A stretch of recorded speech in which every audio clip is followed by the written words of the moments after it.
to rise, and we appreciate you doing that, sharing the Horn app and telling folks about the Horn app. So easy to use. Download it to your smartphone. Touch of a button. You're listening to this show and all the shows here on the Horn.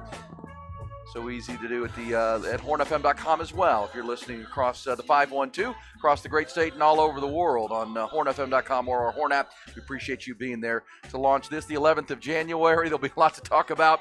NFL playoffs are on tap. Wild card weekend now 2 days out. But yesterday was one for the books as far as historic news and ripple effect news in college and pro football. We will talk about it all morning long here on Hook 'em Up with E and Rod P, and it's going to be a lot of fun. Appreciate you being there, however you're finding us. And look who it is, rolling in here right on time and ready to roll to shut down his side of the show for the next 5 hours. He is our shutdown corner out of the 713 and DB High down in Houston, Texas. Also DBU right here in the 512, a lifetime Longhorn, 4 years in the National Football League, now 16 great years doing great media and radio here in Austin, Texas and beyond. He is Black Stradamus. He is our football theorist and has had a lot of strong opinions today, I'm sure. Also the proud papa of Baby Monroe. He is Rod Babers. What's up, RB? What a day yesterday, man. Yeah, it was one of Whirlwind. those days. Yeah, I mean, actually, our job is pretty easy today. Not much prep that needs to be done. Just got a few main topics, but they are huge, blockbuster headlines in all of really sports. That doesn't matter just college sports, but you're talking about the shockwaves and the butterfly effect of Nick Saban, the GOAT, stepping down, Pete Carroll being we thought the Mike Vrabel thing was a surprise, and then the Pete Carroll thing, I think it pretty much just really was eye-popping, mind-blowing for everybody. It makes sense now in retrospect. He's 72, both of these guys, Nick Saban and Pete Carroll, same age, 72 years old. So and both look 10 years younger. Yeah, I mean, yeah, they both do. look like they can still go. No doubt for about quite that. a while. Yeah, we'll talk about it. We'll break it down. Of course, but the Bo Davis news, that kind of hit the back burner. Bo Davis too. Hit the back burner after the Nick Saban news hit because, of course, that shockwaves were felt here in Austin. So we'll get to it. We'll talk about it before we get started because I know you're ready to get started. Let's show some love to those who serve our society. It is built on the selflessness of service. So we appreciate all those who are up early, putting in the hard work, whether it be God, country, or community that you serve. We appreciate you, the soldiers, the first responders, the teachers, the nurses, everyone. We can't name you all, but just want you to know this morning and every morning we appreciate you. Thank you. Yeah, earlier this week was National First Responders Day, so we appreciate you. I heard a siren going past the house this morning here at our Horn Onion Creek compound headquarters, and somebody up and after it and helping somebody out there. We appreciate you doing that. However you serve our community, it is a lot of ways to serve, that's for sure, and we appreciate those who do each and every morning as we crank this thing up on this Thursday. It's going to be a very busy one. Obviously, let's start for those who maybe were sleeping under a rock yesterday or were very busy and didn't catch all the top news. Let's get you caught up on it, and we'll go from there. Top Gun Rentals and Lawn Equipment bring you the top stories, and oh boy howdy, there were several of them yesterday. Start with the seismic shift of the college football landscape as legendary Alabama head coach Nick Saban informed his players at a team meeting yesterday afternoon that he is retiring after winning 201 games and 6 national championships during a 17-year tenure in Tuscaloosa. Ending one of the great sports dynasties, Saban, of course, won 7 national championships overall. 72-year-old's decision to walk away is a bombshell to the early offseason here in January. The discussion of who will replace him at Alabama began immediately. ESPN's Pete Thamel reported yesterday that with no likely internal replacements on hand, Oregon's Dan Lanning, Kalen DeBoer at Washington, Clemson's Dabo Swinney, and Mike Norvell at Florida State are the immediate front runners, according to Thamel. All come with complications and big buyouts, so we will see. This news, along with the belief of many that Michigan's Jim Harbaugh could be headed to the NFL, has programs coast to coast on guard in the ever-changing landscape of college football. Also yesterday, as Rod mentioned, a major jolt to Texas football. Official word from Baton Rouge that Bo Davis is headed back home. Less than a week after reports emerged that the Longhorns' outstanding defensive line coach was expected to remain in Austin and on the Texas staff, LSU came back with a sweetened offer, and late yesterday the Tigers announced they have hired Davis for the same position in Baton Rouge. LSU is where Davis got his start playing for the Tigers, as well as coaching for them on 2 occasions. He earned all SEC honors in 1992 as an LSU player. His departure leaves a major hole on Steve Sarkisian's defensive staff. A search for his replacement is underway. Bombshells and the news there not isolated to college football yesterday. Big news from Seattle. Pete Carroll announced that he has agreed to step down as the head coach of the Seattle Seahawks. He will remain with the franchise as an advisor. Carroll said he fought to remain the team's head coach until he and ownership agreed it, quote, made sense for him to step aside. 72-year-old's won more than 60% of his games since taking the reins in Seattle in 2010, led the Seahawks to a win in Super Bowl 48, and of course a fateful goal line decision from going back-to-back in Super Bowl 49. Seattle becomes the 7th head coaching vacancy this offseason cycle. Basketball last night, college hoops with Moody, and the mood, that's where 10th-ranked Texas, the women, improved to 16-1 on the year, 3-1 in Big 12 play to beat TCU 72-60. The Super Frosh, Madison Booker, led the way again, 21 points, also added 7 rebounds and 6 assists. NBA, Victor Wembanyama posted his first career triple-double, 16 points, 12 boards, 10 assists, to lead the Spurs to a 130-108 victory over the Detroit Pistons in the meeting of the league's 2 worst teams. How about a meeting of the league's 2 best teams last night? Jason Tatum scored 45. Jaylen Brown added 35 to lead Boston past Minnesota 127-120 in overtime in a matchup of the 2 conference leaders.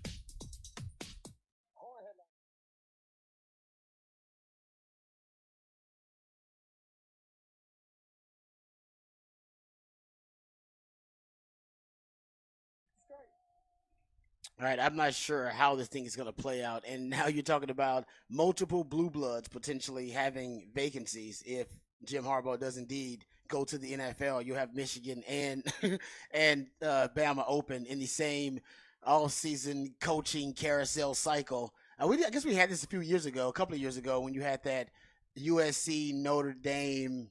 Yeah. And then LSU jumped into it because they got Brian Kelly. So Notre Dame, I guess you had those kind of openings, but man, it's just rare. It didn't. Of course, Oklahoma ended up with an opening as well.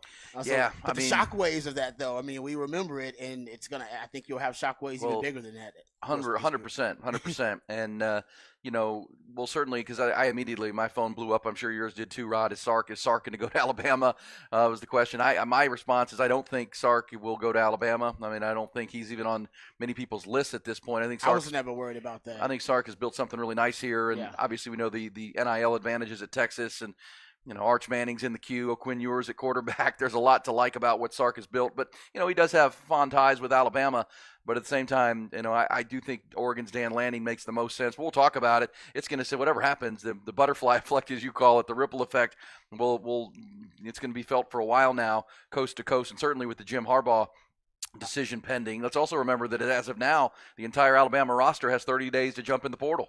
They do. That's now an NCAA rule if Coach leaves or gets fired. But that's why the latest report is that Alabama, at least based on a 247 Sports report that I saw, is that they're going to try to act in the next 72 hours to get this thing done because they understand it's a fire sale right now, man. Every big program in the country is like, hold on, you told me Alabama roster right now is up for grabs? Yeah. Any of those guys can hit the transfer portal next 30 days. So they understand the urgent need to act. Yes, to act right now. Because if they even wait, I would say if they let this thing go past a week, and we've already seen one of their, Ryan Williams. The 5-star receiver, he hit the transfer portal. But they wait more than a week. Oh, man, these guys are going to start leaving. Because the truth is, a lot of these guys didn't come to play for Alabama. They came to play for Nick Saban. They came to play for the GOAT because the GOAT can make you promises that nobody else can. I can help you achieve your dreams. Yeah. You want to be one of the best players in college football? I believe you can be that. That's why I'm recruiting you to my roster. You want to go to the NFL? I can do that. The guy's had 44 first-round draft picks at Alabama. Yeah, his resume is unmatched. I mean, exactly.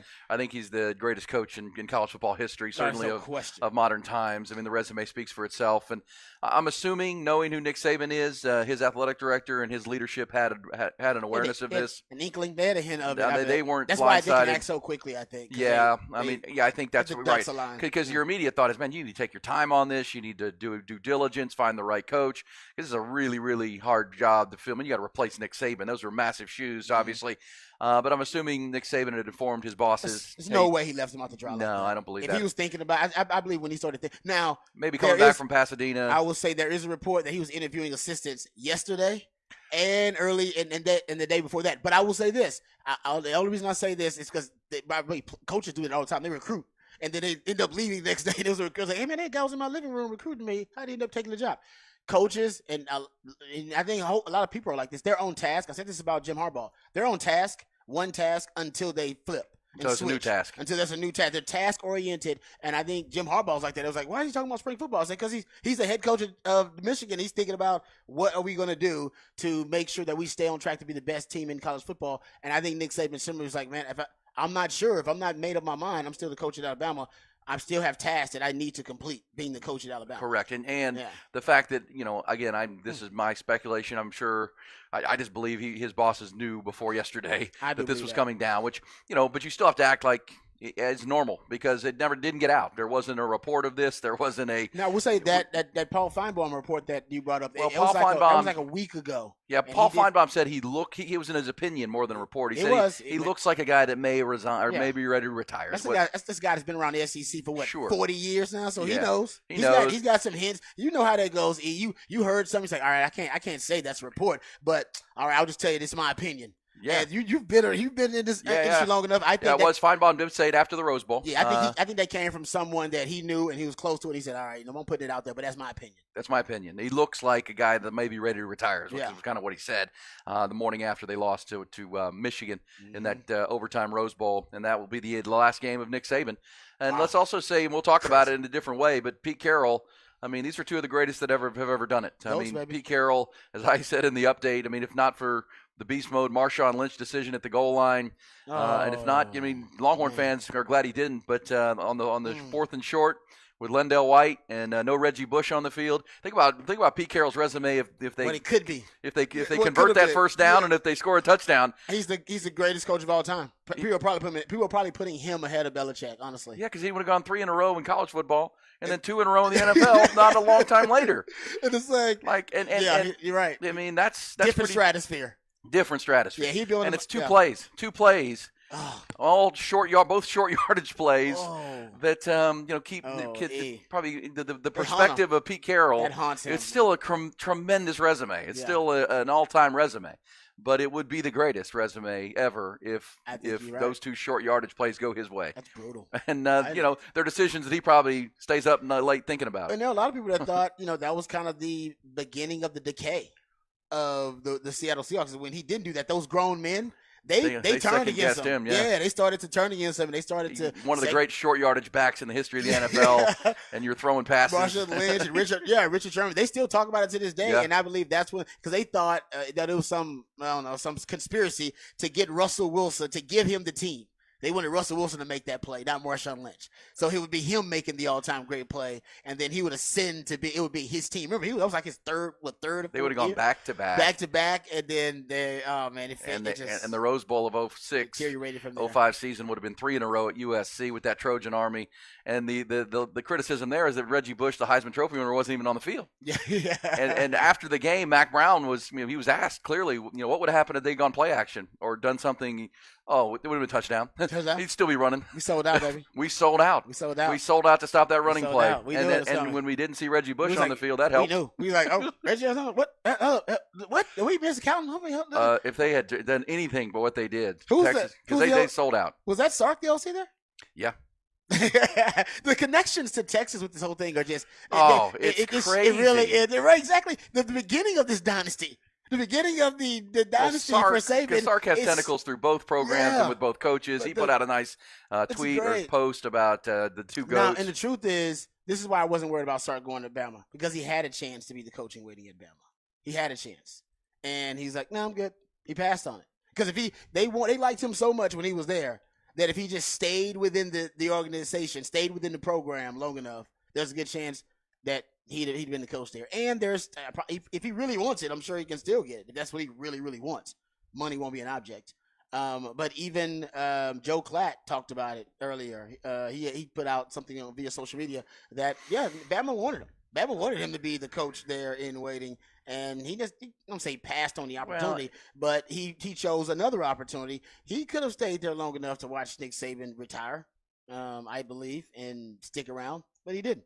He didn't, and he jumped to build something on his own. He jumped at this opportunity, and now 3 years in, he's on a good track, and he doesn't he bet on himself. And look, he's going to get a big raise. CDC, Chris Del Conte's already talked about a bigger raise. Comes his way for sure. Now, I'd also say on the Pete Carroll side of this thing, and you're right. We'll talk throughout the morning about the tentacles to Texas. They're everywhere. They're everywhere, all over the place. We know about the Nick Saban flirtation with Texas, and when Mac Brown was on his way out. Oh man, that all went down. What could have been there? What could have been, and what's come. Of course,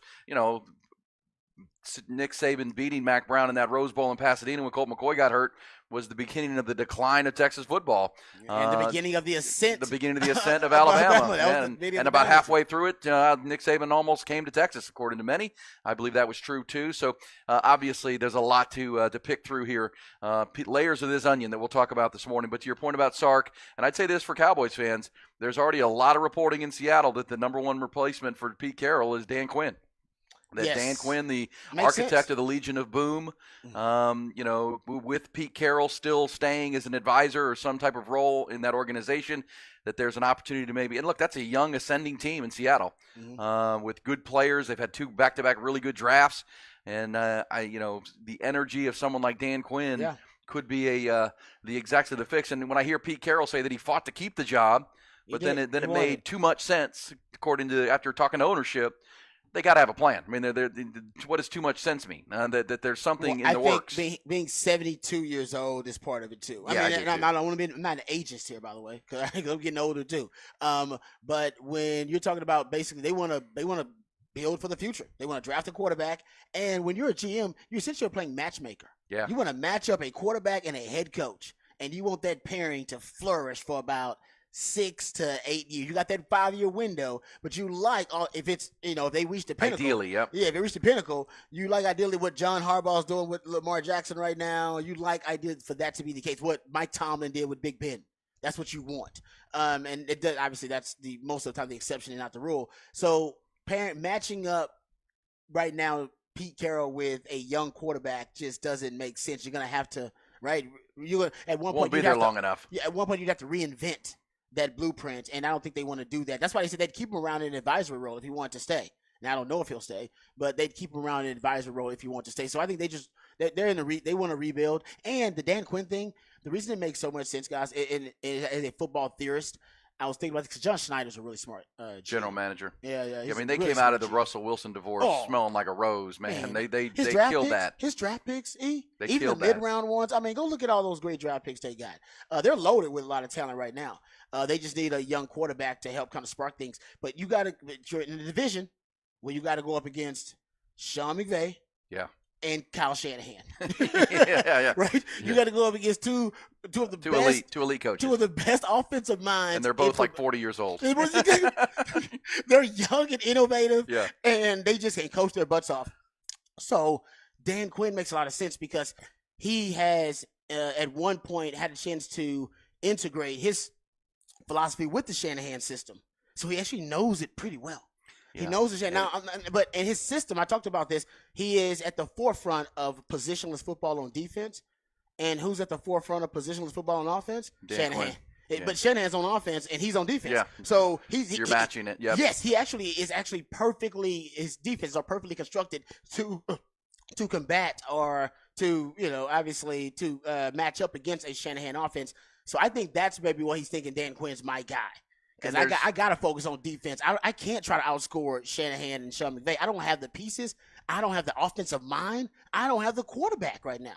Yeah, and obviously Pete Carroll, a defensive guy, and so would Dan Quinn be. And his defense is the last 5 out of his last 6 years, they have not been up to bar. I will say for Dan Quinn's on the cutting edge of defense. He is 100%. Pete Carroll was on the cutting edge of defense, which is why if you're listening to Pete Carroll, and it kind of makes sense. Okay, yeah, let's go get Dan, and then we can hire a young offensive mind and draft our quarterback. They didn't make the playoffs this year, so they're going to be drafting in the middle of the first round with an opportunity. So we'll talk how it affects the Cowboys. So there's ripple effects there too yes. With this big picture. But as for the Nick Saban situation, you just told us, Rod, that 24/7 Sports reporting that they want to have a new coach in place within 72 hours. Yep. Ideally, who is your initial thought that who is that going to be? Right now, Dan Lanning looks like he's the ideal fit.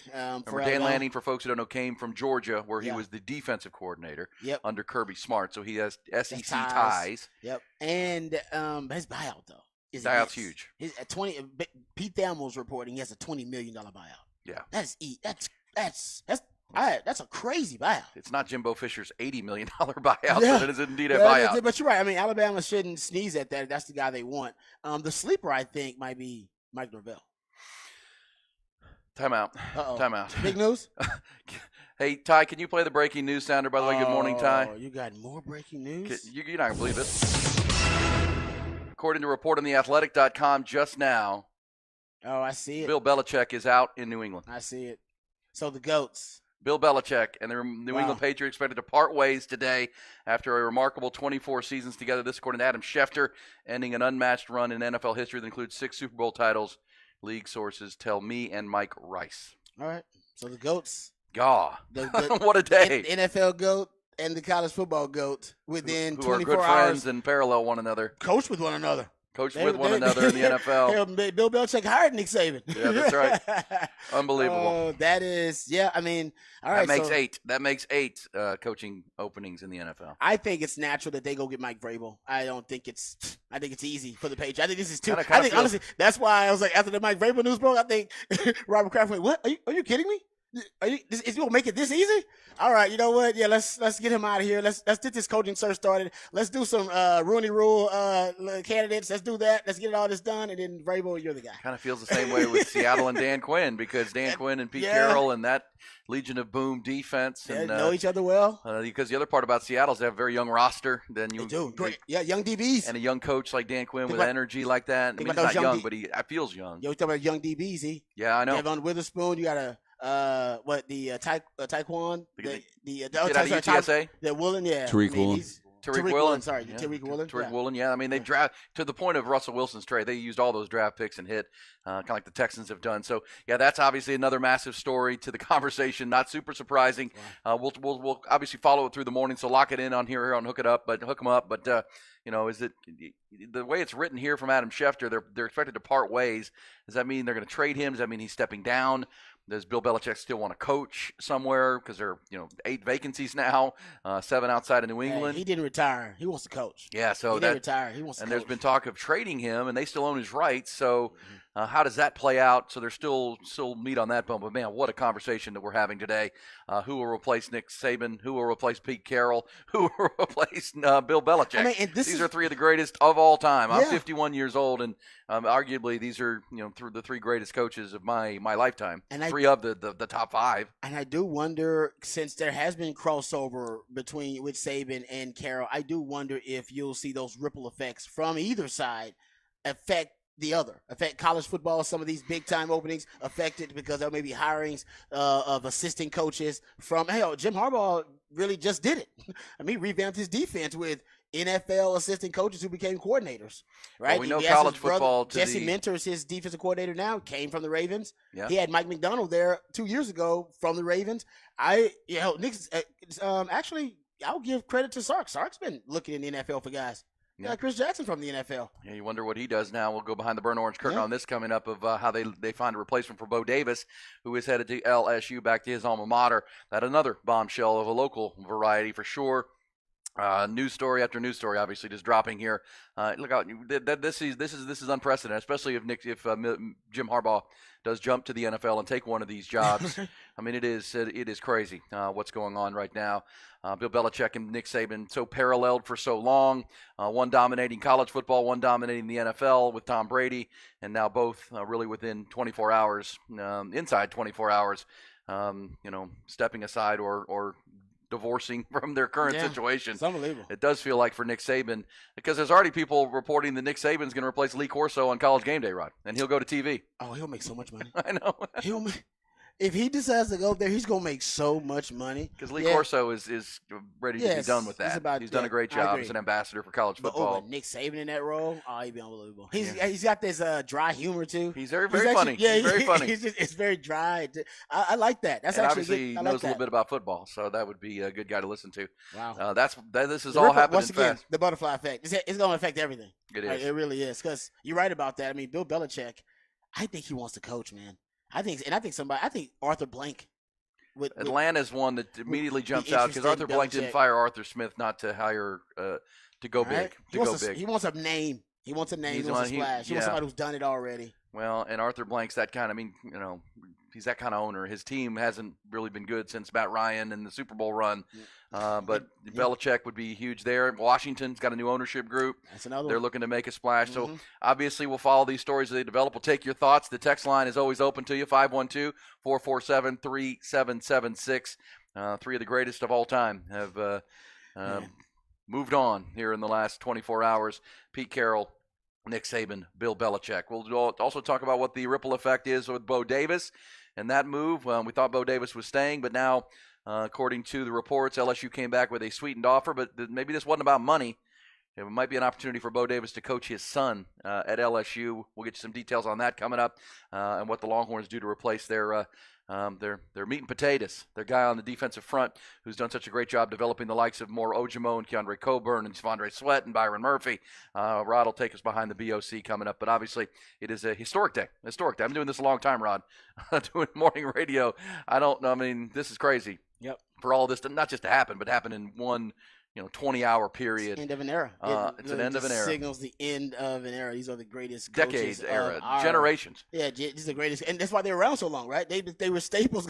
That's why Pete Carroll was around for 14 years with this, but not just 14 years, 14 years with the Seahawks. But we still remember because he was with the USC for 8 years or whatever he was. Remember, at USC? Pete Carroll was with New England before he was with USC. Yeah. He was the coach. He was the coach before Bill Belichick. Yes, he was. Oh man, the ties that are, the connections between these three coaches is crazy. Because if I'm not mistaken, at one point I believe Nick Saban took over for Pete Carroll in a coaching position, like a assistant coaching position at one point early in their careers. Like because they've been around so long, man, the connections between all three of these coaches is unbelievable. It's so ironic. And it's all happening in a 12 to 24-hour period at one time. We'll talk about it with you and keep your head on a swivel as we can. Also behind the BOC coming, what the facts before the end of the hour, including the resumes of these three all-time greats. As Bill Belichick this morning, according to Adam Schefter and now multiple reports, is parting ways with the New England Patriots after 24 remarkable seasons. We're talking about it with you on Hook 'em Up with Ian Rod B.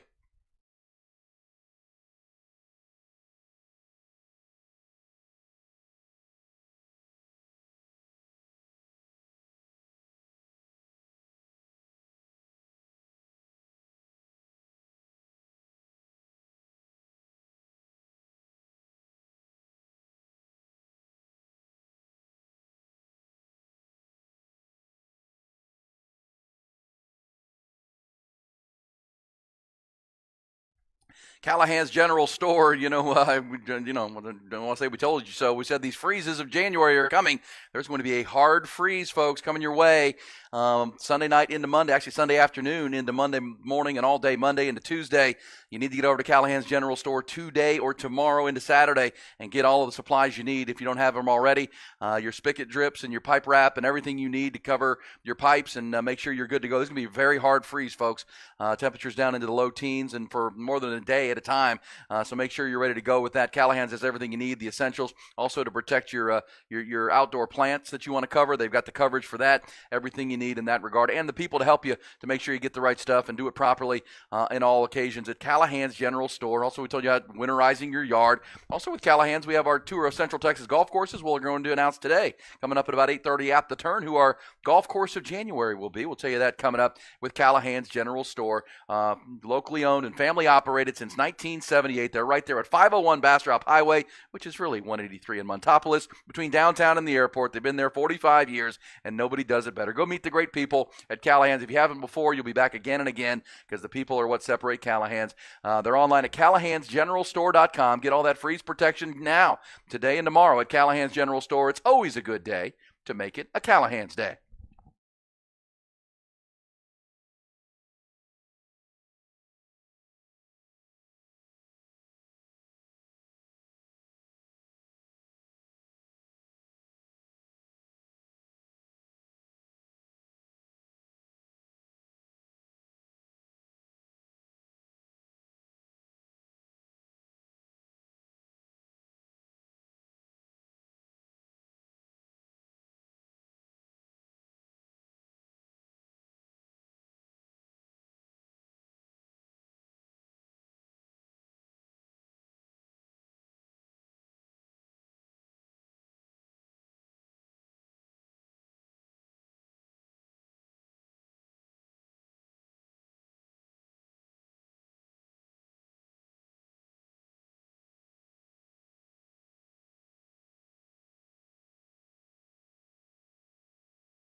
Aaron Hogan, Rod Babers. Hook 'em up. 1019 AM 1260. The Horn. Yeah, hard to recall a more newsworthy day and morning in sports radio all over the nation, and certainly here in Austin, Texas. I can't remember one. With all that's now come down, if you're just tuning in, you probably knew that Nick Saban announced to his team that he's retiring as the Alabama head football coach at the age of 72 and 17 incredible years in Tuscaloosa. Also, yesterday from the Great Northwest, Pete Carroll announced that he has agreed to step aside as the head coach of the Seattle Seahawks, opening that role. And now this morning, the reports that Bill Belichick is separating from the New England Patriots after 24 years. And as we were alluding to, the tentacles with three coaches, Pete Carroll and Pete Carroll and Nick Saban are both 72 years old. Bill Belichick is 71 years old. Pete Carroll was the head coach of the New England Patriots and then was let go, and they hired Bill Belichick. Yep. To be the head coach of the New England Patriots. And then Pete Carroll kind of bumped around a little bit and ended up at a little school called USC. Where he was about the third or fourth choice of the Trojans doing that coaching search, and ended up leading the Trojans to 2 national championships and nearly a third before jumping to the Seattle Seahawks. Obviously, we know what these 3 coaches have done. As I said, and I'm 51 years old. Since I've been covering sports closely and watching sports closely, these are arguably the 3 best coaches of my my lifetime. Yeah, I can argue that. Because you can go back into the 80s and the great coaches, Bill Walsh and Joe Gibbs and those kind of guys. But for my formative life, since I've been able to follow it closely, these are 3 of the best, certainly maybe the 3 best that have ever done it. And it's pretty incredible that they're all done on essentially the same day, Rod. Yeah, and I found it. Nick Saban actually, when he was being an assistant at West Virginia, was picked by Ohio State. Earl Bruce picked him to become their defensive back coach and their secondary coach. Saban replaced Pete Carroll, who left Ohio State. Well, they're all the same age. That's the thing, right? So, they were all chasing the same dream at the same time. And of course, you're passing on across, especially if you're fast risers, right? And they were all fast risers. And Nick Saban and Belichick ended up, crossing paths and ended up working on the same staff. And Pete Carroll, right after Nick Saban, came back to back. They were DB coaches actually too. It's kind of all of them actually. Yeah. Because they all come from the defensive backfield. Actually, that's kind of where they started out. And Dan Quinn now maybe in line to get that Seattle job. He's a defensive back specialist as well. You gotta have high. DBU. You gotta have high IQ to be a DB. No, I'm just saying, like especially if you're a really good DB, there's a good chance you got high IQ. Like, can you teach it? That's a different discussion altogether. And obviously, University of Texas has strong ties with these coaches as well, with Pete Carroll and Steve Sarkisian, who's now the head coach at Texas, and Texas beating USC in that national championship game. And Pete Carroll, obviously Nick Saban beating Texas in 2009, or the 2010 Rose Bowl, programs went on different paths. Began their launch. And then to exercise the demon of your program descending after the 2009 national title, and then that's starting the Bama dynasty. You beat Alabama in Tuscaloosa this year. The year he's stepping down. I feel like you exercised the demon, right? It feels like that was it. That was the curse. Like you had to beat Alabama, but you had to do it in Tuscaloosa. If you did that, it seemed like, all right, now the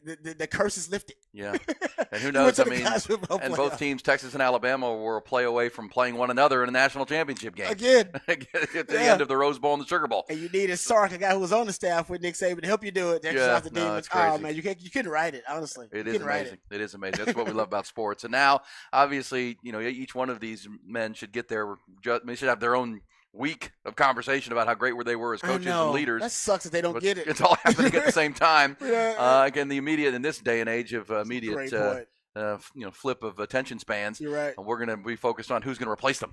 Who's going to replace them. I know. That's the immediate conversation about like these are 3 titans of the industry. No, or like you brought up earlier, that it was a very astute point. You start thinking about what could have been. With Pete Carroll, Pete Carroll was great, but you think about what it could have been. Well, yeah, how great his legacy. That was my immediate thought, and I hate that when I think of Pete Carroll, I think of the play against Texas that could have sealed the deal, and the play with Marshawn Lynch. Like, why isn't that in my head? Yeah, that shouldn't be in there. But if he gets a yard and a half in both occasions, he's the greatest coach of all time. He's the greatest coach in football. Period. Like we used to put him on a different pedestal. And for folks who don't realize, he would have won 3 in a row in college and then 2 in a row in the NFL within about a 10-year period. Come on. Like that, there would have been no resume like that in football ever. And the resume with 2 in a row and then 1 is pretty damn good. But that would have been all time. That would have been all time. Yeah, so he could have been the GOAT. That's why he's in the GOAT conversation. And here they are all. Belichick's to go to the NFL, Saban the GOAT of college. Yep. And like you said, Pete Carroll could have been the GOAT of all. Yeah. Like of all football the coaches. crossover. Yeah, the crossover GOAT. Yeah, because Jimmy Johnson's pretty close to that, right? But Yes, he didn't he coach is. as long as these guys. Yeah, and Pete Carroll's right there. I mean, Yeah, Pete. I mean, and both. Thing about Nick Saban and Pete Carroll to me, they're both 72, but they look 62, and they look like they just keep on rolling. Look at Mac Brown. I know. Mac Brown look a lot older. Mac Brown's 72. They're all the same age. They're all the same age. Mac ain't won as many titles. When you win them titles, it refreshes you. It makes you younger. You're like, oh. When you don't, it stresses you out. You know what I mean? Mac's come really close at 9, and you just keep on getting older and older. There's a Benjamin Button effect to winning a title. Well, and back to real quick before we go behind the burnt orange curtain and talk some Bo Davis for folks, and we can certainly take your thoughts. We'd love to hear from you. 447-3776 on the impact of these 3 titans of coaching. And then what's next? I'd also say, on a real human relation and situation, the tie between Sark and Nick Saban. Sark credits Nick Saban for saving his life. Yes, he does. He's not here without Nick Saban, and we've heard that story, but it was reiterated again ahead of the semifinal games when Sark talked about, so Nick Saban lost his father at a young age to a heart attack. And so wherever he's coached, he's had a requirement. Physical fitness is a big deal for him in health generally. And so every coach on his staff has to go through a rigorous physical every year. And Sark, when he became a coach there, had to go through the same rigorous physical, and that's where they discovered the Widowmaker in his heart. And with he and his wife have now confirmed that without that procedure, he would have dropped dead. He would have dropped dead. It would have been who knows what time. It was a time bomb that would have ended his life before he's 50 years old. And that was discovered because of Nick Saban forcing his coaches to go through this rigorous physical. And that's a basic human nature, that I'm not here without you. I mean, I'm gone without, because I wouldn't have done that on my own. Well, that's a debt I owe you that I can never There's no way to pay. repay that. But just so you know, hey, I got your back. I might drive the white Bronco for you if you need it, man. You saved my life. Right? Unbelievable. He saved his coaching life. Yeah, by giving him a lifeline when no one would even give him an interview. But Nick Saban has done that for a lot of people. Nick Saban coaching car wash, all right? Done that for a lot of guys. But you're right, the life is like that's a debt. That's a different level. It's a different level of debt. To where and give it to Nick Saban as the person that he is, that because he experienced that losing his father early, that he forced that. Yeah, he's like, you want to work for me, you're doing this. Yeah, because so many men refuse don't to go do to it. the doctor. Yeah. Yeah, exactly. Like that's a paying it forward of all time. To your point. And who knows how many people how coaches that coach for him discover things. It's a great point, especially how long he's coached and Oh how many gosh. coaches have come through there. And then, by the way, they have decided, hey, that's a good idea. When I become a head coach, that's right. I'm doing that too. And how many lives you say? No, I totally. That's a great point. To add to that. It says here from 247 Sports, that report that I mentioned earlier, that Nick Saban was worried that Alabama wants to get this thing done in the next 72 hours. It also mentioned reference that Nick Saban referenced his age and health concerns when he spoke to the team about his retirement. So that adding to what you're saying, maybe he is thinking, man, I'm getting a little old. I'm stressed out all the time. I need to tone it down a little bit. I've probably taken some years off my life already. Maybe me and Miss Terry can kick it. Reportedly, he's got a $19 million home. Oh, they have a lake house that's in phenomenal. Jupiter, Florida, or something like that. He's got all his car dealerships now. Yeah, so when you got, he's set up to run, and maybe, as we've said, maybe replaces Lee Corso on College Game Day. There's been talk of that. And Reese Davis on College Game Day has said, "Hey, Coach, the seat's always open for you to come back and join us." He's a GOAT. Well, listen, other than that, I would suggest, this is the only thing I'd suggest other than that, because I like that idea. I would love to see Nick Saban up there doing, analyst work. I want to see him as the commissioner of college football. They should start promoting it right now. And honestly, I don't know how quickly it can happen, because maybe a lot of things need to take place before you can appoint a commissioner of college football. But he's been complaining about it for a long time. Nobody knows more about the state of college football than Nick Saban. Honestly, he'd be a great, even if it's just an honorary title as the first commissioner of college football. Honestly, they should start pushing for it. You know, He'd be great at be it. like George Washington, right? A great Yes. great general taking control when it needed That's a great. when the country is forming, right? Yeah, that's a great point. We need leadership in like its that infancy. in its infancy. In its infancy, Because we're in a new era of college football that is no longer college football. Man. All right, that's a great point, Rod. Let's go behind the burnt orange curtain, get some folks some thoughts on what went on in Austin yesterday with the Bo Davis conversation, and if Rod thinks Sark will be a candidate at Alabama. And they were all asking themselves the same Ty, question. I sent you. What is behind that curtain?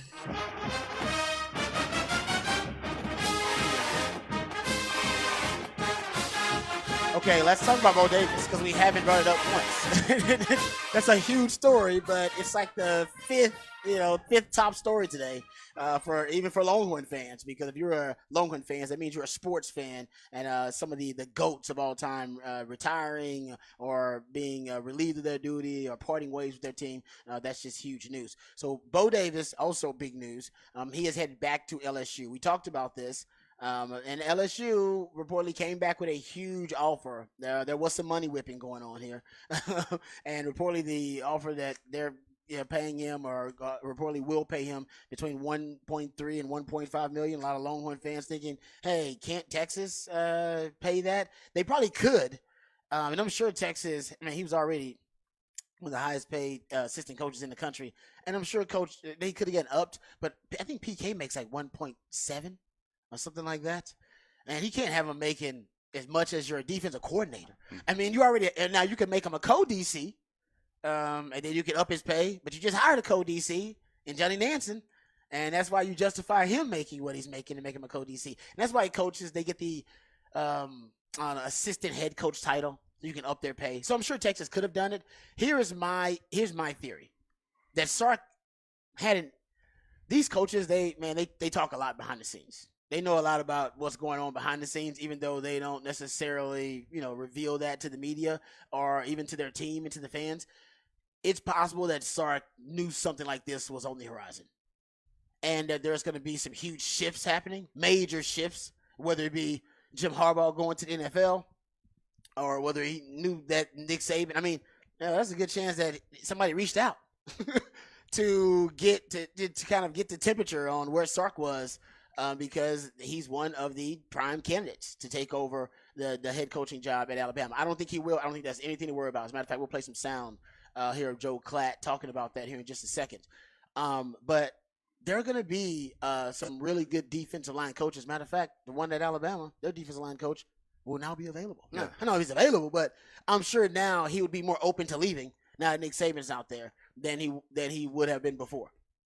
Right? And if there are some shockwaves or butterfly effect of Jim Harbaugh leaving, or hell, who's going to take over for Jim Harbaugh, you can go look at all the defensive line coaches that are going to be at these other programs. So I think even with Bo Davis leaving, I don't necessarily think it's as dire, because Sark is great at hiring coaches, and there are other good D-line coaches out there. I think Ed Orgeron's a good D-line coach. I don't know what Ed Orgeron's doing. I have no idea. So he's out there. Freddie Roach is the D-line coach at Alabama right now. That'd be somebody I'm sure that they would be interested in, considering now Nick Saban's leaving.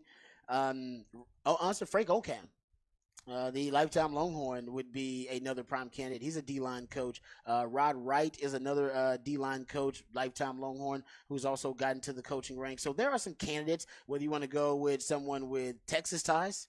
Like I said, Frank Okam and Rod Wright could be those guys with Texas ties. Right now, I believe Rod Wright is a coach with the Texans. As a matter of fact, he just started with the Texans last year. So he's got NFL ties. He's a D-line coach. You can go that route, or you can go with a seasoned veteran. Like I said, Ed Orgeron's a hell of a recruiter. He's known as an ace recruiter and a hell of a coach.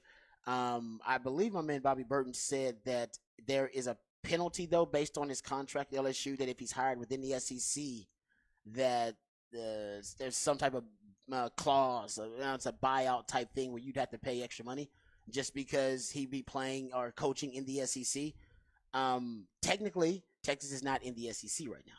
Technically, they are not in the SEC Not until July 1st of this year. Boom. So if you're looking for a loophole and you want to hire a guy like Ed Orgeron, that would be a nice loophole. but he's a good coach and a good recruiter. Frank Okam, I mentioned, lifetime Longhorn. He's with Toledo right now, I believe. Toledo, so he's coaching in college. But that's a guy. Oscar Giles, who's coached at Texas already, who's been here at Texas already. He's and in Wyoming now, right?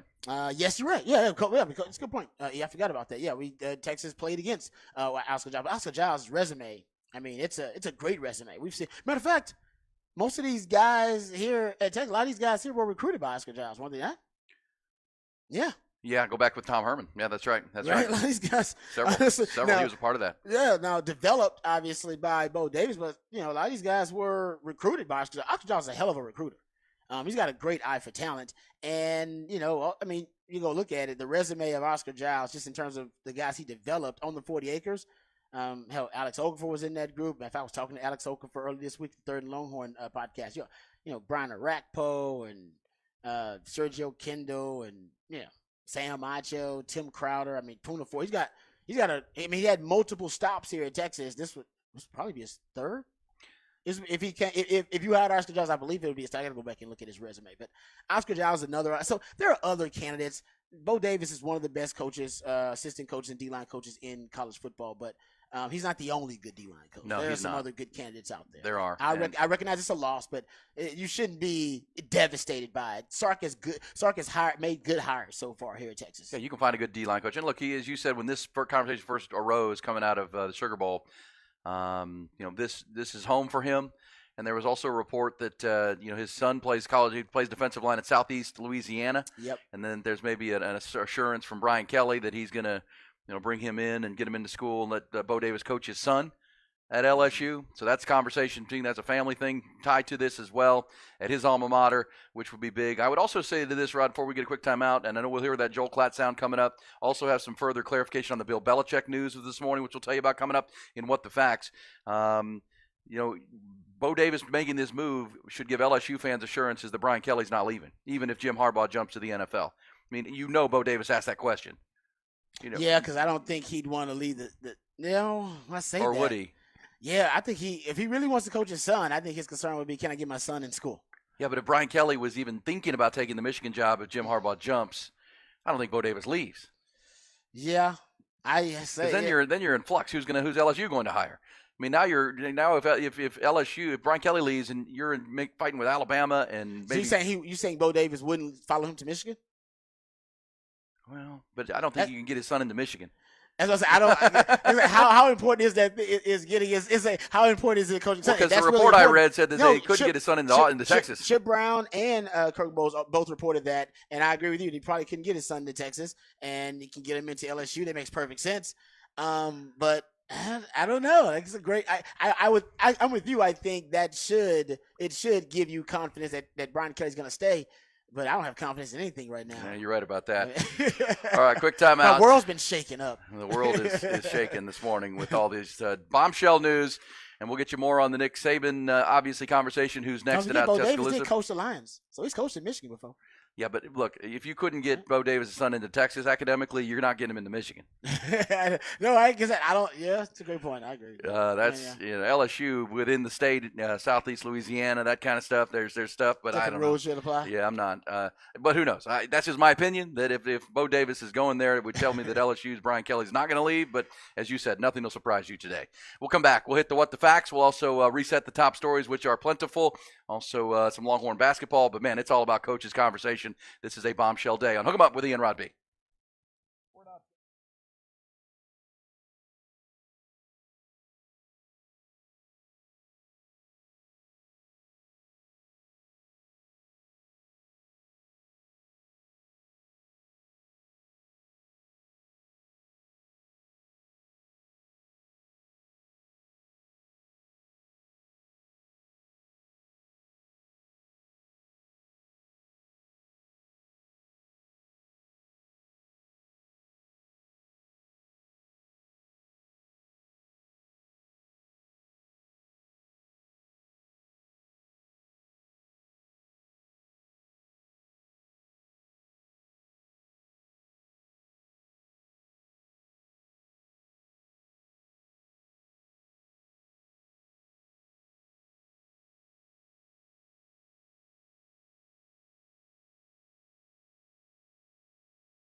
Aaron Hogan, Rod Babers. Hook 'em up. 1019 AM 1260. The Horn. Breaking news is blowing up. Our text line is blowing up, as you might imagine. We'll get to as many as we can. But, Rod, so real quick in What the Facts. On the heels of Nick Saban's bombshell decision and announcement yesterday to his team that he's retiring, and then Pete Carroll stepping aside in Seattle, and the obvious conversations about Cowboys defense coordinator Dan Quinn. Is he the likely successor there? Now comes word this morning from Adam Schefter and ESPN and Mike Race of ESPN that Bill Belichick has made his decision, and Robert Kraft, the owner, has agreed to it. The New England Patriots and Bill Belichick are parting ways after 24 seasons together and 6 Super Bowl titles. Here is the just the facts point, Rod, that we were talking about earlier. According to this story from Adam Schefter, Belichick, who has 1 year remaining on his contract, will be allowed to leave the team without the Patriots seeking compensation. He will want to continue coaching and is expected to draw interest from at least some of the other 7 teams that have had coaching vacancies. I'm not shocked by that at all. I mean, he everything points to him wanting to coach and wanting to pursue the record, the all-time wins record. Everything.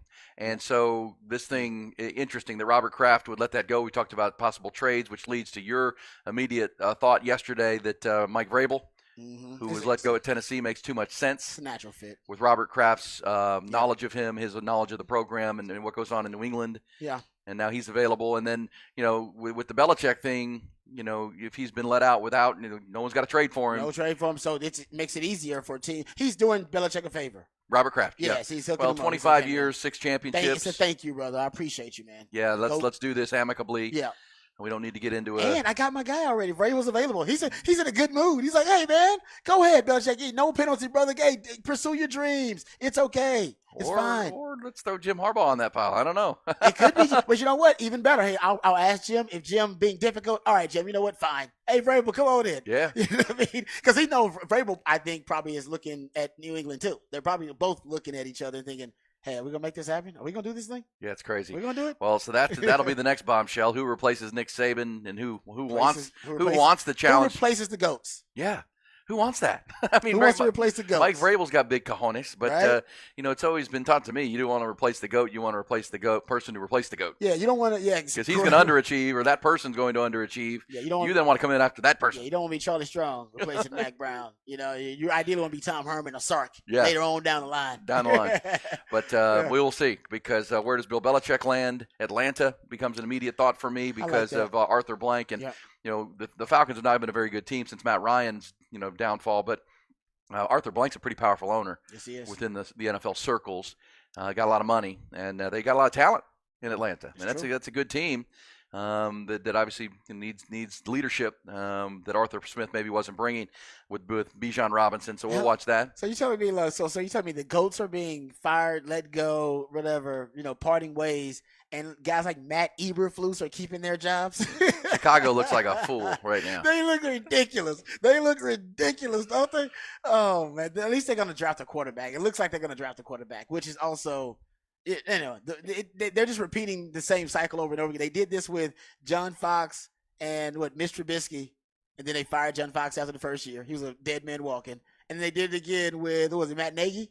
Yeah. Did it with Matt Nagy and, Justin Fields. Fields. After Justin Fields' first year, they fired Matt Nagy and they hired Eberflus. Yeah, they're the and Bears. Now they're going to let Eberflus draft Caleb Williams, and they're going to fire him after the first year. They're like, you're just repeating history. You should study it. Because otherwise, you're doomed to repeat it over and over again. That's a fact. Like, what are you doing? That's a fact. What are you doing, man? And they're the Bears. The Bears still suck. You know what I mean? Our Bears polka will be forever needed. It is attractive, though. Think about it. We'll be able to attract a really bright offensive mind. Because if you want to coach Caleb Williams, you got your opportunity. Yeah, you do. And that's a fast track to being a head coach.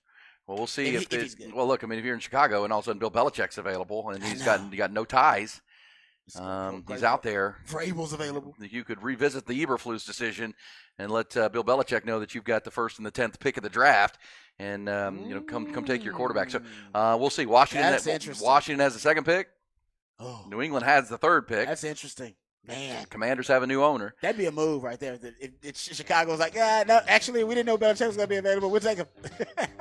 Yeah, but Belichick's not going just anywhere. If you remember, when he spurned the Jets. Remember, he accepted the Jets job and Yes, then turned he it did. down. Yeah, he's like, oh, actually, it's a better gig. Psych.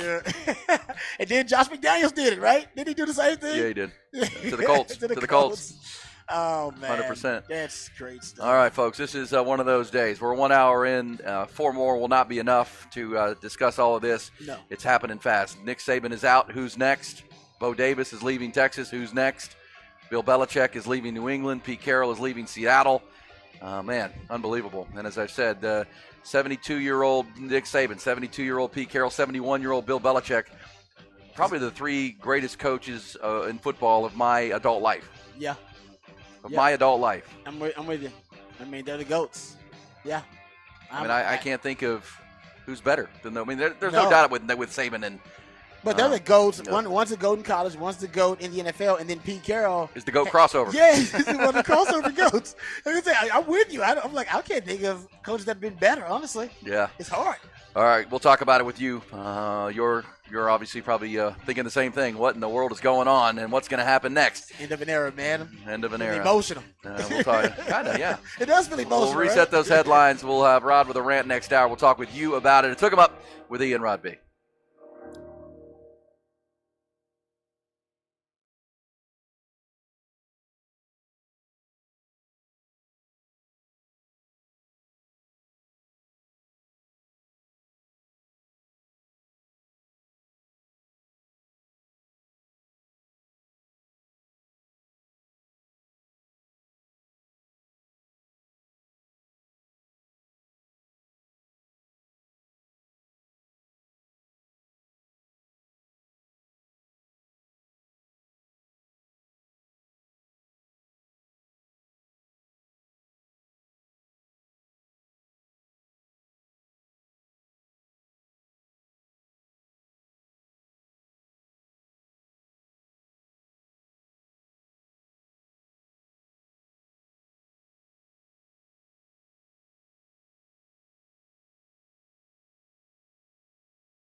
Pretty incredible second week of January 20 and 24. Historic second week of January. In our last 20 hours of time, Bill Belichick, Nick Saban, and Pete Carroll out, stepping aside. Carroll and Saban likely not to coach again. Bill Belichick will, but leaving New England. We're talking about 904 all-time wins, Rod, 9 national titles, and 7 Super Bowls combined. Championships. Appearances, championship. It's amazing. Incredible. It really is. And we'll talk about it with you. And obviously the next phase is what comes. Where's Bill Belichick going to land? There are 7 vacancies out there not named New England. Also, how the ripple effect of Nick Saban's decision can impact all of college football and possibly Texas, good and bad. Also, the Bo Davis departure under the radar, but for Texas fans and for the Texas program, that's Big. equally not Yeah. equally big, but certainly pretty big Pretty as far damn as big, the building of that coaching staff Yeah. and the consistency, continuity on that defensive coaching staff. This will be the first defensive coach that came originally was Coach Sark that will be leaving. Yeah, we did get the Jeff Cho thing. Well, Jeff Choate second. That's right. Jeff Choate left. The Jeff Cho That's thing. right, to take So, the head coaching yeah, job. but So this is two. That's a good thing. That's a good sign that people are it trying is to poach your coaches. This is a great sign, actually. And I mean, when they leave, and you get, I think a lot of Logan fans are upset. Oh man, how could Texas lose Bo Davis? There's sentimental ties. Now they offered the big money. They did, and the reports are that they offered a little bit more than Texas offered. So a lot of Logan fans are upset about that. I think Texas knew with all that there were other reasons, and I think other personal reasons as to why they weren't going to necessarily win that negotiation or win that bidding war. He talked about, I think it's Kirk Bowles and Chip Brown reported that he wants to coach his son, Bo, who's at Southeastern Louisiana, something like that. That he wants to coach his son, and also that's his alma mater. Yeah. That's home, man. Trust me, You know what that feels like. You Yeah. you bleed, you sweat, you Yeah, that's- pour your heart into a program as a player, and then you're coaching. You're a graduate assistant there. That was your first Yeah. coaching stop. We just talked about Oscar Giles. He's been here like twice already. He'd come back. And you ask him to come back, you're like, yeah, I'm coming back. Yeah, You know, when hey, mama calls, you come back. 100%. Yeah. 100%. So historic times, without a doubt, and obviously leads to a lot of conversations. Yeah. And this is now 2 days out to Wild Card Weekend in the NFL, which for the first time in nearly a decade, you got both the Texans and the Cowboys participating in the NFL's playoffs, Third time in history that Yeah. both teams have been in the postseason together. which is pretty cool. It's a good time, Jeff. And so we're looking forward to a Saturday afternoon Texans game with the Browns, a Sunday afternoon showdown with the Cowboys and the Packers. So we got a lot to do between now and 11 o'clock. Hopefully you can lock it in and be with us all the way through. And we'd love to hear your thoughts at 512-447-3776. That is our message line, text line there. You can hit that up and give us your thoughts. A lot coming in that says, Bo Davis, no, we're going to miss his presence for sure. Yeah. You know, Okay. without a doubt. Also, Sark is at Texas is good. He's not going to Alabama. Settle down, Texas fans. Look, that's probably true. I think Sark has a better job right now than Alabama. I think there's, as far as what the current landscape of college football is, Texas is a better job than Alabama. I think Sark bet on. Matter of fact, Ty, can you have the Joe Klatt sound ready? Because we can hit that after we get the headlines and everything. We get that. Have you have that ready? Because he gives some interesting insight about Sark's time in Alabama, and we've heard rumors about that kind of stuff too. But he has a story, and he's kind of saying, "Hey, he knew this personally." Well, and And I would just say this: I think Sark had a chance, and Joe Klatt proves it with his story that he had a chance to be the next head coach at Alabama, and I think he wanted to build something on his own. I think Sark bet on himself because he wanted to build something on his own, not necessarily on the shoulders of Saban. And Texas was the perfect opportunity, and I think that's why he's going to stay here because betting on himself has paid off so far. yeah, can't wait to hear that. Remember, Joel Klatt and Sark are very close. Both quarterbacks, both have fought alcohol, and they've talked about that openly. Their mutual shared history of that. Yep. So and Joel Klatt and Sark talk quite a bit. So that'll be good to hear. Let's real quick get to the headlines. If you're just getting up and trying to keep your head on a swivel of all the breaking news that's coming down, let's make sure you're fully aware. Top Gun Rentals and Lawn Equipment bring you the top stories, and there are several of them, to say the least. The seismic shifts in the NFL and college football. Or breaking word this morning now that Bill Belichick and the New England Patriots will part ways after 24 seasons together in an unmatched NFL run that included 6 Super Bowl titles. The 71-year-old Belichick has 1 year remaining on his contract, but according to Adam Schefter this morning and ESPN, he will be allowed to leave the team without the Patriots seeking compensation. He will want to continue coaching and is expected to draw interest from at least one or some of the 7 NFL teams that have head coaching vacancies currently. The league's 7th head coaching vacancy came open yesterday when Seattle's Pete Carroll announced that he has agreed to step down as the head coach of the Seahawks. He will remain with that franchise and as an advisor. Carroll said he fought to remain the team's head coach until he and ownership agreed, quote, it made sense for him to step aside. 72-year-old has won more than 60% of his games since taking the reins in 2010. And, of course, the Seahawks won Super Bowl 48 and nearly Super Bowl 49, if not for a fateful goal line decision. These two NFL bombshells come on the heels of legendary Alabama head coach Nick Saban informing his players during a team meeting yesterday that he's retiring after winning 201 games and 6 national championships during a 17-year run at Alabama, ending one of the sport's great dynasties. The 72-year-old's decision to walk away early this offseason has led to what will come next with Alabama's target to replace him. ESPN's Pete Thamel reported yesterday with no likely internal replacements on hand, Oregon's Dan Lanning, Kalen DeBoer of Washington, Clemson's Dabo Swinney, who's an Alabama alum, and Mike Norvell at Florida State are the immediate frontrunners. All come with complications and big buyouts, so we will keep you posted. Also yesterday, major jolt of Texas football. Word from Baton Rouge that Bo Davis is headed back home. Less than a week after reports emerged that the Longhorns' outstanding defensive line coach was expected to remain in Austin, LSU came back with a sweetened offer, and late yesterday, the Tigers announced they have hired Davis for the same position in Baton Rouge. Basketball last night, college hoops at Moody Center. That's where 10th-ranked Texas, the women, improved to 16-1 on the year, 3-1 in Big 12 play. They beat TCU 72-60. The Super Frosh, Madison Booker, did it again,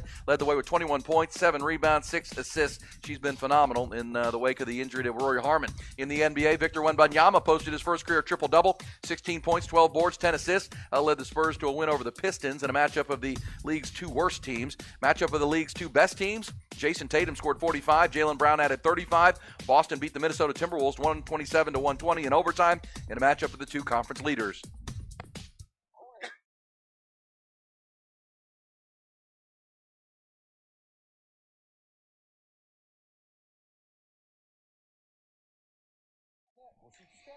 What's more intriguing, in your opinion, the process for the Patriots hiring the successor of Bill Belichick, the GOAT at the NFL level, or how the process is going to go for the Alabama Crimson Tide replacing Nick Saban, the GOAT at the college level?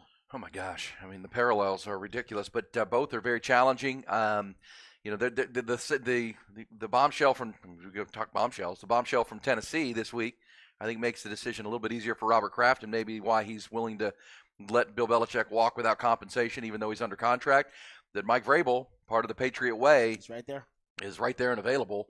And that seems too obvious, and maybe that's why I said maybe Jim Harbaugh could be in the mix there too, because Jim Harbaugh wants to work with a strong organization, a strong owner if he's going to leave Michigan. But which is more intriguing? For me currently, it's Alabama. Mm-hmm. It's what happens at Alabama, because again, the Patriots is going to be a good job. Robert Kraft's a great owner. It's grown sour there. The offense has died out. Alabama, as we just talked about with Sark, and we'll hear Joel Klatt here with his comments. I want you to lead into those. It's crazy to say there's an argument to be made that where Dan Lanning is a better job right now than Alabama because of the NIL resources and Oregon and moving to the Big Ten.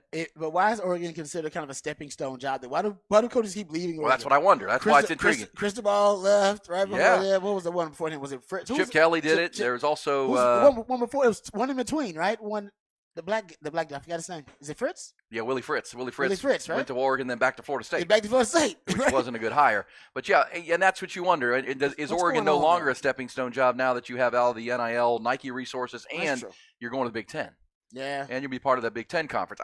We'll see, because Dan Lanning, according to Vegas and according to multiple insiders, is the lead candidate. If he leaves, they got a problem. They got a reputation. That's 4 coaches in a row. Yeah, they got a reputation then for being a stepping stone job if Dan Lanning leaves. It's not all their fault, but that's intriguing. And then if not Dan Lanning, who? I like Mike Norvell, if not Dan Lanning, because Mike Norvell wants to leave. Think about Florida State; they're in a powder keg right now in the ACC. Florida State wants out of there anyway.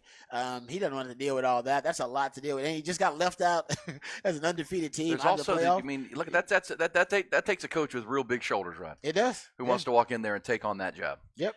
With the expectations, the bar that is left. Mm-hmm.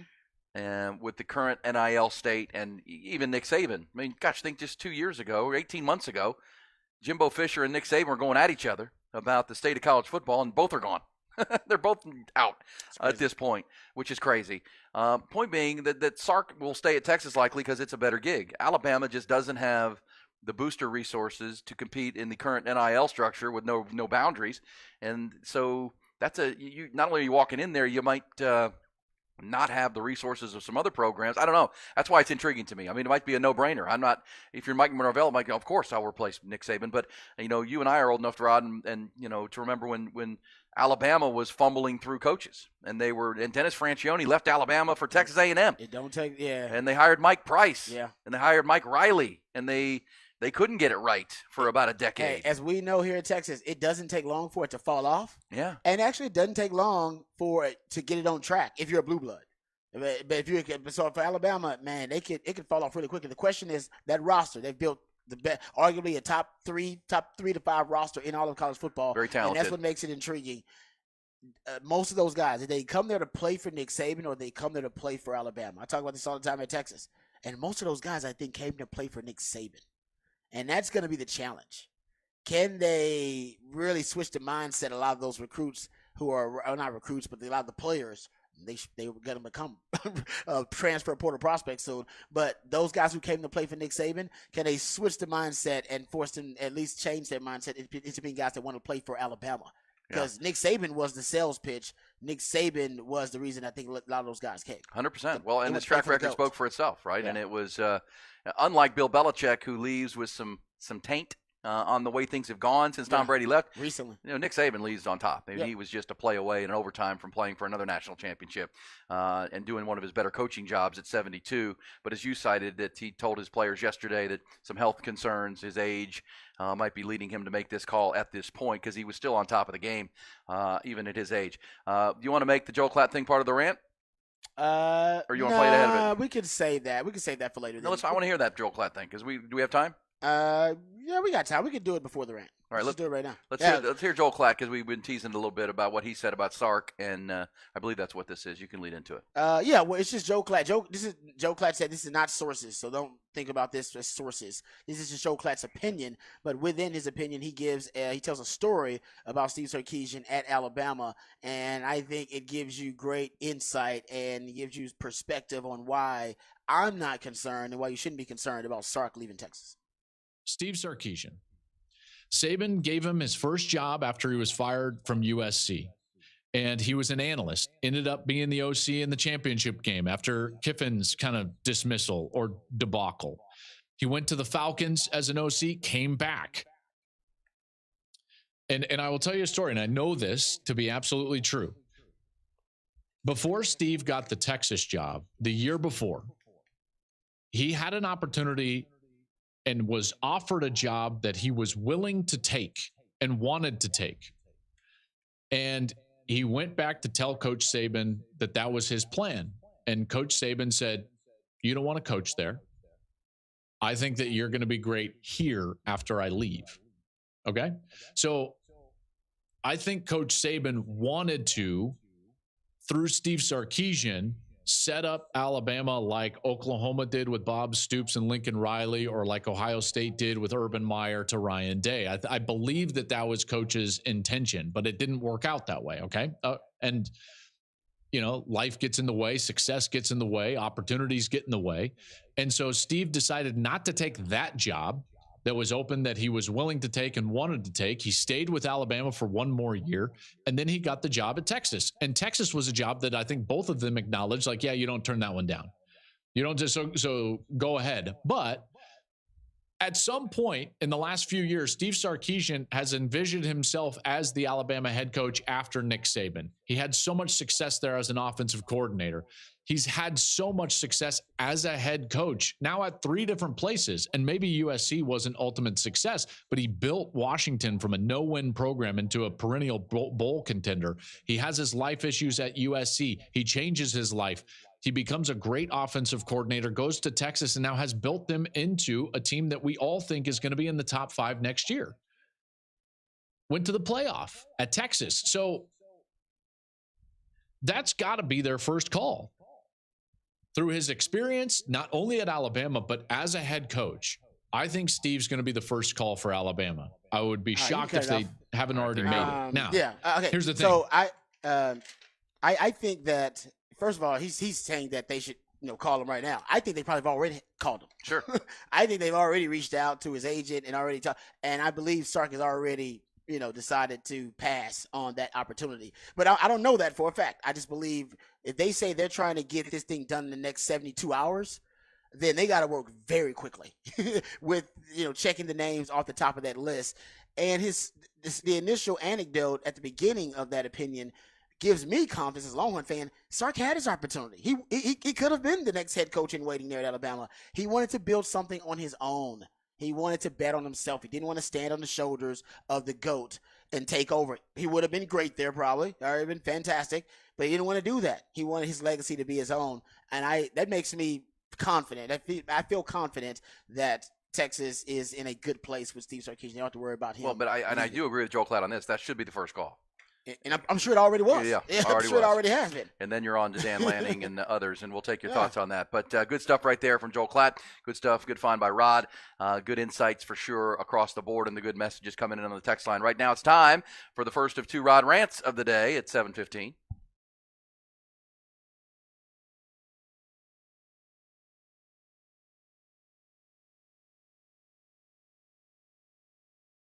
I'm as mad as hell, and I'm not going to take this anymore! Find out what happens when people stop being polite and start getting real. You ain't keeping it right! My God! Okay, it's happening. Everybody stay calm. Oh, you've done it now. It's time for Rod's Rant of the Day. Hold on to your butts. All right, now there are a lot of lessons to be learned by looking at the legacy of these GOATs who are now either stepping down to retire, parting ways with their team, whatever it may be in any capacity, whether you're talking about Pete Carroll or Bill Belichick or Nick Saban.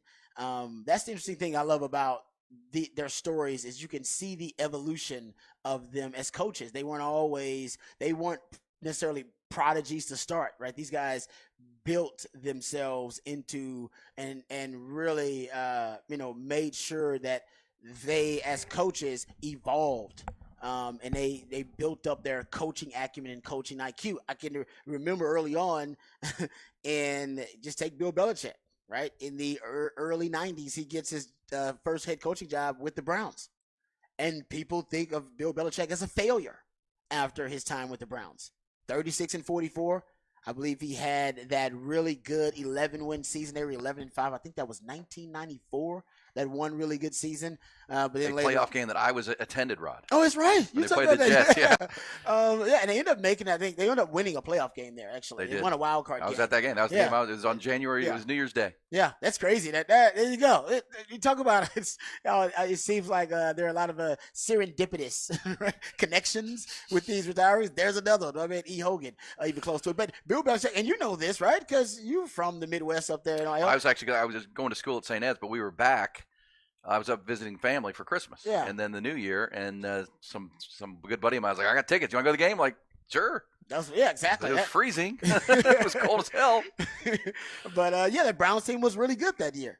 They were an 11-win team, and Bill Belichick was the head coach, and people thought of his tenure there as disappointing. He was 36-44 after being a head coach there, and even with the Browns, though, I think you could see he had some he really did have some strengths early on as a head coach, even before he evolved into being the GOAT at the NFL level with the Patriot way and Tom Brady.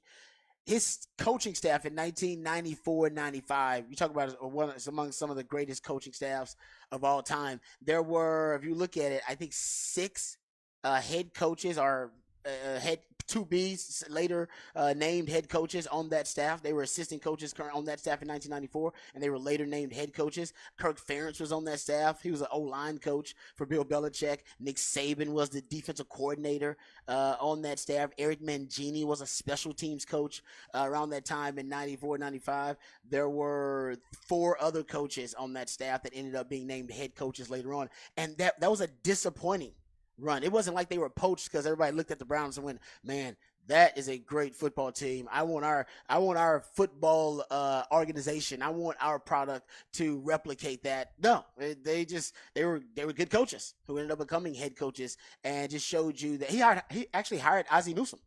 Ozzie Newsome's first job actually is with Bill Belichick as a front office guy. I was with Bill Belichick, hiring him as a person. I believe he's a personnel director early on with the Browns, and helped them. And then, of course, Ozzie Newsome, they kept on when they became the Ravens And then he helped build the Ravens Yeah. into being a championship team. So Bill Belichick had an eye for talent.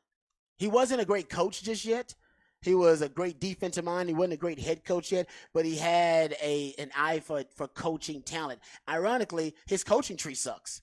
That's the irony of the thing, is that he actually did have an eye for hiring coaching talent early on, but his paranoia and him being very anxious and him fearing the teams are going to poach him, poach his coaching staff, and poach their ideas, I think that caused him to be a little bit reluctant to reveal all of his secrets and all of his philosophy and his dogma as a coach, reveal that to his assistant coaches, which ultimately makes you a great coach, right? You're around there to absorb information from your head coach, and when you feel like you've absorbed enough, you move on to the next location as a head coach, because you're trying to be the best version of yourself as a coach. You're trying to improve, evolve, and Bill Belichick's coaching staff never really do that, but I digress. Going back to it, that's one of the lessons of all these GOATs, and obviously Bill Belichick is the GOAT at the NFL level, is that they had these stretches where they had to reinvent themselves because a lot of the people thought they were disappointments or that they had failed during that time. Even Pete Carroll, when he was with the Patriots, before Bill Belichick, speaking of the connections, he was 27-21 as a coach and thought of as he's an average coach. He's just an average coach. He's not a great coach. He's an average coach. And even Pete Carroll talks about after leaving the Patriots that he had to learn a new way of coaching. And he talks about basically emphasizing and prioritizing the immeasurables and the intangibles with his team, talking about culture. And so he talks about this a lot too, having an environment where guys like to be around the team and want to be around the team. And he said that at first he didn't think that was a big deal as a head coach, that you didn't have to cultivate an environment, right, of positivity, or cultivate an environment of a competition that would naturally, organically happen. But he said, no, as a coach, you had to force that issue. You have to force the culture. You have to be kind of the culture bearer. You got to set the example. It's something you have to overemphasize. And he said he didn't do that enough as a head coach early on. And later on he learned. You can listen to him now. All he talks about now are those qualities and traits about a team. Some of the immeasurables, some of the things that you really cannot quantify.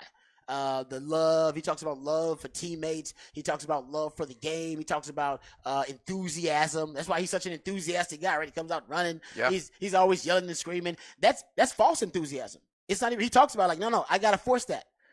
Trust me, it spreads. Yeah, he say it spreads. It's infectious. He say these guys, they see me out there with a lot of energy. They go, man, this guy's 70 years old. I need energy. I gotta pick it up. Why am I here lagging? Why don't I have that kind of energy? And why don't I have that type of vibe? And he said, all that's intentional. And he learned that after his time with the Patriots. He said something's off. I know I'm a good coach, but my teams aren't achieving. My teams aren't winning. And he realized that your teams are better when they're closer. When your teams are closer, when they enjoy being around each other, when the culture is good. They want to be at the facility. That's what he told Sark. Sark is using that right now. Sark will tell you that's what he got. He got that from Pete Carroll. Pete Carroll always made it fun to be around that program with that organization. But he had to learn that through failures early on. Same thing with Belichick. Belichick had to learn early on, what the Patriot way was all about. Now, having Tom Brady also helps. But he had failures early on in his tenure with the Browns. You go look at Nick Saban. Guys, Nick Saban with the Miami Dolphins was a disaster. Didn't go good.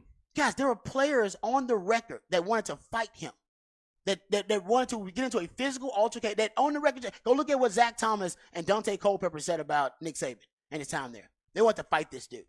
That he was that the culture that was so toxic, and he was such a dysfunctional leader. He was such a detached leader with them that they said that they basically turned on their coach. He had one incident. I'm not making this up. You can go look it up. Where a player started to have a seizure on the floor of the facility. Offensive lineman. And Nick Saban reportedly walks into the room where he's having the seizure and walks right past the guy. Some even say he walked over him. Walked right past him and went up to his office. And when they asked Nick Saban about it, he said, I didn't want to show weakness in front of them. Like, weakness? You didn't want to be vulnerable? Yeah, you didn't want to show compassion, be vulnerable? Trust me, Nick Saban was a different man after that. He learned. He learned. Like, man, I got to show compassion. I got to show vulnerability. These are men. We're supposed to be together. We're supposed to be close. We're supposed to have a camaraderie and a bond. If I'm gonna treat one of our own like that, they're all thinking, man, he doesn't care about me. Look what he just did to one of our teammates. Hell, we're all here on the verge of tears, and he just walks up to his office. I'm sure he will tell you now, that was a miscalculation. That was a bad decision by me. But that was early on as a young head coach. So that's part of why his tenure there was a disaster. And then he evolved, and now he's the GOAT. All of these GOATs, and all the GOATs of every industry, guys, go look at their path. That's the lesson to be learned. And the lesson to be learned is that just because failure is not final, and it's not fatal, right? Actually, you can learn from it, and it will be a part of what forms your championship DNA. And honestly, in the end, it's part of your legacy. And it actually makes your legacy even greater. Because people start to look at how you overcame that adversity and became a better version of yourself. Yeah, they always, what's the great bromide? Failure is not the problem. Not trying is the problem, right? It's a bigger failure to not try. Yeah. And for these coaches, because there are still people who keep getting it wrong. They don't evolve. They don't change. They don't learn from the previous mistakes. That happens all the time in coaching and in life. That they will refuse to evolve and change their ways. That's for sure. And it is interesting. All three of these coaches have been to the top, and then had to fight to get there. But they were at the bottom at one point too. And look, Bill Belichick still wants to do it, and so Bill does. Belichick, he's ready to take on another verse. Whereas it feels like Pete Carroll's going to stay on as an advisor. You wouldn't be surprised if he coached somewhere else again, but I don't think so. I think he wants to go after. But we'll see, and we'll talk about it. That's great stuff right there in Rod's rant. And it doesn't just apply to football coaching. It applies to any phase of life. You can evolve and you can get better and learn from past ways that maybe didn't work as well as you hoped they had. That is for sure. By the way, that game I went to, it was January 1st of 2005. So it was the first day of the year. And it was at Cleveland Stadium. They beat New England. And Drew Bledsoe was the quarterback of the Patriots that game. Early, rookie. It's a long time Young ago. QB. And Vinny Testaverde was the quarterback of the Cleveland Browns that day. Vinny Testaverde. Yeah, they won 20-13.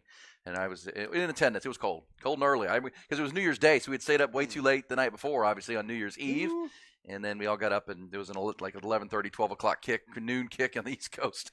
It was fun. But, yeah, it's amazing. That's why I say this is, for someone my age, that's right when I was, 20, 21 years old and going to college.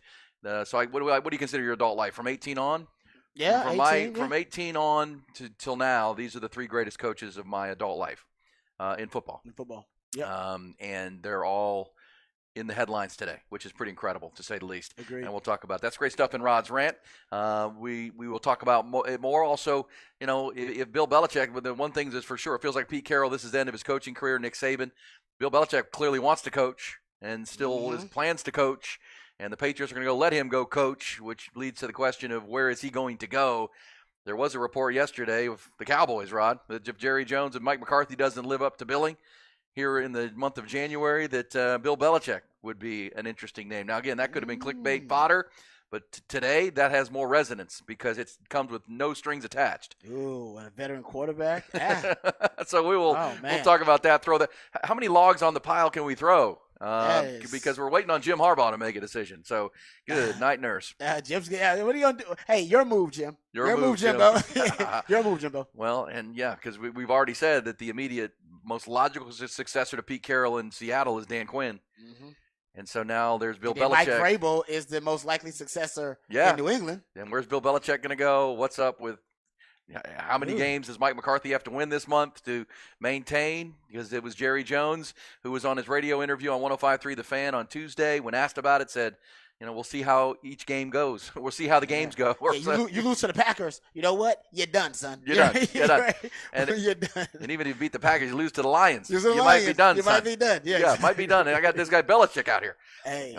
Put in the call, Jerry. Just just let it see. At least you might as well see what the vibe is. We will talk about it with you, and the conversations are plentiful on this Thursday morning. With Hook It Up, we'll come back. We'll get some bullish or BS before the end of the hour. We're having a lot of conversations with you on Hook 'em Up on 101.9 AM 1260, streaming on the Horn app and at hornfm.com.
Aaron Hogan, Rod Babers, Hook 'em Up, 1019 AM 1260, The Horn. The breaking news just continues to flow. Almost an hourly basis now.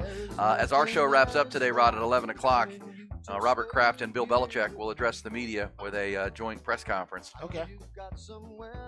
So I'm sure there'll be more stories, conversation coming out of that.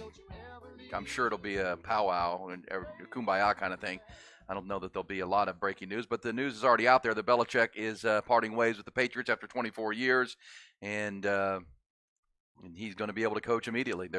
He's got 1 year left on his contract, which would fly against the reports this year that he signed a new contract this summer, Rod. Yeah. Maybe that is not true. Definitely disputes that report. Disputes that, but still had 1 year left, which means Robert Kraft could have held him to that 1 year and traded him if he wanted to coach again. But according to the Adam Schefter reports, the two have mutually agreed to cut ties, and he can go coach where he wants, and the Patriots will move forward as well. I'm sure we'll hear clarity on that at 11 o'clock this morning, 12 o'clock on the East Coast. It recalls that if you have not seen this, I know a lot of you have, but you should go immediately and seek to find an HBO documentary on Bill Belichick and Nick Saban. It's called The Art of Coaching. It's 2 hours of just football pornography, Rod. It's just great. I mean, Yeah, it's those two talking football and the parallels at Alabama and New England and their different styles, but how they're alike and their friendship. It's really, really good. And then in there is Pete Carroll, who also is moving out. And this text is interesting. Says, who said it's the end of Pete Carroll's career? He's made it known he wants to continue to coach. Chargers would be ideal, but the owners are trash. And I should say, Pete Carroll's 72, Nick Saban's 72. But Pete Carroll, here's what he said yesterday. Because I put a tweet out and some people took issue with me. I said he was fired. He was fired. He wanted to keep coaching. Yeah, if you want to keep coaching and the owners say no. you're fired. You can be advisor around him. Yeah. We got an office for you, but you can't be coaching the team no more. Yes. Yeah. Here's what it says. Carroll thanked his family, his team ownership, and the coaches who worked under him the years. He highlighted the importance of his relationship with the players. Thanked current and former Seahawks. But he did. It was made clear that he fought to keep the head coaching job. But then it became the owners made it clear that it was mutually the right decision to step aside. So, but then he told Tom Pelissero of NFL Network that I'm friggin' jacked. He said, "I'm not tired. I'm not worn down. What's coming now? I've got no idea, but I'm excited about it." Yeah. So does that mean he's willing to step aside to be an advisor now? And then if the right job was offered, he'd go? I think that's what it is. I think he wants to be around the game. He's like, no, out until a institution calls me, and it could be college. Who knows? You know what I mean? We've seen that. Maybe he wants to go back to college. And there are going to be those, and this is not to be an ageist, Rod, but they're not going to want to hire a 72-year-old coach. But Bill Belichick's 71, and I think people will be knocking on his door. And Pete Carroll doesn't act like a 72-year-old. No, he does not. Age is a number. Age is a number. Does not. He has a very young energy about him. So yeah, that'll be interesting. I think he wants to coach again. I'm with you. I don't know if an NFL team is going to do it though with Pete Carroll. And I don't know why they would do it with Belichick and not Pete Carroll. But Belichick has, he's got a reputation for being the GOAT at the NFL level. I think that gives him a little bit more clout than Pete Carroll. But I think, there's a chance both of them wants to coach and they'll get a coaching job again. There are a lot of different football programs and organizations that will be interested in Pete Carroll and interested in Bill Belichick if they still want to coach. And we know Belichick does. So we'll see. Yeah, we will see. That leads to interesting conversations, to say the least. And there's also the idea that Jim Harbaugh could be moving on to the NFL with one of these open jobs too, which would send another ripple effect through college football. Mm-hmm. And there's also the idea that Arthur Blank and the Atlanta Falcons would like to make a run at Kirby Smart at Georgia, and make a splash with that decision. So, or at least that chase. Which, gosh, can you imagine if Michigan, Alabama, Georgia were all open at the same time? Yeah, that would be unbelievable. We did have that. We had Notre Dame, USC open around the same time, or at least openings, and then Oklahoma when Lincoln Riley jumped from USC. By the way, speaking of Oklahoma, I guess Bob Stoops has made it clear he doesn't want to coach, but why is no one calling Bob Stoops? He's only 62 years old. I don't know, and he just won in the XFL. That guy can still coach. He can still coach. Wouldn't you call him if you were a big-time program who knows that what kind of what kind of skins on the wall that guy's got. I don't know. That's I'm still. sure they have. I'm pretty sure he's made it clear that he just doesn't want to coach. he just doesn't want it. Yeah. I'm sure somebody. I mean, there's no way they forgot about Bob Stoops. The Sooners would have hired him when Lincoln Riley left. Yeah, They brought him in on an interim level. I think he must have made it clear multiple times that now I'm done. I'm not coaching anymore. So we are in agreement on this Thursday morning, historic Thursday morning, that the likely replacement for Pete Carroll is Dan Quinn. Yeah, and I think the likely replacement for Bill Belichick is Mike Vrabel. Mike Vrabel.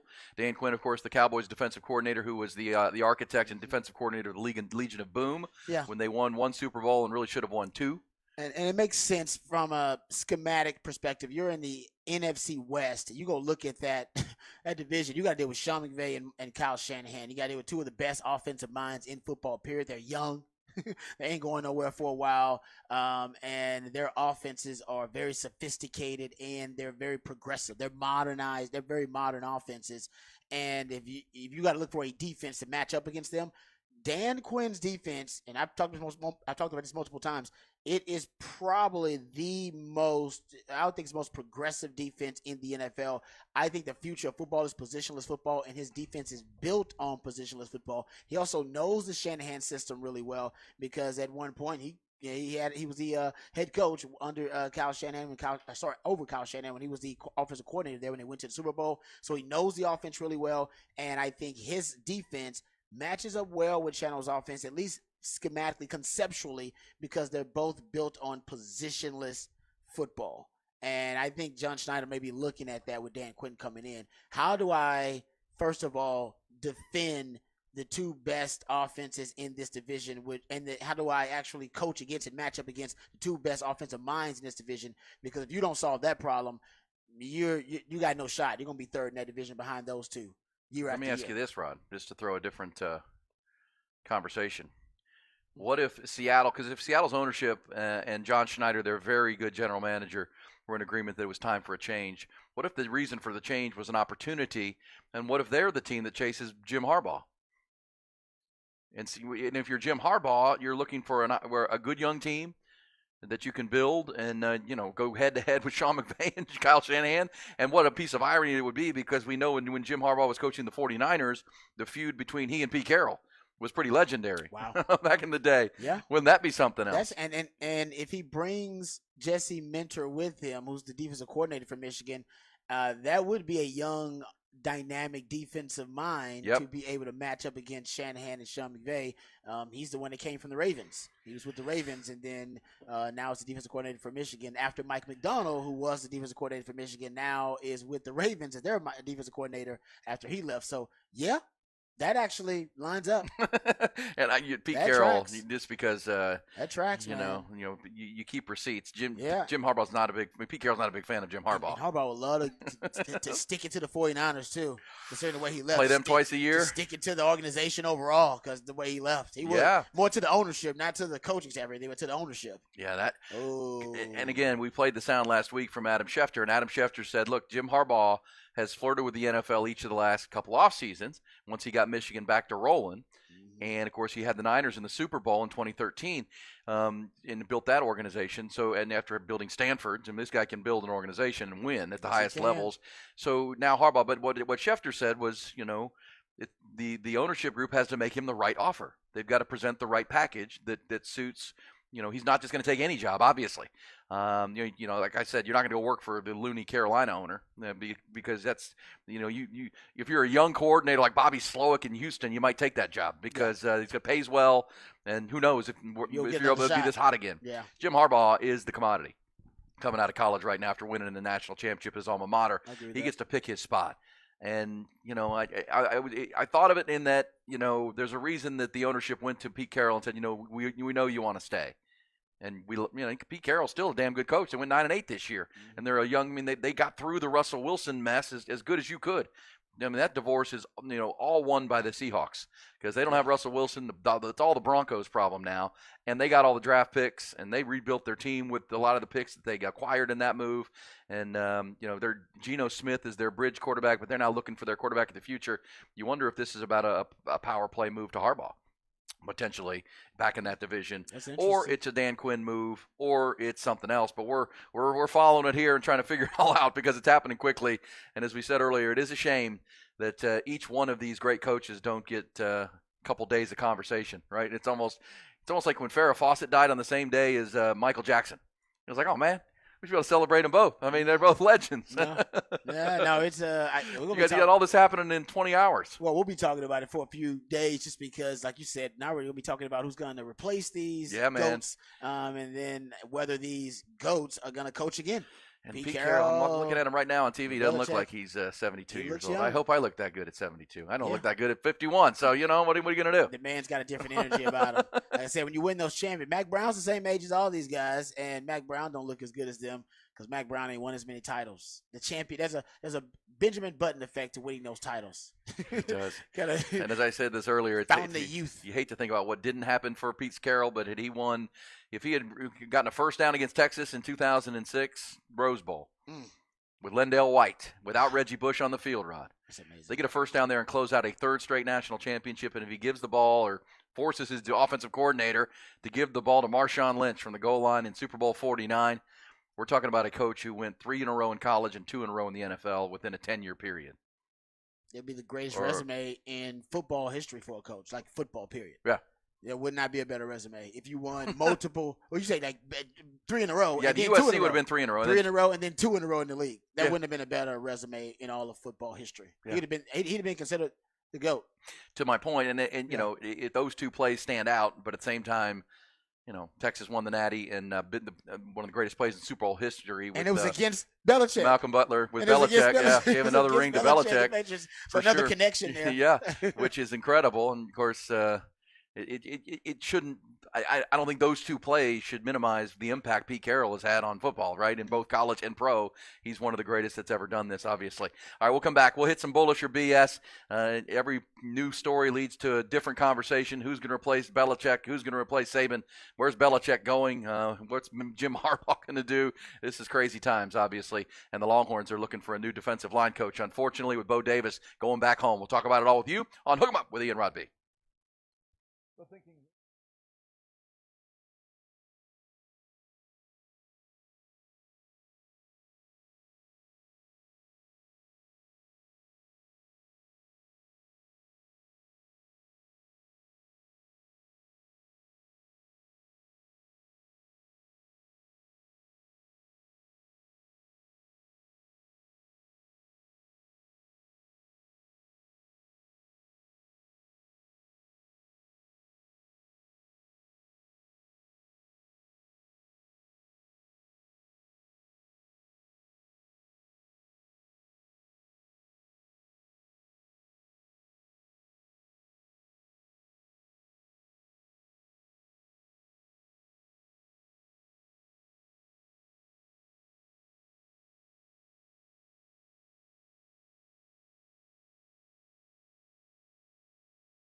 Aaron Hogan, Rod Babers.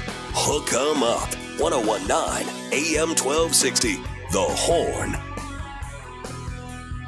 Head on a swivel Thursday with a lot happening and a lot happening fast. And then what's to come beyond it is the conversation of a Thursday morning, 11 January. It's time for bullish or BS, Rod, and I would say be bullish on today's warm temperatures because it's going to be the warmest it's going to be for a while. Cold air coming. Today's going to reach, we're going to top out about 72 degrees today, Rod. 72. But into the weekend, it'll drop into the upper 60s. It'll still be nice, but then cold at night, and then by Sunday afternoon into Monday morning, the coldest temperatures of the year. We're only 11 days into the new year, but certainly the coldest temperature since last year, with lows projected on Monday of 22, 16 on Tuesday, 17 on Wednesday. And you won't get much above 35 degrees during the day, so be ready. Be ready. Enjoy this day and this weekend as far as some warm temperatures. You got stuff to do. And as we say, get over to our friends at Callahan's General Store and pick up all your pipe freezing material and spigot drips and get ready for a hard freeze. It's going to be 3 days of a hard freeze, right? Wrap them up, man. This is not a one-night situation. This is 3 full days and 3 nights of hard freezes. So make sure your house is ready. Be prepared, as they used to teach us in Boy Scouts, Rod. Please do. Cub Scouts. It's the best way. Hey, bullish or BS, Rod, that with the departure of Bo Davis back to his alma mater at LSU, you're bullish that Sark should now turn his attention to Alabama's defensive line coach, who now possibly is available with the departure of Nick Saban from Alabama. Well, yeah, I think he should be on the list with a lot of guys. I mean, I think it's, I think he should be on the list with about 4 or 5 other guys. Frank Okam, Rod Wright should be on that list. Ed Orgeron should be on that list. Remind me where Rod Wright is. Rod Wright was a great player at Texas. Rod Wright was the Texans. Okay, The Houston Texans, actually. In the NFL. Yeah. And that defensive line has played great this year. I will tell you that. Yeah. Guys like Sheldon Rankins and Malik Collins, and he's done a real good job with that group.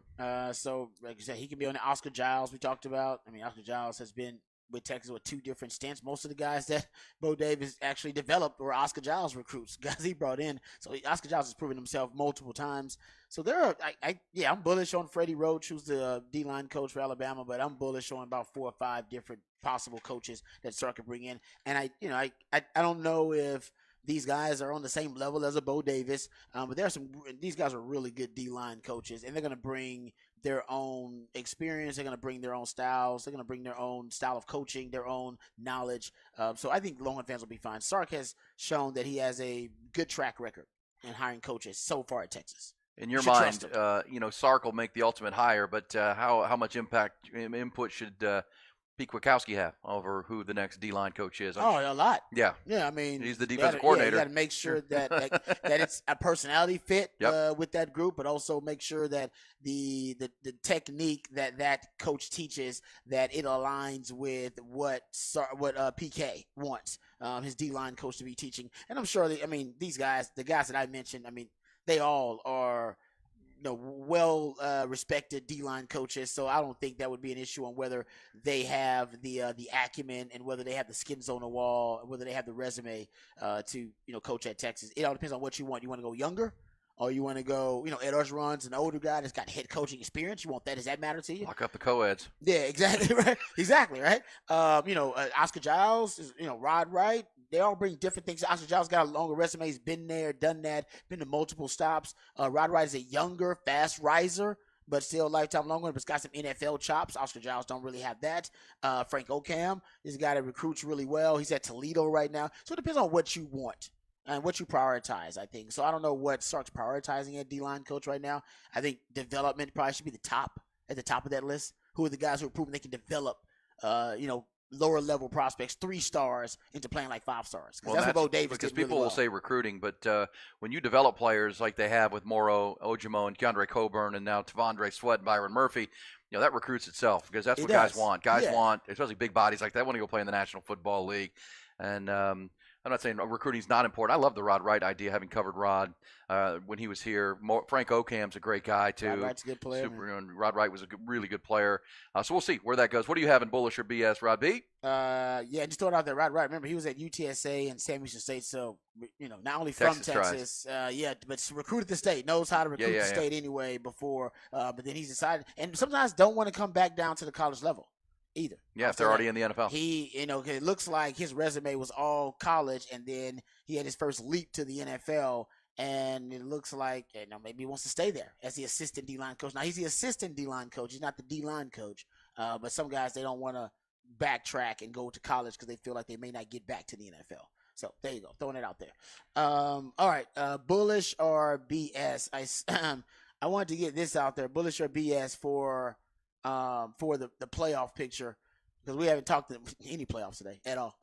That's all right. You got tomorrow. Yeah, I feel like we haven't talked any playoffs, so I wanted to get it out there, but we'll wait on that a little bit. But bullish or BS? The Bears keeping Matt Eberflus after firing now 4 offensive coaches, running back coach, wide receiver coach. They fired their quarterback coach, their offensive coordinator, which was Luke Getsy. They fired all these guys and kept Matt Eberflus. Bullish or BS on this? He's staying. He's the head coach now. I saw it multiple times being reported they're going to keep Matt Eberflus. Even with these new coaching availabilities, I think they're holding strong. They're going to keep Matt Eberflus as the head coach. Are we bullish or BS on that? I think it's BS, but it's very Bears-like. But that's the kind of the Bears' MO. They have an opportunity to upgrade both their head coach and their quarterback, and there are a lot of reports out of the Windy City that they're going to do neither. That they're going to keep Justin Fields and they're keeping Matt Eberflus. No, they can't keep Justin Fields. They can't keep both of them. We'll see. You keep one, but you can't keep both of them. There's no way. What are you going to do in the draft then? Trade out of those draft picks? Oh, yeah. King's ransom. King's ransom for Caleb Williams. That would be insane, but it wouldn't be unlike the Bears. They did it last year when they had the one pick. And then you missed out on the quarterback last year. You missed out on C.J. Stroud. Oh, I know. It was a franchise-changing quarterback, and now you're telling me to think logically, not like the Bears do. Man, that's crazy. That's wild. I can't believe that. Yeah, but it's happening. Yeah, Matt Eberflus is being retained. He's going to be retained by the Bears. Even with all these coaches available, that doesn't make any sense. The definition of insanity. Same thing over and over again, expecting different results. That's the Bears. Hey, I'll give you this one. Bullish or BS? It would be logical for Alabama to turn to Dabo Swinney. No. A former player and alum at Alabama to take the reins. No. He's anti-NIL. He's anti-transfer portal. No. You'd be walking back in time hiring Dabo. Nope. Played for Gene Stallings. Yeah, exactly. Your NIL issues, you already have NIL issues at Bama. Remember Nick Saban hinted at that? He implied that. I think that would be a disaster because that guy does not have enthusiasm for the new landscape of college football. That may be why Nick Saban's leaving anyway. It's possible. He's tired of the changes in college football. He should be the commissioner, though. He'd be a good one. The commissioner, Rod presented that earlier. The commissioner of the new college football. Bullish I love or it. BS? I'm bullish on that. Nick Saban, as I said, commissioner of college He could be football. our George Washington. Yeah, you go. Leading us into a new place. Oh, I love The it. general takes the reins. Yeah. Gets it all fixed. Who says no? Exactly. Auburn. Everybody. Auburn. Auburn. Fair. We'll be back. Hook 'em up with Ian Rod B.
We're rolling take A. We're rolling take overdub. 5. Double tap.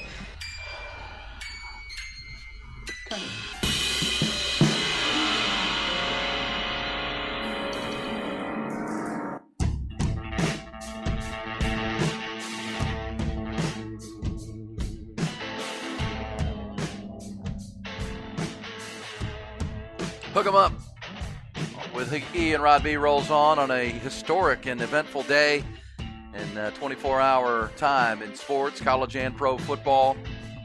Stories developing quick, and the what's next conversations begin immediately when you hear the news, including this text is bullish or BS, guys. How worried should Texas fans be that Sark may go to Alabama? Talked about that since 6 a.m., and I think there should be some concern. I'm not going to say that Brinks truck that just passed you or you just passed on the freeway may be headed to Sark's house. Yeah. Back up to his driveway. He's about to get paid. But so Rod took us through the Joel Klatt sound of last hour that Sark had an opportunity to be the coach in waiting potentially with Nick Saban while he was still at Alabama, but took the Texas job. And the way Joel Klatt told the story, Rod, that there was a different job a year earlier that Sark could have had, which Saban told him, hey, I wouldn't take that. Why don't you stick here? You can take this when I'm done, kind of thing. And then the following year, Texas came open. And I think both agreed that, hey, that's too good a job to pass. Think of which job Me open. too. I was thinking that. Was it Florida State open that time? Was Florida State open then? Was Mike Norvell hired then? Possibly.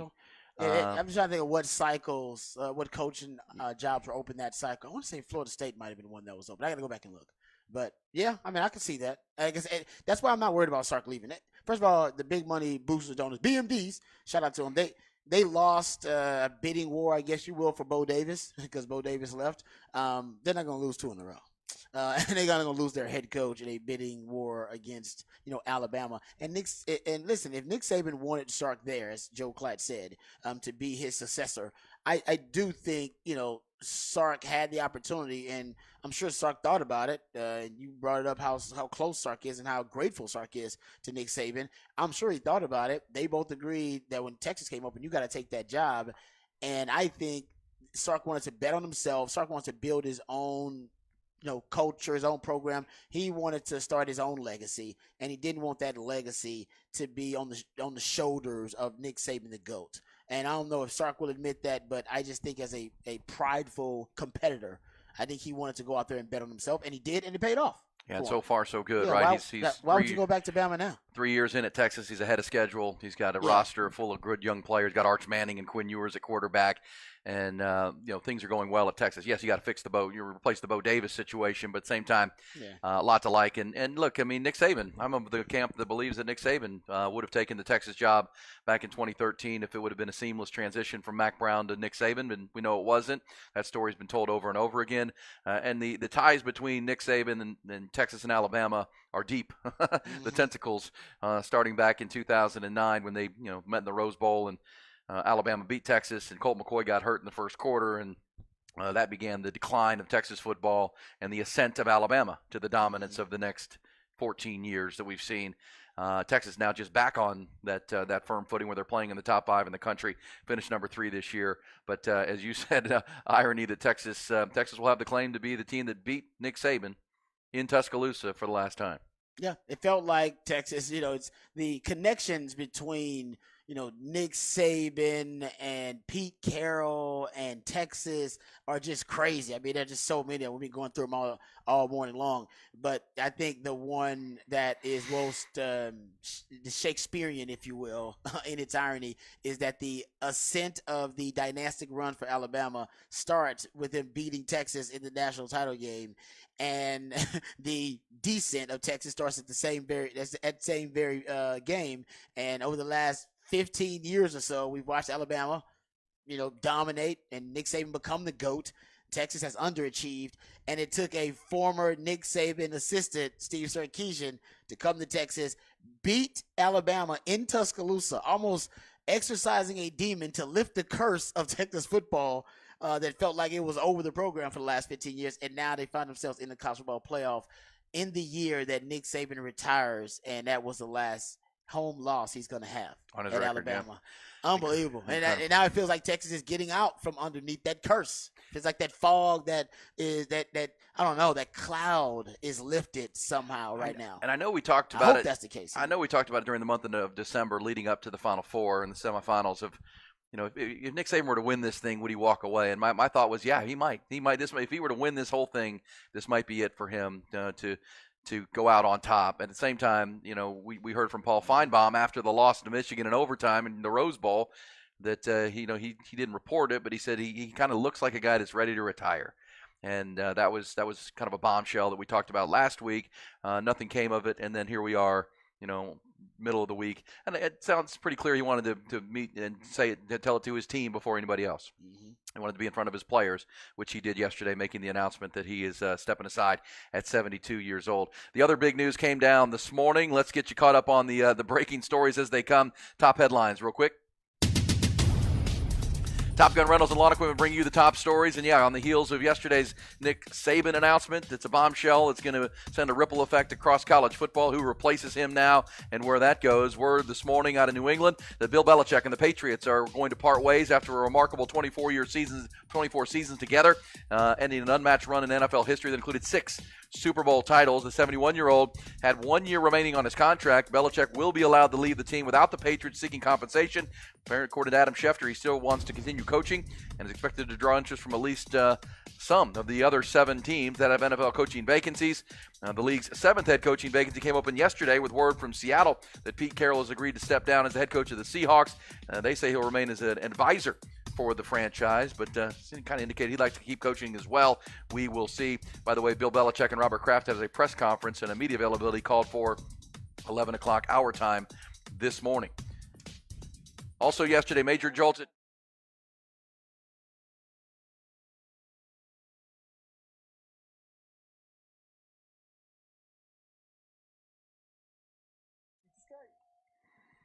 Also, I was about to get into the Bo Davis decision. We now know that Bo Davis is going to LSU. Texas basketball, the women. How about they beat TCU last night, 72-60. Can I mention Madison Booker? This is pretty incredible what she's done, Rod, to move from the wing.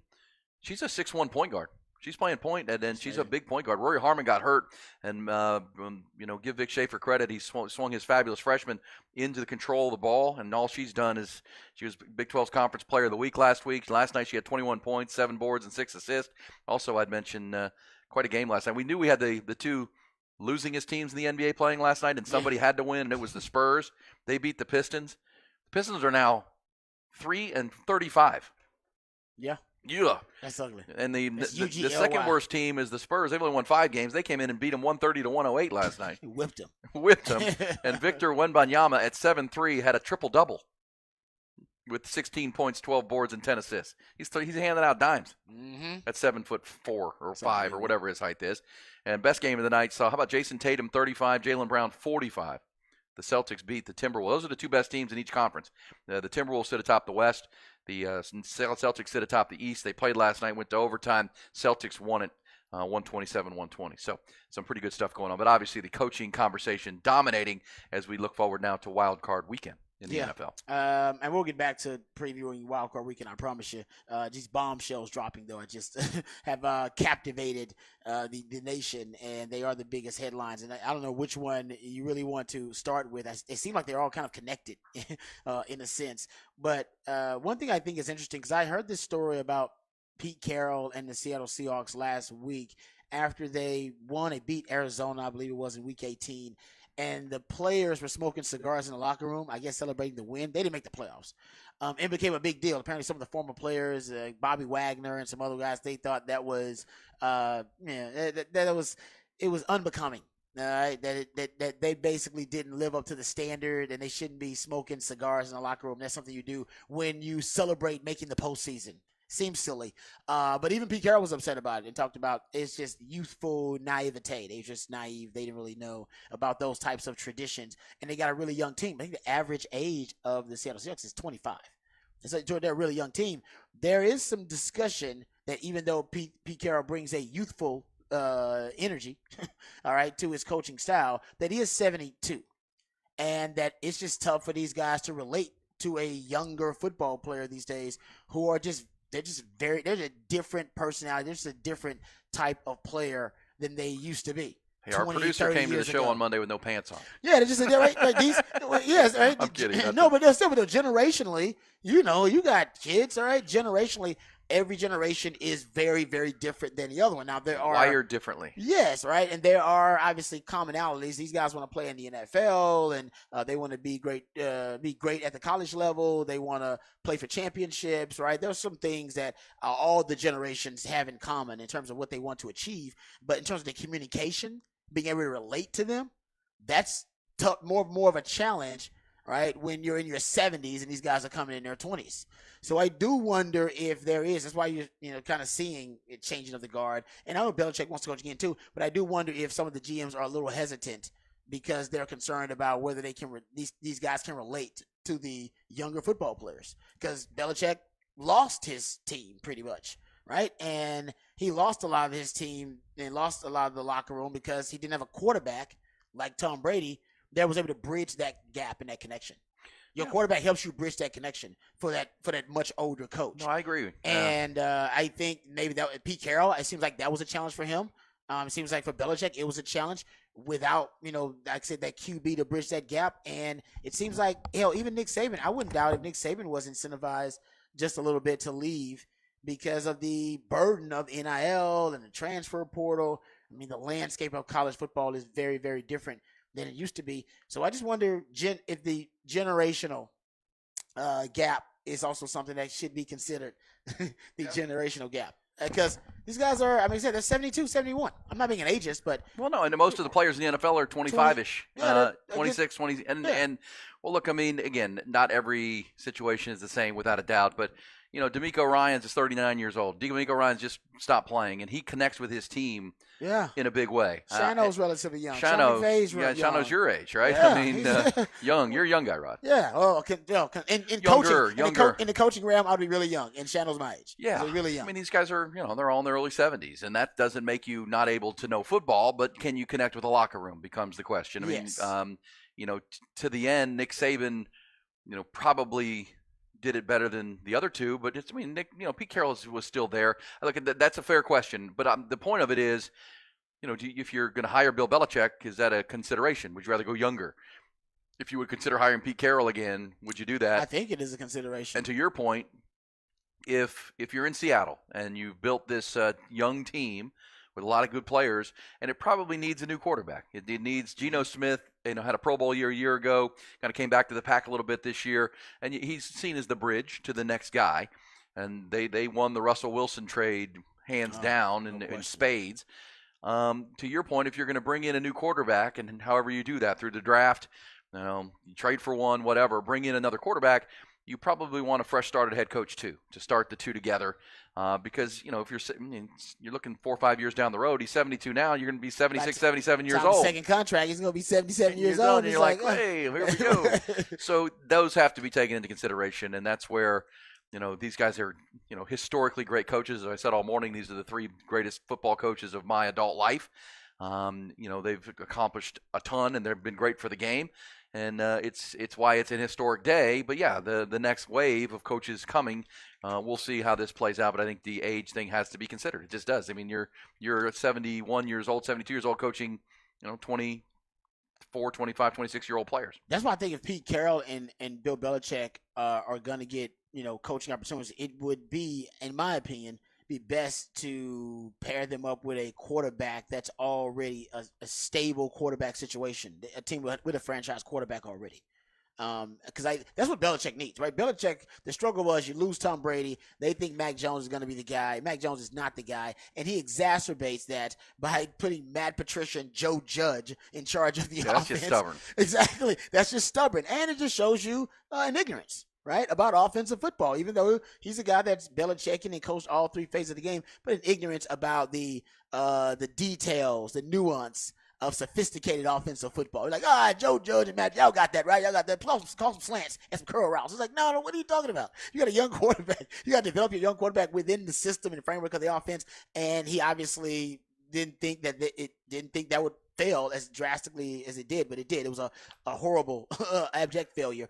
And I think that you need to make sure he has a quarterback and you pair him up with a really good offensive mind, one he's comfortable with, and you basically let him handle the culture of the team and let him handle the defense. That's basically it. It is interesting that these three coaches that are on the top of mind today, Bill Belichick, Pete Carroll, and Nick Saban, all of relatively the same age, all kind of taking the same track. They're all defensive back coaches to begin with, right? That's their seen as their specialty, defensive coaches who coach DBs, and you're from DBU, Rod. Started that, baby. Somebody put a point that guys Dusty Baker and Bruce Bochy just won the last 2 World Series titles, which is true. That's in baseball, and they're both in their upper 70s. That's true. It's a different sport. Nothing against that. It is a different sport. It's a different sport. It's a very different sport. But it also, to your point, it certainly has to be a consideration, but it doesn't mean Bill Belichick. No, I'm not saying land. they can't do it. No. I'm just saying I think it may be one of the reasons Sure, that 100%. data points that is considered when you're bringing in Bill Belichick. How can it not? Sure. At 72. You're going to get him to draft your quarterback of the future. You have to consider that when your quarterback of the future signs their second contract, he's going to be 77 years old. Yeah, and but I do think Bill Belichick will get hired by one of these coaches or one of these organizations. I think Atlanta. But again, we're watching this play out. We don't even know if there's more availability coming. We talked about Kirby Smart at Georgia. Is Atlanta making a run at him? Yeah. That conversation is going to be had. Jim Harbaugh's shoe has not dropped yet of what he's going to do. So this is all playing out in real time, and it is interesting, to say the least. This says, what about Jimmy Johnson? Look, Jimmy Johnson is one of the greatest coaches of my adult life, without a doubt, but he just didn't coach as long.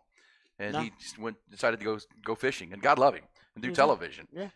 Because he's like Stoops. He kind of left it early and was like, I'm not going back. Jimmy Johnson kind of on that Bob Stoops, but Jimmy Johnson won at a higher level than even Bob Stoops did. Of course, but these guys are still doing it and doing it at a high level.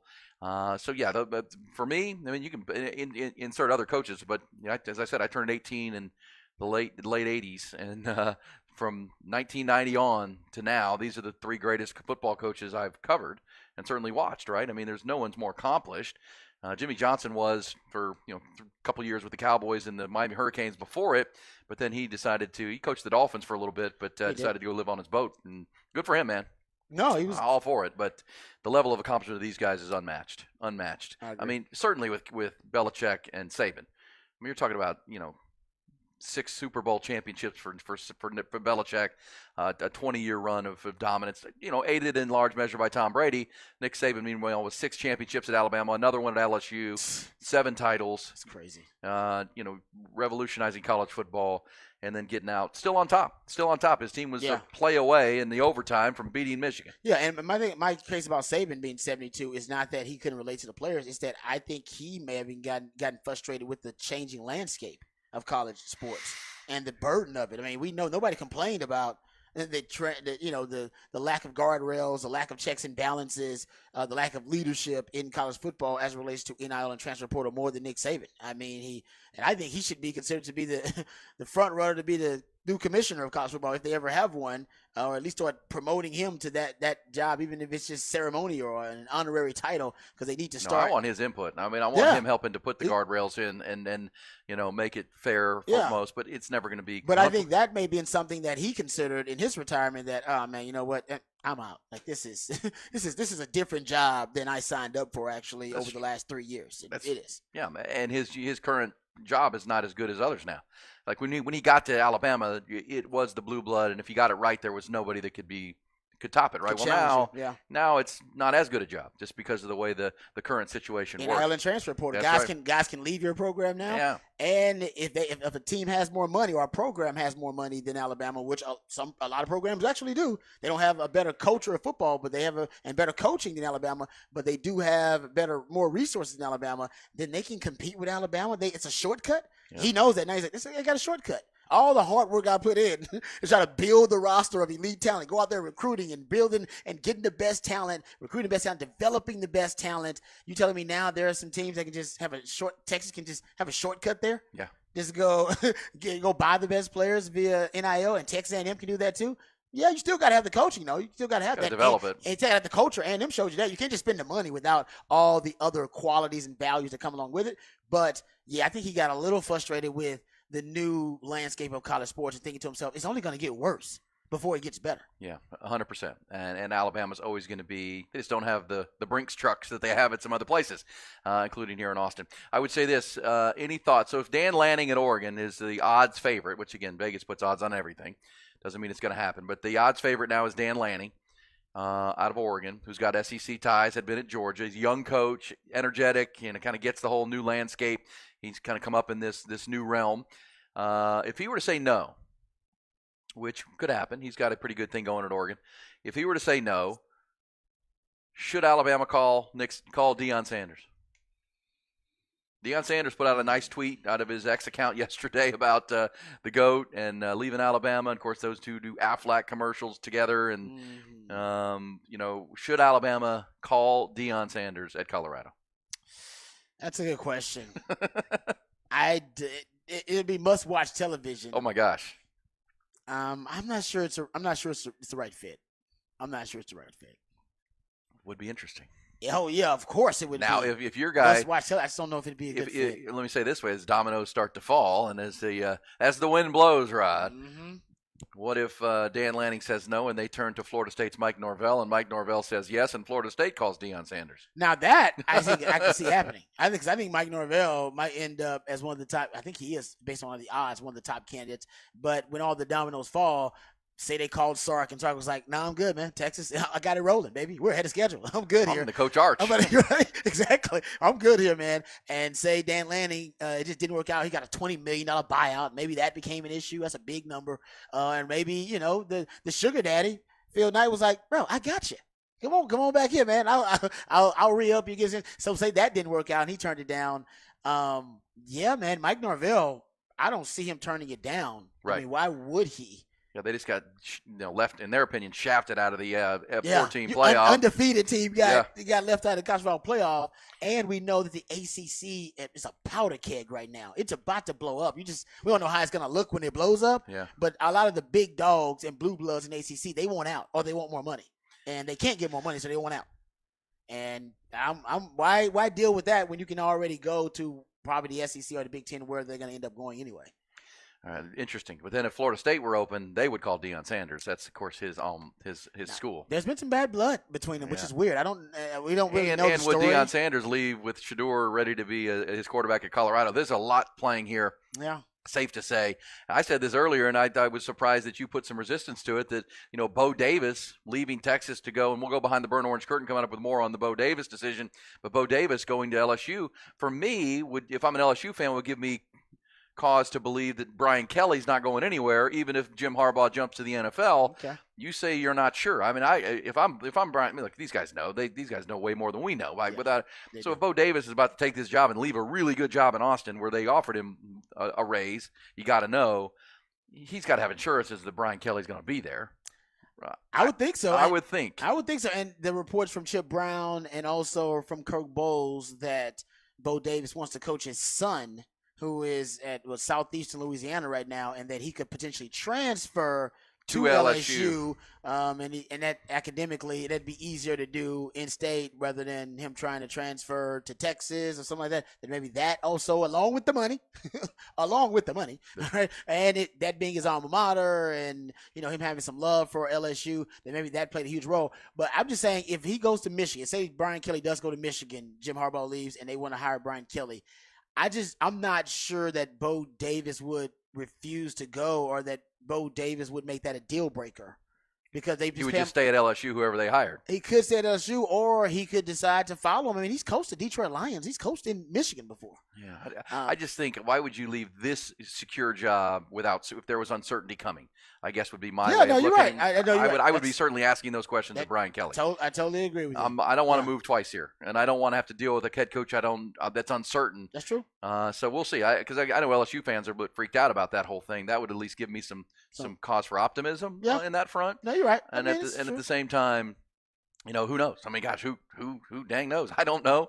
I was surprised when I saw the Bo Davis news yesterday, because I thought he had made his call. But I will say this, that some of the guys that cover Matt Moscona, who covers LSU, he had reported that getting Bo Davis to come to LSU was even more important to LSU than the defensive coordinator hire.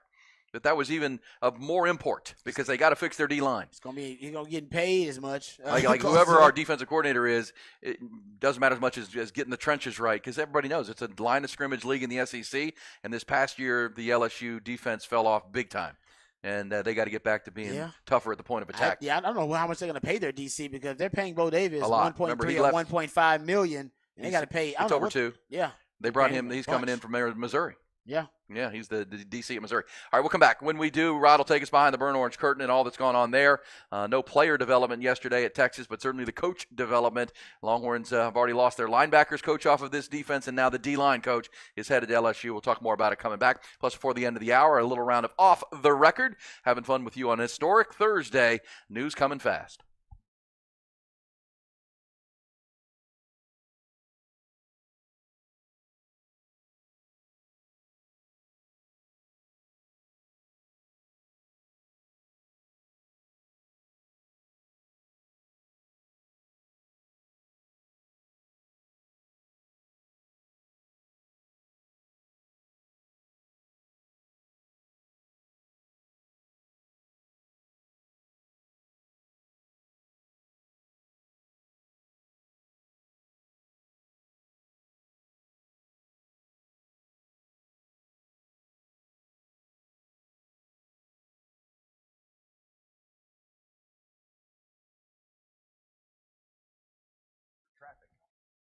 Hey, what's up, folks? Lifetime Longhorn Rod Babers here. Let's talk about Apple Leasing, because Apple Leasing can help you in so many ways. You just heard the traffic report, and of course, traffic is always a problem here in Austin. But what if I told you traffic actually could be even better? If you're driving in traffic in a car you actually wanted, so Apple Leasing can help you out with that, right? So they can actually improve the misery that you have to deal with in traffic by making sure you get the car you want for the price you want for the payment that you want. That's what Apple Leasing does, and they do it really well. They have the ability to put you in any make or model vehicle that you want. The professionals over at Apple Leasing can help you get the price you want, the payment you want on the car that you want. And all it takes is one phone call or one click on Apple Leasing's website, and you'll get a quote on any make or model vehicle that you want. They can even give you an estimate on the value of your trade-in right over the phone. They have what they call a simple interest easy lease that makes things simple. It's going to simplify the process for you. It's going to make sure that you have a lot more options, possibilities. It's going to make sure that you find the car that fits you best, but most important, the car that fits your budget best. So the simple interest lease is going to give you a lot of flexibility to make sure that they can fulfill all of your needs. Customer satisfaction is their top priority. They understand that everything seems overpriced these days. That's why leasing makes more sense than ever. You're only paying for the part of the car you're actually using. That's the value my friends at Apple Leasing can find for you. So we all know that time is money. My friends at Apple Leasing are going to save you both. They're going to save you time, save you money, and find you great value. So give them a call, 512-346-9977. That's 512-346-9977. Or visit appleleasing.com. That's appleleasing.com. Hey, it's Aaron Hogan.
Yeah, halfway through our Thursday conversation, and there are plenty of them. Nick Saban stepping aside at Alabama.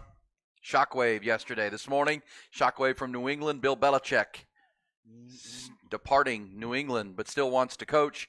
Pete Carroll also leaving Seattle, or at least told to leave Seattle. We're talking about those things. But also at the turn, Rod, halfway through our 5-hour conversation, 2.5 hours in. We're 9 holes in. We got 9 to go. A little golf chatter real quick. They'll tee it off for the second event of 2024 today, Rod, in Hawaii, coming off of last weekend's event at Kapalua. But we've got some breaking news of our own. In addition to the first hard freeze coming Sunday into Monday, Rod, get over to Callahan's General Store. They bring you the tour of Central Texas golf courses. Get all of your essentials to keep you make you freeze protected, right, with your pipes and your pets and your plants and everything you need. They have all of it and ready to go for you. Obviously, with your pets, you just bring them inside and make sure they're not freezing. Yes, but the rest of it, you may need some expertise, and that's what Callahan's has. But speaking of the tour of Central Texas, Rod, some breaking news. Ty, we've already had the breaking news sounder multiple times this morning, but happy to announce that our tour of Central Texas golf here in the month of January, Rod, our first golf course of the month for 2024. We're going to be taping today. Nice. Omar Uresti, he is Austin Golf, Crockett High School, University of Texas, still a competitive member on the Champions Tour. Plays right out of here, out of Onion Creek, Rod. We're going to be taping at the beautiful Great Hills Country Club. Great Hills Country Club in northwest Austin, snuggled right in there in the northwest hills near the Arboretum. So we're going to be out there playing some of the holes and learning about the Great Hills Country Club, who last year, Rod, celebrated the 50th anniversary of the course. And it was built in 1973. Safe to say they've seen a lot of growth in that area since 1973. It was built into the hills of northwest Austin by the PGA legend Don January and the architect Billy Martindale.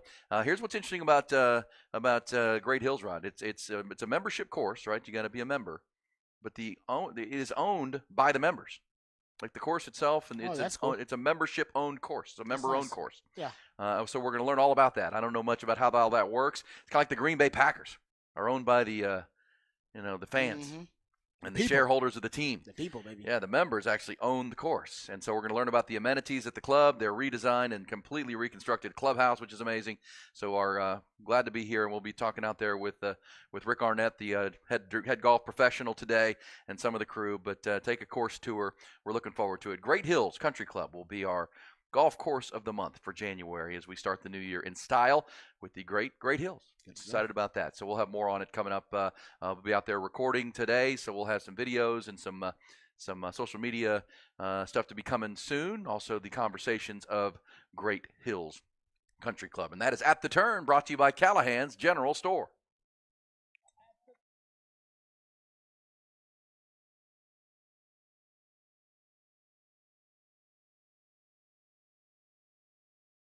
And they were all asking themselves the same question. What is behind that curtain? All right, let's get into some Texas football conversation. Let's talk about Bo Davis a little bit with all the coaching changes and the latest round of coaching carousel hires and firings. We haven't really gotten time to get to the Bo Davis discussion. Bo Davis is heading back to LSU. That was reported yesterday. There was a bidding war of sorts. Apparently, LSU did offer more. The report was between $1.3 and $1.5 million. That's a lot of money. I'm sure Texas could have matched it or beat it. It didn't seem like Texas was going to make that a priority. I think one of the reasons was if you up Bo Davis to that and you beat LSU's offer, say if you beat 1.5, you got to go into the 1.6, 1.7 category. PK makes 1.7, I believe. Your D-line coach can't make more than your defensive coordinator. So you got to up PK. To have a guy making that much, I don't even know if Bo Davis is going to get an up in title. He may just be the D-line coach there. You're bringing a co-DC and Johnny Nansen. I don't know how much Johnny Nansen's going to make, but the reason you make him co-DC is so that you can, pay them a certain amount. You can justify it. There's a lot involved there. A lot of Longhorn fans are disappointed that Texas couldn't win that bidding war because we talk about the BMDs, the big money donors all the time. There will be other good D-line coaches out there available. And Sark has shown that he has a good track record here at Texas of making coaching hires. Coaches want to come work for Sark and at the University of Texas because they pay well and they got a lot of talent. So I'm not that stressed out about losing Bo Davis. It is disappointing. He is considered one of the top 3 best D-line coaches in all of college football, but there are other good D-line coaches out there. We talked about some of these earlier. You go look at it, Frank Okam is a guy you can consider. He's a lifetime Longhorn, but he's in Toledo right now, running things on their D-line. Rod Wright is an assistant D-line coach in the NFL right now. It's his first stint in the NFL. He just got there in 2023, so he might be interested in coming back to the college level, but coached at UTSA and Sam Houston, if I'm not mistaken. So he's actually got some recruiting ties, and he's got a little bit of a resume recruiting the state of Texas, which should help Sark. Ed Orgeron is a guy you can throw out there. He's got some baggage, but you would bring in a guy who's got skins on the wall, national championship on his resume, been a head coach. Sometimes that matters. A lot of coaches like former head coaches on their staff. It helps them kind of work through. They can have think tank sessions with former head coaches. They can keep you from making some of the mistakes that they made. So a lot of coaches, they love having guys who are former head coaches on the staff. Freddie Roach is the D-line coach at Alabama with Nick Saban leaving. That might be something to explore. Freddie Roach, the D-line coach at Alabama. Nick Saban's already vetted him for you. There could be a history. I'm sure Sark and the guys who came from Alabama, Jeff Banks, Kyle Flood, they have familiarity with Freddie Roach as well. So that's something to consider. I also, I wonder, Oscar Giles is another one. I wonder if he'll come back for a third stint. The only thing he might, I think he will. He's at Wyoming right now, as E mentioned earlier. He's their D-line coach. But Oscar Giles, for years on the Fort Acres, man, he put in work. Great recruiter. He's very loyal to the university and to the brand. I mean, he's the guy that essentially recruited all the guys that Bo Davis has turned into NFL draftable prospects on that D-line. T'Vondre Sweat, your Moro Ojimo, your KJ Coburns, your Byron Murphys, right? Your Alfred Collins. That's all Oscar Giles bringing in some of those young guys right before Sark got in here. So that's also something to consider. Oscar Giles, maybe his third stint with the Longhorns, and he's proven that he can develop talent too. Go look at all the guys he developed his first stint as the D-line coach at Texas with Mack Brown. I mean, you got some of the best D linemen in recent history on that with that group. Alex Okafor is on that group. You're talking about I think you'll look at Sam Acho is a part of that group. The guys that he developed, Poona Ford would be another one that he developed that was turned into a really, really good player on the D-line. I mean, I could go on and on. I mean, I think that Oscar Giles has proven himself. Sergio Kendall, Tim Crowder, a bunch of Charles Menahu. There's a lot of guys that will vouch for Oscar Giles as a guy that can develop. Malcolm Roach is in that category. So he's got a really good resume, an extensive resume on the Fort Acres already. So you can go that route. It's all about what Sark prioritizes and wants out of his defensive line coach.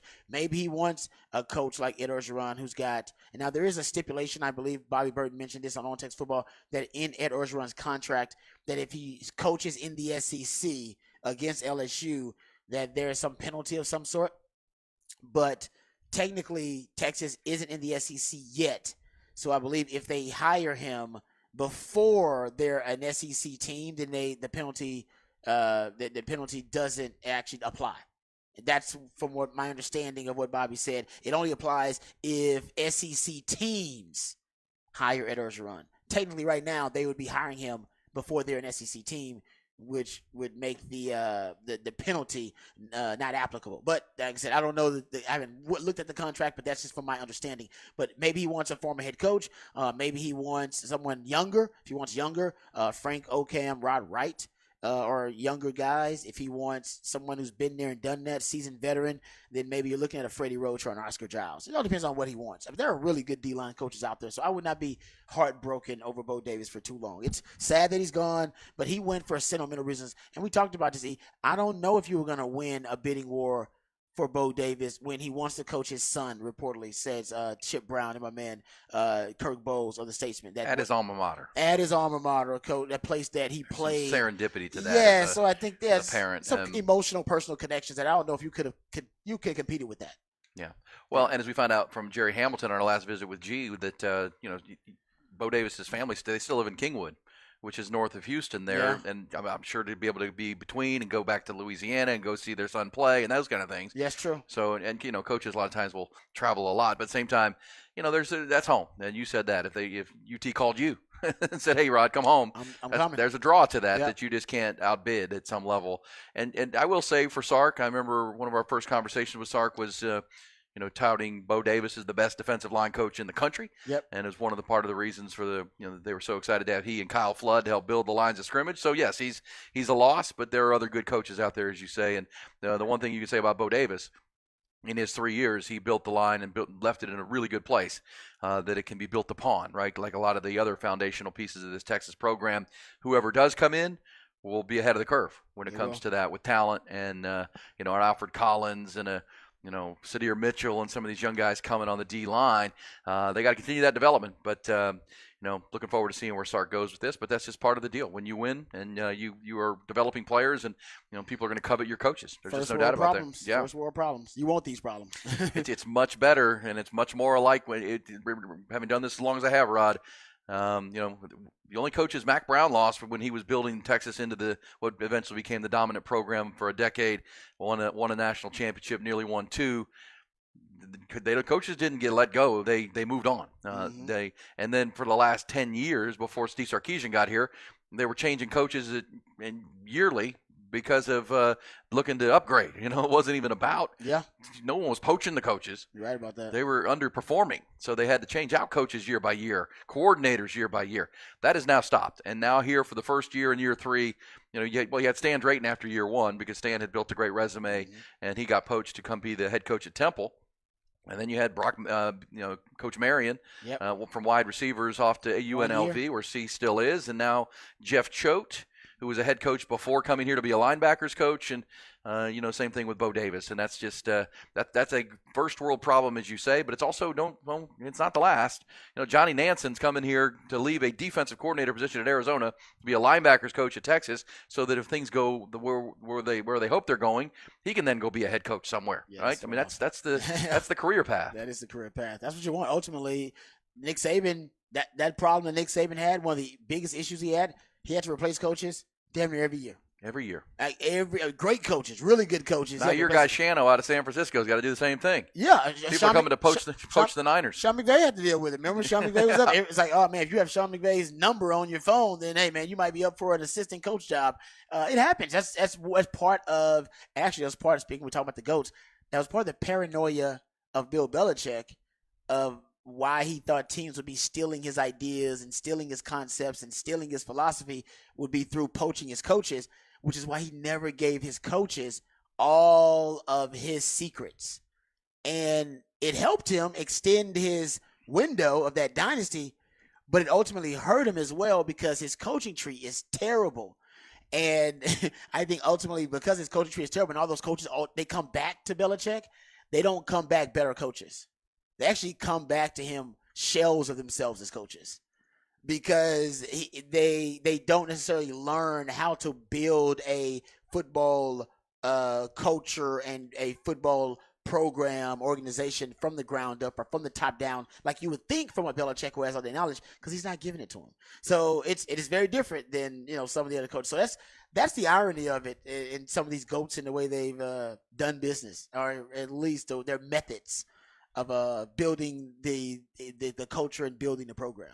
And Nick Saban, like I said, he had to replace coach. He basically had a redemption kind of basically a redemption project going on to help replace coaches because he got into the business of replacing all of his coaches year after year because everybody was poaching them. So he started saying, you know what, there are really good coaches who have, gotten off the beaten path. They've been derailed for whatever reason. They had to battle some demons like Sark or like a Lane Kiffin. And so while they are reinventing themselves, all right, while they are planning their redemption story, why don't you come coach for Nick Saban?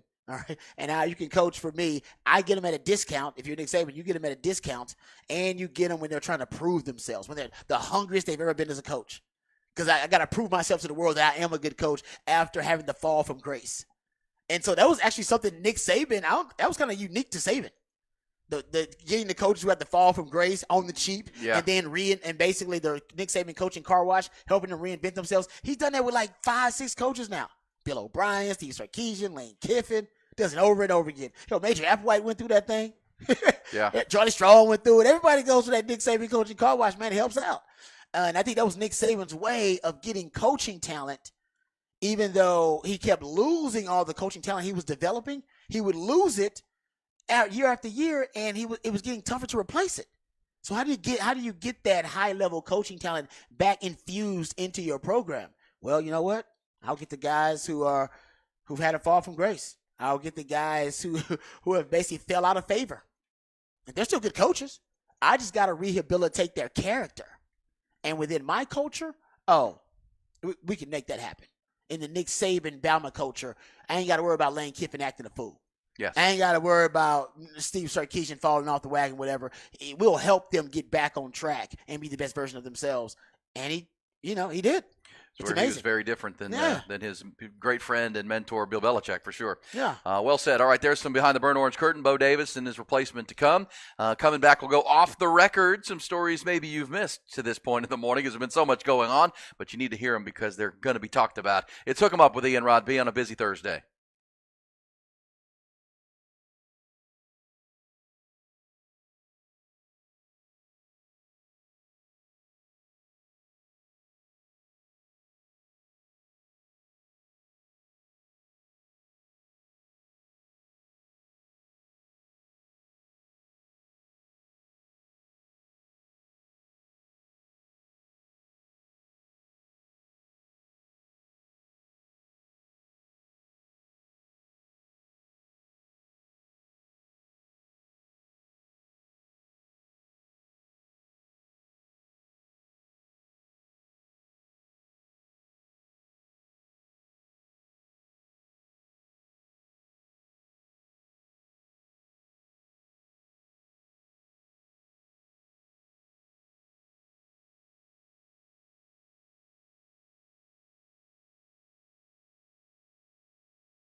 And we know off the record never sucks. Are you kidding me?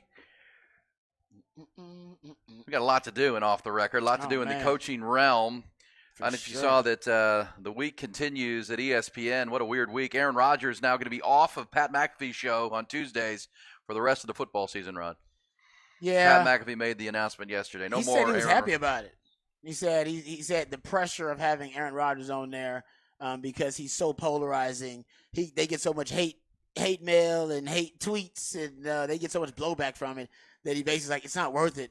I kind of want to get back just talking about sports and football and people having hot takes about that and not about Fauci and about COVID and about other stuff, when he has him on there. Because Aaron Rodgers was golf about anything. As we saw with the Jimmy Kimmel thing. He would just go off. Whatever's on his mind, Pat McAfee show doesn't need that, right? Yeah. But, obviously Aaron Rodgers has benefited the Pat McAfee show even being on ESPN because through the soap opera of his divorce from the Packers, having him on every Tuesday, that's where all the news broke. Yep. He's going to talk about all kind of stuff. It's gone to the loony bin. He admitted that he did, what's the drug that he did? I forget it was called.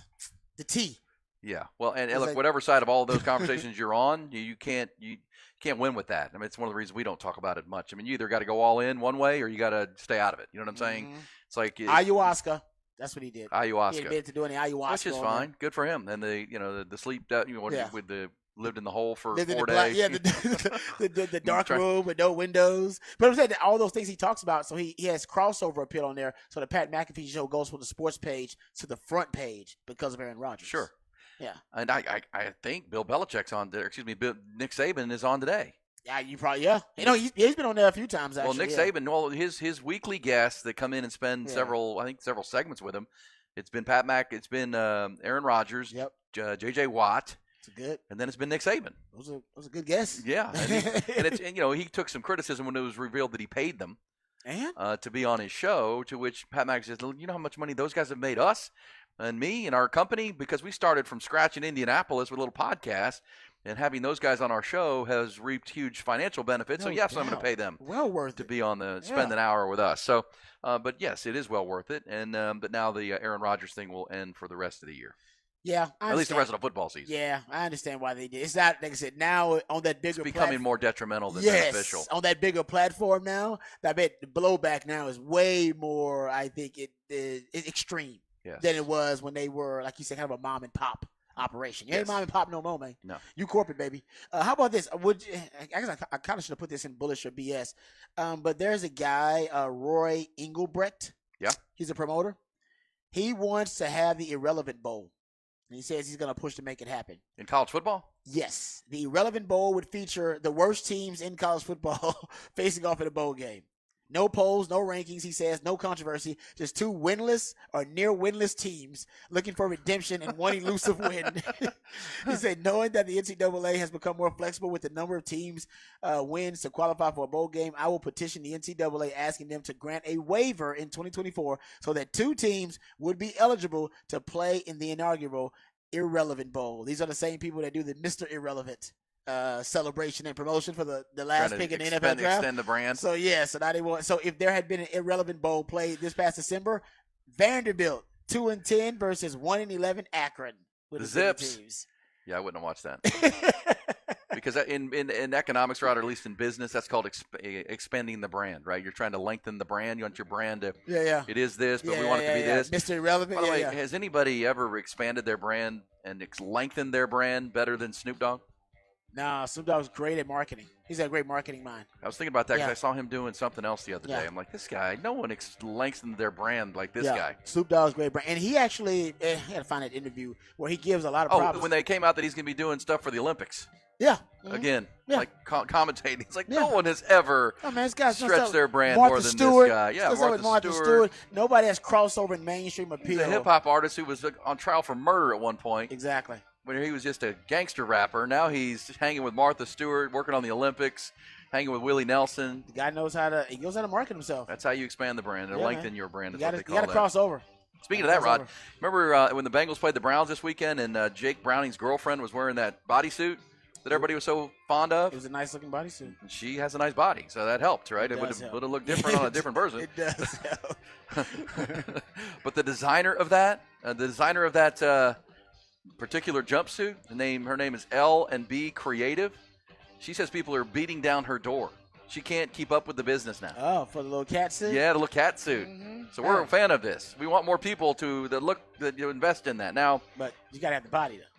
You can't be just getting that if you ain't could got be the body go for it. You're saying it could go the way of the Daisy Duke shorts. It looks good on some, not all. Yeah, and everybody adopts it. Yoga pants have become that. Oh. It's like, hey, all y'all need to be wearing them. Y'all know that's true. Come on now. They stretch a lot. Now everybody's wearing them. It's like, oh, they made for everybody. Well, apparently, Holly Stephanie Niles, the girlfriend of Jake Browning, has made this lady a fortune. She look good. Yeah. She look Taylor good. Damron of L&B Creative now can't keep up with the business. Hook him up on Ian Rod with Ian Rod B.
Rolling on with the breaking news of yesterday and now more today. Patriots and Bill Belichick parting ways after 24 seasons. Nick Saban stepping aside yesterday, informing his team that he will retire at 72 after 17 incredible years in Tuscaloosa. In between all that, Pete Carroll out in Seattle announcing that he has essentially been forced out. He wanted to keep coaching, but ended up agreeing with ownership that becoming an advisor of some kind is better for the big picture. So we'll see where that goes. Also, I know I saw it right out of college basketball last night. Central Florida beat Kansas in Big 12 play. Yeah. How about this? 1, 2, 3, 5 have all lost this week in college basketball. Welcome to the road in college football and college basketball. On the road, Longhorns will play at West Virginia on Saturday. Yeah, Houston, Purdue, Kansas, all up, Arizona, all upset. It's unbelievable. It's a gauntlet in the Big 12. Central Florida's a newbie. Yeah, Big 12, man. How about that for them? No nights off. I think that's their first Big 12 home game ever as a member of the Big 12, and they beat Kansas. Rock chalk. Yeah, man. It ain't just a song that the Brett Yormark made. No nights off. No nights off. By the way, I was looking at more of these pictures of Jake Browning's girlfriend in the full body suit, Rod. It's a lot of, There's a lot of body there, but I don't even know if I want to ask this. How did she go? How did she use the restroom? Eventually, she's going to have to go relieve herself. That's why they go with friends. That's why they go in groups. She's got to take the whole thing off, right? Yeah, that's why women go in groups. You might need some help with some of those outfits. It's like, all right. Someone's got to unzip that. Mm-hmm. Need your help, girl. All right. They're boom. That's easy. That's easy peasy. There's a picture of her in the parking lot with the lady who designed the cat suit. Yeah, because I'm assuming it's on the back is where the opening or zipper would be, or whatever. Because you don't see anything in the front, but it's just, I mean, it looks like she's wearing latex pretty much. I mean, it's like painted on her. It is. It looks great. It fits. But yeah, man, you're gonna need some help in that thing. Getting in and out of it, it's gonna take a while. Yeah, and I can see why it would be popular with the ladies, but who want one. But as we said, let's can't everybody have one. Just as long as you got the body, as long as you're willing to work for the body, as long as you're willing to put some work in, but don't be lazy with an outfit like that. That's not good. Don't be doing that. Doesn't hide much, but it doesn't reveal much either. It's kind of nice. My imagination can do the rest. I'm good. My imagination can, trust me, it can fill in the blanks. Yes. Whatever that suit does not reveal, my imagination. And I would say this: Jake Browning, that does not scream backup quarterback. That screams starting quarterback material. The truth is, I mean, there's lots of hot girlfriends, wags. They call them wives and girlfriends. Even the third string quarterback, trust me, he's got a nice one. It's the NFL. You can be the kicker. The kickers and the punters, dude. The long snappers in the NFL. Brandon Aubrey. The long snappers. You're not going to tell me Kaimi Fairbairn. Boo, I'm telling you. Rolling with a hot lady. You go look at that long snappers woman. You're going to be like, damn. Because the ladies, these ladies, trust me as a guy who used to use as a pickup line, they don't necessarily ask your position when you tell them you play in the league. They don't ask position. They'll go, oh, what position do you play? What were your stats last year? Did you score any touchdowns? They don't ask that. They don't. All they know is you play in the league. You play in the league? Play in the league. Done. You hear the story. They might Google you to see if you actually play in the league, but if your Google confirms you play in the league, done. That's all you need to know. They don't want to know your position. They don't care about your stats. They don't care if you're first string, second string, or third string. They really don't care. All they know is NFL, that's a really good job. He must have a great body, too, unless he's a big lineman or something. But if not, he's in shape, they great might like athlete. that. Oh, man, he'll get tickets to the games. So that is a pickup line. Trust me, I use it a lot. It works. And they don't ask a lot of questions after that about your career and about your standing with the team and status. They didn't know Robbie was going to get cut in 2 weeks. They don't care about that. They don't look it up and be like, man, you know what they're thinking about? They just drafted a cornerback, Robbie. You might get cut tomorrow. They're not looking at that. All they know is this guy's an NFL player. So trust me, long snapper, deep snapper, in short, smoking hot babes. They don't know football enough to know the positions. Yeah, they don't care. They don't care. They don't care. I will neither confirm nor deny. Before I was married way back that I told some ladies I was a minor league baseball player. Exactly. That's some night spots. I played for the minor league baseball team. Exactly. Did they research it? No. Probably not. Oh, what team? Because I knew them all. I knew And all the minor league. and there's no Google back then, so oh man, It was way back. It's way back. I would also say that. Did you hear the Aaron Gordon, who plays basketball for the Nuggets, the defending champions in the NBA? Sir. He told a story recently on a podcast that he was out on a first date with a lady, and kind of liked her, and then he looked and he was able to saw her screen, her phone on her screen, on her history it said Aaron Gordon's net worth. What's something she had looked up. Exactly. It's like, okay, let me look this up. What are you looking that up for? Yeah, hey, I ain't saying she a gold digger, but. And he said, I kind of, I'm out. Yeah, hey, I get it. But you got to know that as a player. But trust me, those guys in the NFL, professional athletes, period, they have no problem picking up. Oh, trust me. Well, women, significant. Because the reason I knew about the Aaron Gordon thing, I was watching it was either a TikTok video or one of these videos you get, and it was Richard Jefferson then commenting on the Aaron Gordon story and said, "Listen, man, you guys don't know when people when NBA teams finish up a game and they got to go on, they're getting onto their plane, right? Their team plane. It's like they're rock stars. And then they fly to a new city. A lot of times they'll do it after the game, so they're in the city they need to be in the next day. Yep, just hanging out, got some free time. And he tells the story that when he was playing, that you would show up and it'd be like after midnight, and you'd start getting hit up by these promoters who say, "Hey, man, club's still open. Y'all are coming. Club, we'll stay open till 3. We will announce your presence, and all the ladies will flock to you. Bottle service, by the way, we'll bring the bottles to you. The bottles have like these little the Timberwolves are coming. Yeah, they have sparklers on them in the bottles, and all the ladies, you can see them in the club. You're ever like in the second story of the club, and when they come through with the bottle service and the sparklers and everything, the ladies start like following the bottles. They start like flocking. You can see them like flocking. Where this bottle going? Maybe somebody big time, somebody famous. Who is that? Boom! It's too easy. It's too easy, man. Dang, man. Trust me. That's why here's me trying to, fake being a minor league baseball player. player. Y'all gotta work. You gotta work. If you're Gen Pop, dude, you gotta work hard, man. Hard. Pro athletes, that is one of the best pickup lines you can throw out there. Is I play for this team, and you ain't even gotta have a game. You can walk up there first, and she's not even interested. At first, you can tell she got an attitude, like I ain't interested in this dude. He's not even that cute. And he used to go, "How y'all doing?" Because what's one of the first 3 questions a woman will ask you, whether she likes you or not? What do you do? What do you do? So the first 3 questions you already know. Yeah, once you get past the name, you're like, so what do you do? I play for the Lions. You play for the Lions, girl. He played for the Lions. Done. I no longer have to have a personality after that. Done. See? And the guy in the crowd goes, "Oh, they're no good. They're terrible." The guy suck. He's third string. He's on practice squad. She the don't Tigers or the Lions? Are you kidding me? She don't care. Oh man, this says the guy's female listener number 1 with this message says hidden zippers are an important part of fashion. Oh, y'all don't even know. Oh, so that zipper could be anywhere. It's hidden from like a trap door or something. Oh, like okay. That. Oh yeah, you're I right. always wanted a house with like zip. Secret passages and that kind of stuff. I like that. Well, I want a cat suit with secret passages like that too. That's nice. I like that. It says my son is a young aspiring pro golfer.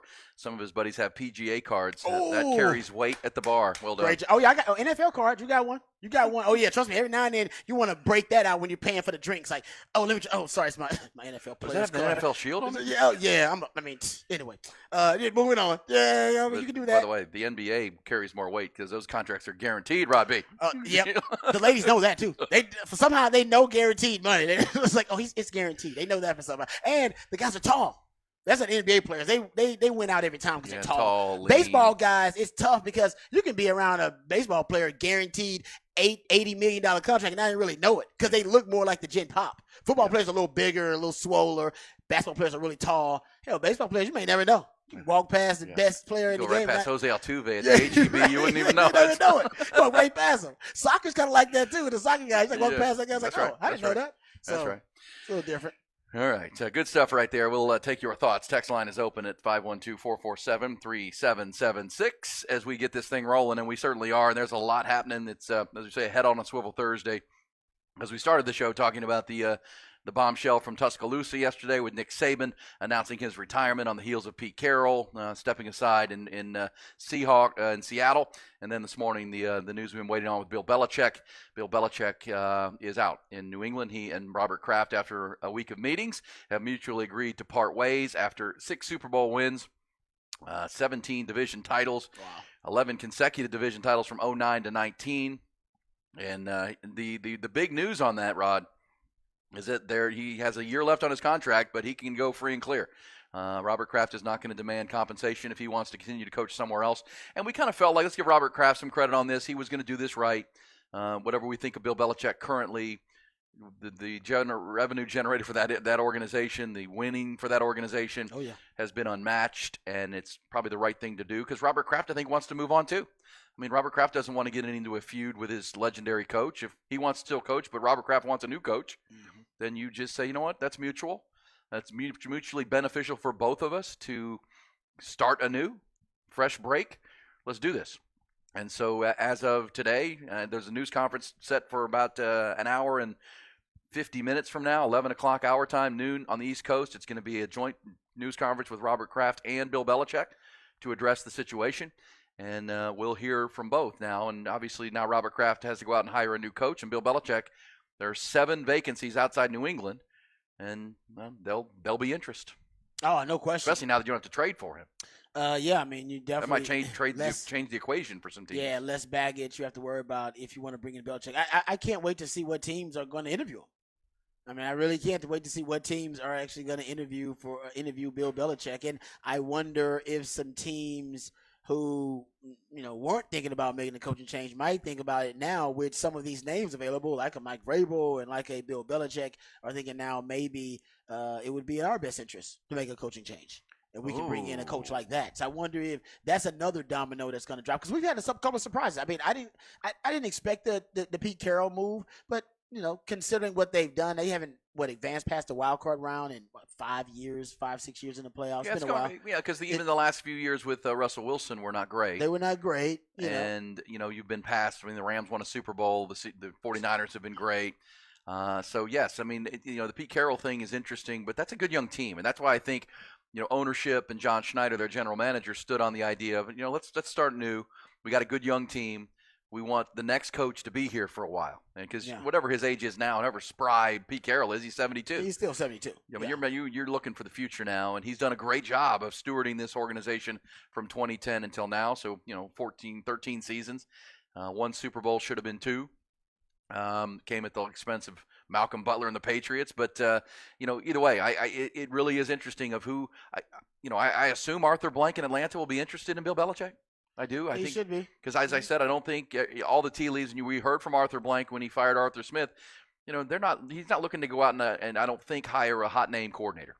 His fan base wants a splash here at this point. I think, and I think he wants an established coach that can come in and really change the temperature of that organization.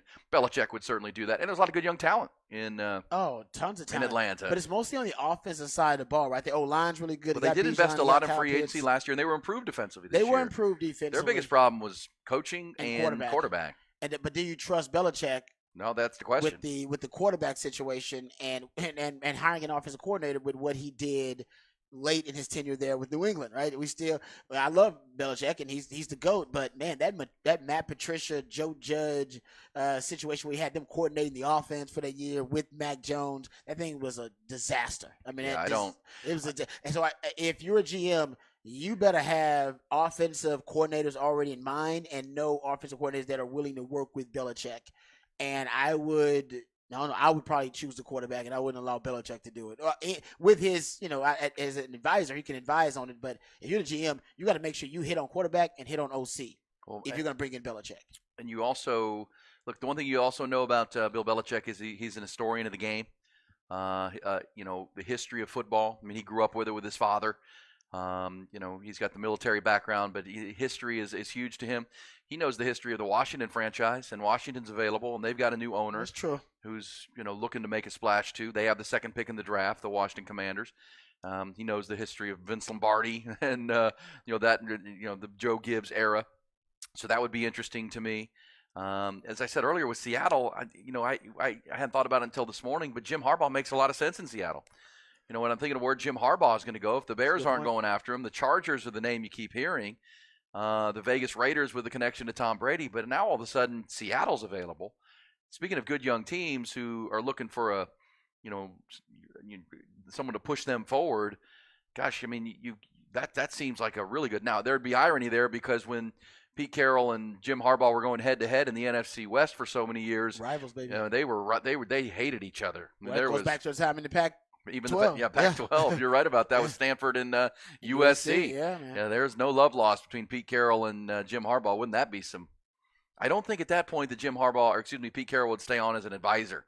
Probably not. Probably not. Probably not. No, and I'm sure Jim Harbaugh would love to stick it to the 49ers, considering the way that ended. That'd be great. So I never thought about that, but you're right. And they got a lot of good young talent, and they got a good GM. And it seems like good ownership as well. Yeah, John Schneider's one of the best. I mean, pretty shrewd the way he's drafted. Heck, he drafted Russell Wilson when no one thought he was going to be good. He turned into a Super Bowl winning quarterback. He's done it. Yeah, he's done his job as a GM. John, he does, and hits on draft picks, rebuilt through the Russell Wilson thing, and now they're poised if they can find the right quarterback to make another big step. And obviously, as you said, in that division, you're always going to be going head to head with Sean McVay as long as he's there, and Kyle Shanahan with the 49ers. Those are two of the best in the business. Yeah, if you're going to bring in Jim Harbaugh, you got to make sure you bring in a good defensive coordinator, and I'm assuming he'll just bring Jesse Minter in with him, who is an NFL guy because he was there with the Ravens as an assistant coach. He followed Mike McDonald, who is now with the Ravens as their DC. He was the DC with the Michigan Wolverines, and he was an NFL guy. So at least you have a guy with NFL ties with an NFL system that can combat and match up against Shanahan and Sean McVay. Can I paint a cool storyline with this? If Jim Harbaugh were to land Seattle, whoever lands Seattle, maybe because we immediately thought Dan Quinn. Maybe it is Dan Quinn, right? The Cowboys defensive coordinator. He was the defensive coordinator of the Legion of Boom when they were winning Super Bowls there and playing in Super Bowls. And there's an affinity there with Pete Carroll and Dan Quinn. And Dan Quinn knows that Shanahan McVay offense as a defensive coordinator. You got to match wits with that. The Seattle Seahawks have the 16th pick in the draft. That's right about where you might see Michael Penix go off the board, Ron. How about Michael Penix drafted by the Seahawks in Washington. Where they need a quarterback. That would be good. Wouldn't that be good? They just signed Geno Smith, so he doesn't have to play immediately, but he is already 23 years old. Yeah, he's already old enough, but still, that'd be great. Wouldn't that be a good spot for him? If he falls there, they might have to move up to get him a little bit because I think you'll have quarterbacks taken early. Top 5 picks, they're all taking QBs. They probably are. Or not all of them, but most of them be taking And QBs. John Schneider, the GM, might be willing if it's a quarterback because they've the last couple of years because of the capital they received in the Russell Wilson trade. They've hit, and they've got a lot of young talent. They need a quarterback. They need a quarterback and a coach. That's really what they need. If Chicago does them a favor and doesn't draft a quarterback and trades out of that another pick, one down. Yeah, then because there are some that are saying that what they saw from Michael Penix on Monday night.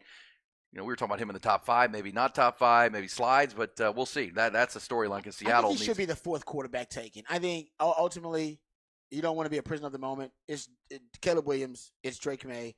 Jaden Daniels is probably above him in a lot of people's draft evaluations, and then I would slide Penix in there. I don't have Penix. I don't have Bo Nix ahead of Penix. I don't either. Yeah, I have Penix at 4. And look, that's been a really popular conversation of this week of Jaden Daniels kind of becoming that 3rd quarterback after the top 2 because of the Lamar Jackson comparison. Yeah, exactly, he can run. That he's got the Lamar Jackson comp. I agree with that. And he's probably at this point of his career a better thrower than Lamar Jackson was coming out. He can really throw the deep ball, really accurate with the deep ball. He's had 2,000-yard receivers. Malik Neighbors was awesome in that Brian Kelly offense. And, Brian Kelly runs a kind of an NFL system. I mean, it's a system that is translatable to the NFL. So Jaden Daniels, but Penix to watch. That would just be a cool NFL story. That would be. My only, I guess, hesitation on jumping on that would be I don't know if he lasts to 16. I think they might have to go up and get him. Yeah, you're right. I think he might be in top 12 picks. Well, this is all, headline news when this starts breaking because it's them leaving because the Carroll thing, not a huge surprise. We kind of dissipated when at the end at his Monday press conference, Carroll said, "I'm going to be here. I love these guys. I'm ready to keep doing this." And by Wednesday, the owners made it clear that no, we're going to go a different direction. And so Pete Carroll jumps, but so he wasn't, he's fired essentially, told to leave. That's being fired. The Belichick news, not surprising. I mean, the Saban one is the biggest of the surprises, obviously. You know what I mean? I mean, that's the one that, but even that was not shocking. Yeah, I would say Paul Feinbaum, you brought that up, that he mentioned it like a week ago, that his opinion, not you sourced in information, but he thought if Nick Saban wins it all, or if the situation is right, that he may retire. And obviously Nick Saban was thinking about it, but there are reports that he was interviewing assistants as recently as yesterday, interviewing assistants. And I think that's just being a task-oriented person. When you're on task, you're on task until you're not. Nick Saban's the head coach of Alabama until he wasn't. And I think when he made that decision, he probably told Alabama. I'm sure that he hinted that he was going to, be thinking about that decision throughout the season. And there's no way he blindsided Alabama with this news. So I'm sure they got, I don't know what the timeline was, but I'm sure they got advance notice so that they could make the necessary arrangements or reach out to necessary people, agents mostly, to try to put feelers out there for who's interested. And you don't make an offer to a coach until you find out they're interested. I mean, it's just the way it goes. Like, you call the agent, hey, are they interested in the job? Agent says, yeah. Or agent says, nah, man, my guy's good. After they talk to their client. That's when the offer comes. And that's when the offer comes. Like, oh, no, he's interested. What's the offer? And sometimes agents don't just speak for the client and go, yeah, he might be interested, but to know what the offer is. I need the offer. Give me the neighborhood of the offer right now. But I believe that Sark was, or not Sark, his agent probably was contacted. Just my theory, no sources, and I believe Sark turned it down. I believe that Sark declined the offer because Sark is happy what he's built here. Texas is ahead of schedule already, and although Joe Klatt has pointed out that Sark it could have been given almost a coach in waiting situation there with Alabama, I think Sark wanted to build his own program. He wanted to have his own legacy, and he wanted to start with him with a new opportunity, not building on the shoulders of what Saban already built. Not saying he would have done great. I think he would have been okay there, but it means something different to construct. Think about Barry Switzer, Pete Carroll, and Jimmy Johnson are the only coaches to win a college football national title and a Super Bowl. Nobody wants to give Barry Switzer credit for it. Why? Because it was on the shoulders of what Jimmy Johnson did. All right? And Jimmy Johnson built it. Pete Carroll built it. So we give them a lot more respect and credit. And I think that's what Sark wants. He wants to be known as a coach that built it. Yeah. They just ride the shoulders of greats. Yeah, that's right. And look, I mean, here's just my opinion for folks. I understand Texas fans concerned about Steve Sarkisian, but even the Vegas odds have him way down. Right? He's down at 35-1. Like he's on the list, but it's 10 or 15 down as far as candidates go. Because I believe this, to your point, 100%. Nick Saban, the powers that be at Alabama knew about this retirement, I don't know when, last week, maybe coming back from Pasadena. Agreed.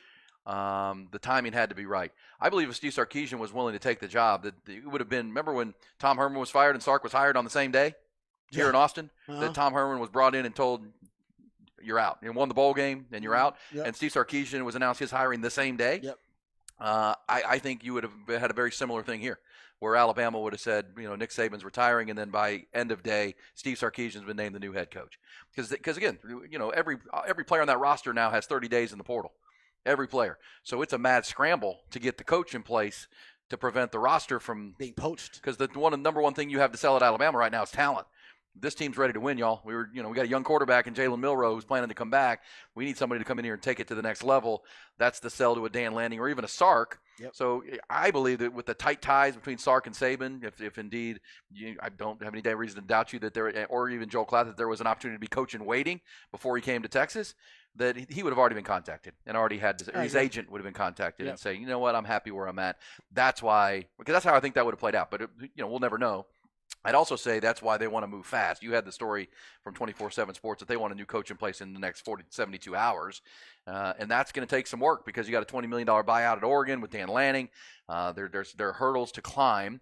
But we'll see. Somebody texted and said, guys, C.J. Stroud struggled with Michigan in college too. He's doing fine. That was to the Michael Penix conversation. No, Look, as we know. I don't want to overreact to it either. You're right. No, you don't. Now, the biggest red flag on Michael Penix we know is going to be the injury history. That's the injury. Because, I mean, they do the medicals, right? They're going to bring that guy in there, and they're going to – I mean, he's had surgery. He's had shoulders. He's had knees. He's going to have an injury red flag. Yep. That you just do. Multiple ones. Yes, and that's what the process is about. And but I don't have any issue with Michael Penix. Leadership, dog, accuracy, deep ball. And as we know, and to the texter's point, which is point on, that C.J. Stroud did struggle with Michigan, but now we've seen Michigan with Jesse Minter. This is an NFL defense. Yep. They're running NFL concepts. Yes, they are. They're doing things you don't see in college football. And Penix had not been exposed to either. That's why they were the number one defense in the country. And even Penix was like, "Wow, I'm seeing ghosts out here." That's why all of a sudden doesn't look nearly as accurate as he did. But even C.J. Stroud has gone to the NFL now, and he's flourishing. Michael Penix, we'll see where that goes. Somebody said, guys, Commanders. Racial slurs are in the works for Harbaugh, according to Gus in the Bronx. Close to his brother so his parents can relocate, see both their sons coach, also in different conferences, don't have to coach each other unless they're in the Super Bowl. Yeah, Washington can get a quarterback, and they draft really high. 2. So they can get their QB. How about that? How about Gus in the Bronx thinking outside the box? Got some decent lines of scrimmage because Ron Rivera, who's a D-line guy, he's going to build the lines of scrimmage up a little bit. So the lines of scrimmage are decent. I think that wide receiving core, I got to go look and see what they've signed to. Wide receiving core actually is pretty good. Yeah, you've got, Terry McLaurin and Curtis Samuels, a couple of Ohio State guys. That would be – you know what? Good backup. Can I just say to Gus in the Bronx and why I appreciate him thinking like that? Because the Harbaughs are weird. That wouldn't – not weird. They're different. They're eccentric. That would make sense that they want to coach near each other. Because one's in Baltimore, one would be in Washington. I mean, they're an hour apart, 45 minutes apart. Train ride, baby. Training ride. Yep. And mom and dad and grandpa and grandma can come and jump on train, go right back and forth. Go back and forth. Yep. And they don't have to play each other. Nope. Every 4 years or so, they'd play a regular season game, and they'd only meet in the Super Bowl. I kind of like that. I do like that. That's good thinking, Gus. It's not bad. And they're a brand new owner. They're going to pay big money for their next coach. You know the owner's willing to spend. Not Yeah. only spend on the coach, but willing to spend to bring the roster back. Yeah.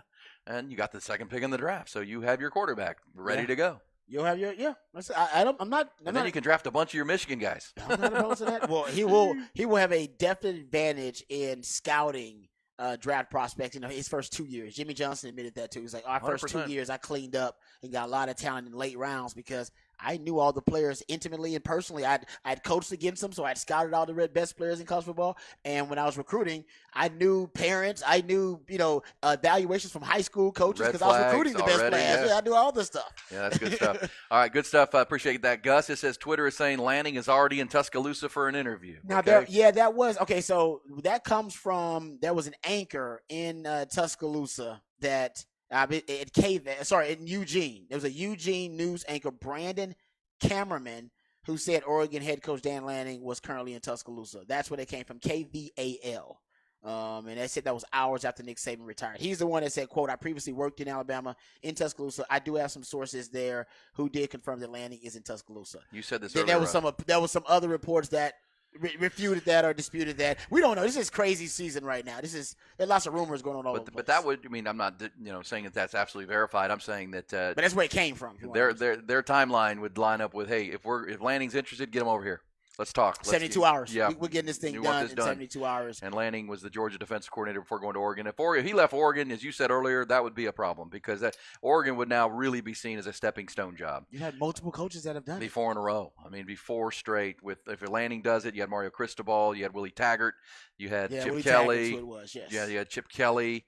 Who built it and bolted. That's a problem because Dan Lanning is a great young coach, or potentially a great young coach. Kalen DeBoer, also a name to watch. The one thing that you would say about Kalen DeBoer is he's a winner, but you've never seen him without Michael Penix at the highest level.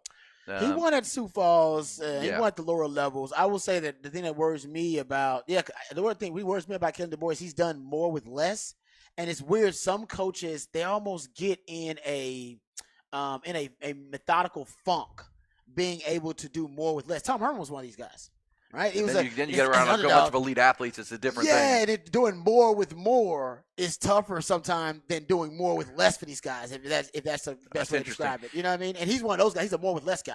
Think about it, Matt Campbell. Matt Campbell's one of them guys. Matt Campbell, when Matt Campbell's got when he's got his best team, he underachieves. Yeah, they're an overachieving team. Right? But when he had teams that were considered underdogs and that were littered with, 3 stars and 2 stars and no star players, but when he had his best team with Brock Purdy and with Breece Hall and Charlie Kolar, all these NFL players, and everybody predicted, he's going to be in the college football playoff this year. Yeah. He had a terrible year. He's a more with less guy. But when you give him more, sometimes he does less with more. Yeah, it's a crazy time. We'll come back. When we do, Rod will have his second rant of the morning.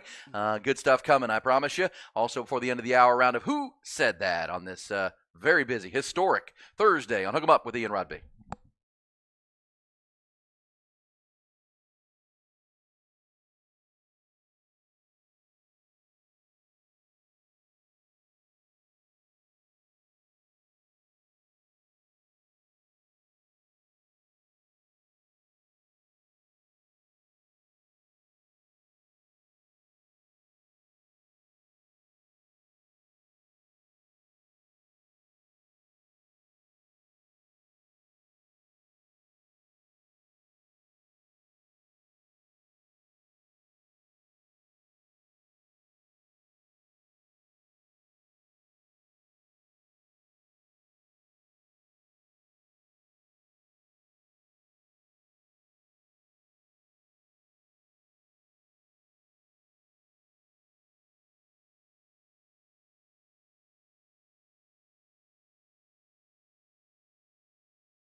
All right, lots to talk today about the GOATs that are either stepping down, retiring like Nick Saban, parting ways with their team like Belichick and Pete Carroll at the NFL level. But either way, a lot of talk about their legacies. And I want to talk about a part of their legacy. Really, one of the most important parts of all of their legacies was the the lowest point for them as coaches, right? A low point for all of them, which really helped transform them as coaches and really kind of turned them into the GOATs that we are celebrating today, showing you that failure, although it is tough to deal with and disappointing, it is not fatal, it is not final. And you can start with all of them, right? All of them. Bill Belichick. Bill Belichick was with the Cleveland Browns in 1994 and 95. That was, one of the that was one of the low points for Bill Belichick. A lot of people thought Bill Belichick was just considered a below average coach at that point, that he was mediocre. He was 36-44 in his time with the Cleveland Browns. But you could see during that time that there was some strengths, right, to his coaching skill set. You can tell that he was able to identify talent really well of coaches, right? He had Kirk Ferentz on that staff. He had Nick Saban was on that staff. Eric Mangini was on that staff. He had, I believe, 6 future head coaches, aside from himself, 6 future head coaches on that staff in Cleveland. So he had a lot of really good talent. They actually won 11 games and won a playoff game one year. But he ultimately underachieved, and that was considered a failure, a disappointment for Bill Belichick. And later on, he had to reinvent his coaching style based on those failures with the Cleveland Browns. And I think he did. I think mostly what he learned was really about the draft and about personnel. And that's where he shines mostly in terms of the hires that he's made. He actually hired Ozzie Newsome.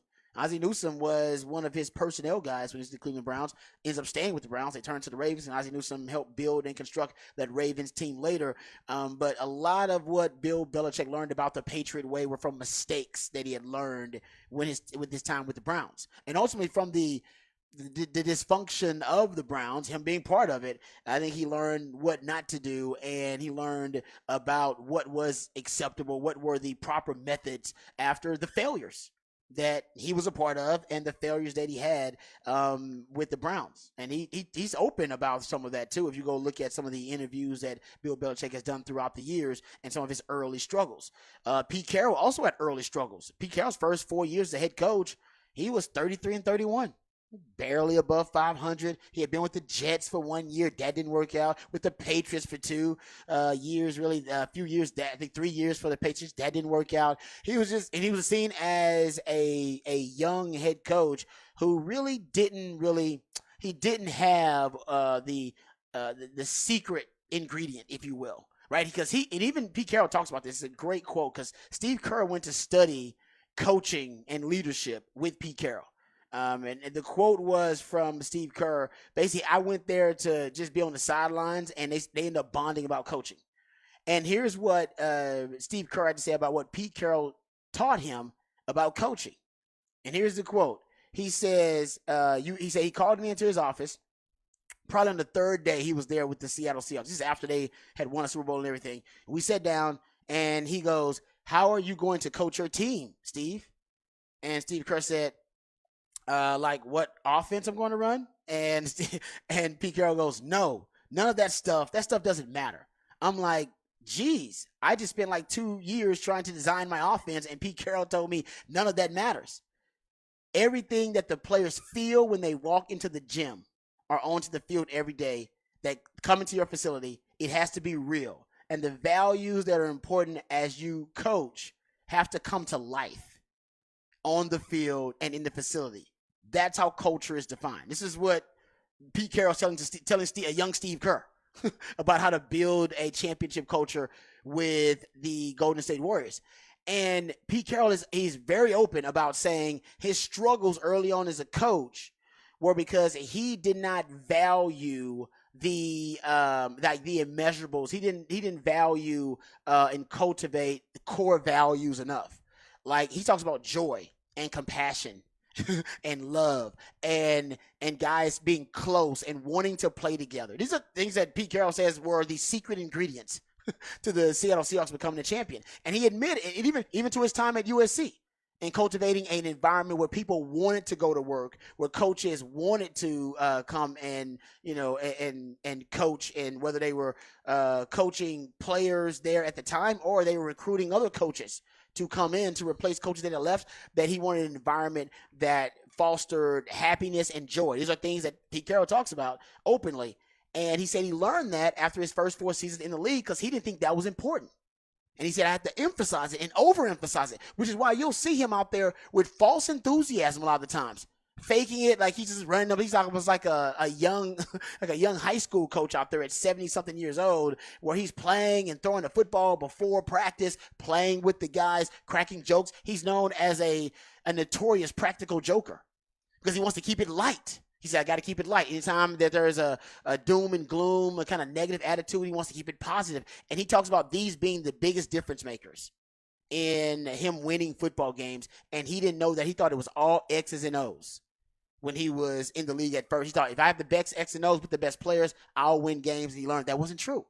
You can have the best players with the best scheme. Doesn't always win if the players aren't happy, if they don't want to play together, if they don't play for one another, if they're not enjoying that experience. These are all things that Pete Carroll talked about learning from his failures. And Nick Saban is in the same boat, right? Nick Saban went to the NFL, failed miserably with the Miami Dolphins. He openly talks about it. Yeah, I guess he couldn't figure it out. And what he missed out on, I think he figured it out when he went to college, was he was trying too much. Coming from a Bill Belichick, I think, coaching regime at one point too, because he coached all them with the Browns, he was being too hard in the NFL. He wanted to he wanted to project a very kind of hardcore exterior, that he was all business and that he didn't want to get too sentimental or too emotional with the players. Didn't want to have an emotional connection. It wanted to be about being a business. He didn't want to get too close to the players because I got to cut the players. All right, I don't want to have that connection. I don't want emotion affecting my decisions. And he had a situation there where a player was actually having an epileptic episode. He's having a seizure on the floor of the facility. And Nick Saban walked into the room with the rest of the players, trainers. They're freaking out. The guys crying. They don't know what's going on. If you've ever been around somebody having a seizure, it's really traumatic.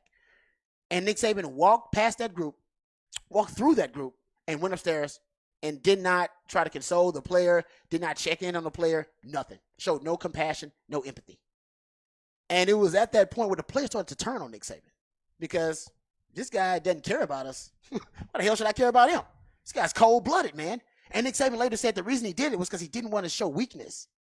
He didn't want to show vulnerability in front of the players. He said, because that was emotional. He was traumatized. He said, I didn't want to sit there and be crying in front of my players. And later on, he learned, you got to show that vulnerability. You're a part of it. You're part of them. They're family. Yeah. You can't walk past one of your own who's suffering and not show compassion for him and think that's going to play well in the locker room. He learned later on that was a mistake, miscalculation, and now he's a better coach from it.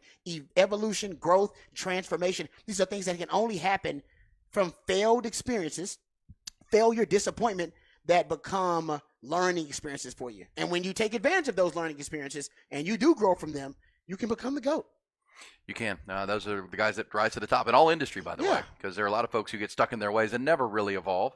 They just keep doing it their way and blame others that you're just not getting it, right? It says, I'm doing it right, you're just not understanding. Yeah. And to your point about Saban, I mean, that's the old coaching philosophy or teaching philosophy of any kind.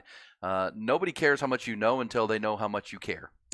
Period. Oh, man. And that is a fact. And that you look that'll go all the way to your kids. You know, your kids.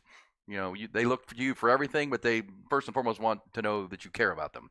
Right. Yep. I mean, it doesn't matter how smart you are, how much you know. This was kind of Tom Herman's problem, too, here at Texas. And if Tom Herman can evolve from that, and he'll be a better coach, and he can, rise back to the top. I remember, because the person I compared Tom Herman to is John Malkovich. I remember when John Malkovich got let go of Texas because he couldn't get along with anybody, and he was always had to be the smartest guy. Remember when he got let go, he stayed at Texas and helped design the golf course, the UT club. Yeah. That was just to pay out his contract, and they brought in Mac Brown.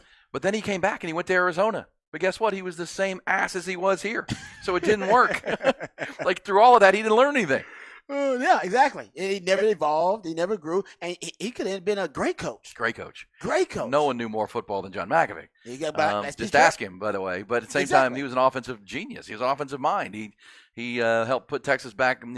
Bring their offense from the dark ages into the light, and won a Big 12 championship. But I think what all these coaches learned, that it's not all about the ball and the scheme. Well, this is what Sark's been Other talking about all values- year, right? Yeah, the culture. There are other values that are going to help Culture you win Wednesdays, football where we games. share and be vulnerable and the share our stories and get to know one another. Culture Tuesdays and Wednesdays they have like that. But that's about team. And like I said, Belichick learned it too. He learned the Patriot way. That what he learned from his mistakes and failures with the Browns were, all right, the Patriot way has got to be about no one man above the team. And Do your job. He had the ultimate, yes, right. Do your job. He had the ultimate, I guess, assistant, right? In Tom Brady. In Tom Brady to help him, cultivate that kind of culture.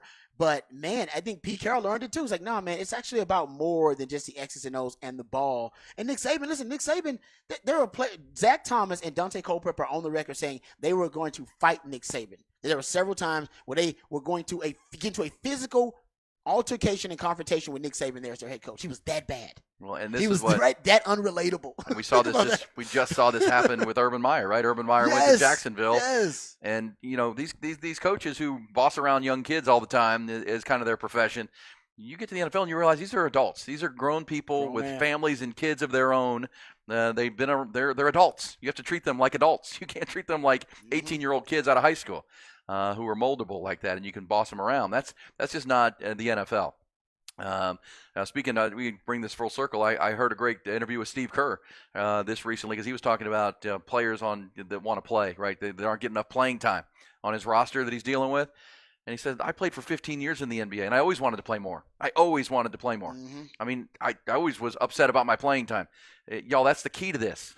This is the highest level of basketball on our planet. These are the best players in the world. They all want to play. They all want to play. You as a person have to manage that individually, and I am the coach. That's what I have to manage, of how we get the most out of each player. And that's what you're doing. You're managing adults. You're managing people, and you're trying to drive them to do things that they probably don't want to do. Yeah, you're in a lot of cases. You're in the people business. Which is why I'm excited about the trajectory Sark has this thing on, if he can keep it going, because he's as vulnerable as any coach I've ever been around as far as being open with us at the media, Rod. But, I still remember the interview we had with Deontay Tucker Dorsey, right? Deontay Tucker Dorsey, the linebacker, who was a one-year player at James Madison, but sat in our studio and told us that, I have Sark's number. I can text Sark anytime. I was like, that's not – I said, did you have your head coach at James Madison's number? He said, no. I didn't have my coach at James Madison's phone number. So Sark's a little bit different like that anybody can contact him. He's open to those guys. And it's, at least for the time we've covered Sark, appears to be genuine. And that's what you hope as a Texas fan, that what you just said about Pete Carroll, which is spot on, what you said about Nick Saban, this is what he's learned.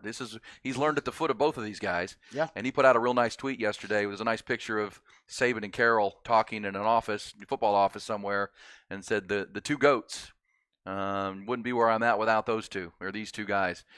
So the same day, his two biggest mentors have parted ways, which is pretty awesome. Hey, we'll come back with a round of Who Said That, including in it, and you'll try to figure out who a college football insider is saying not so fast on Dan Lanning, maybe, Rod, to Alabama. We'll also get another round of Who Said That, other sports audio from around the landscape. Let's hook them up with Ian Rodby.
Who said that, Rod? Can I play this for you? This is a college football insider. You'll probably know the answer to this.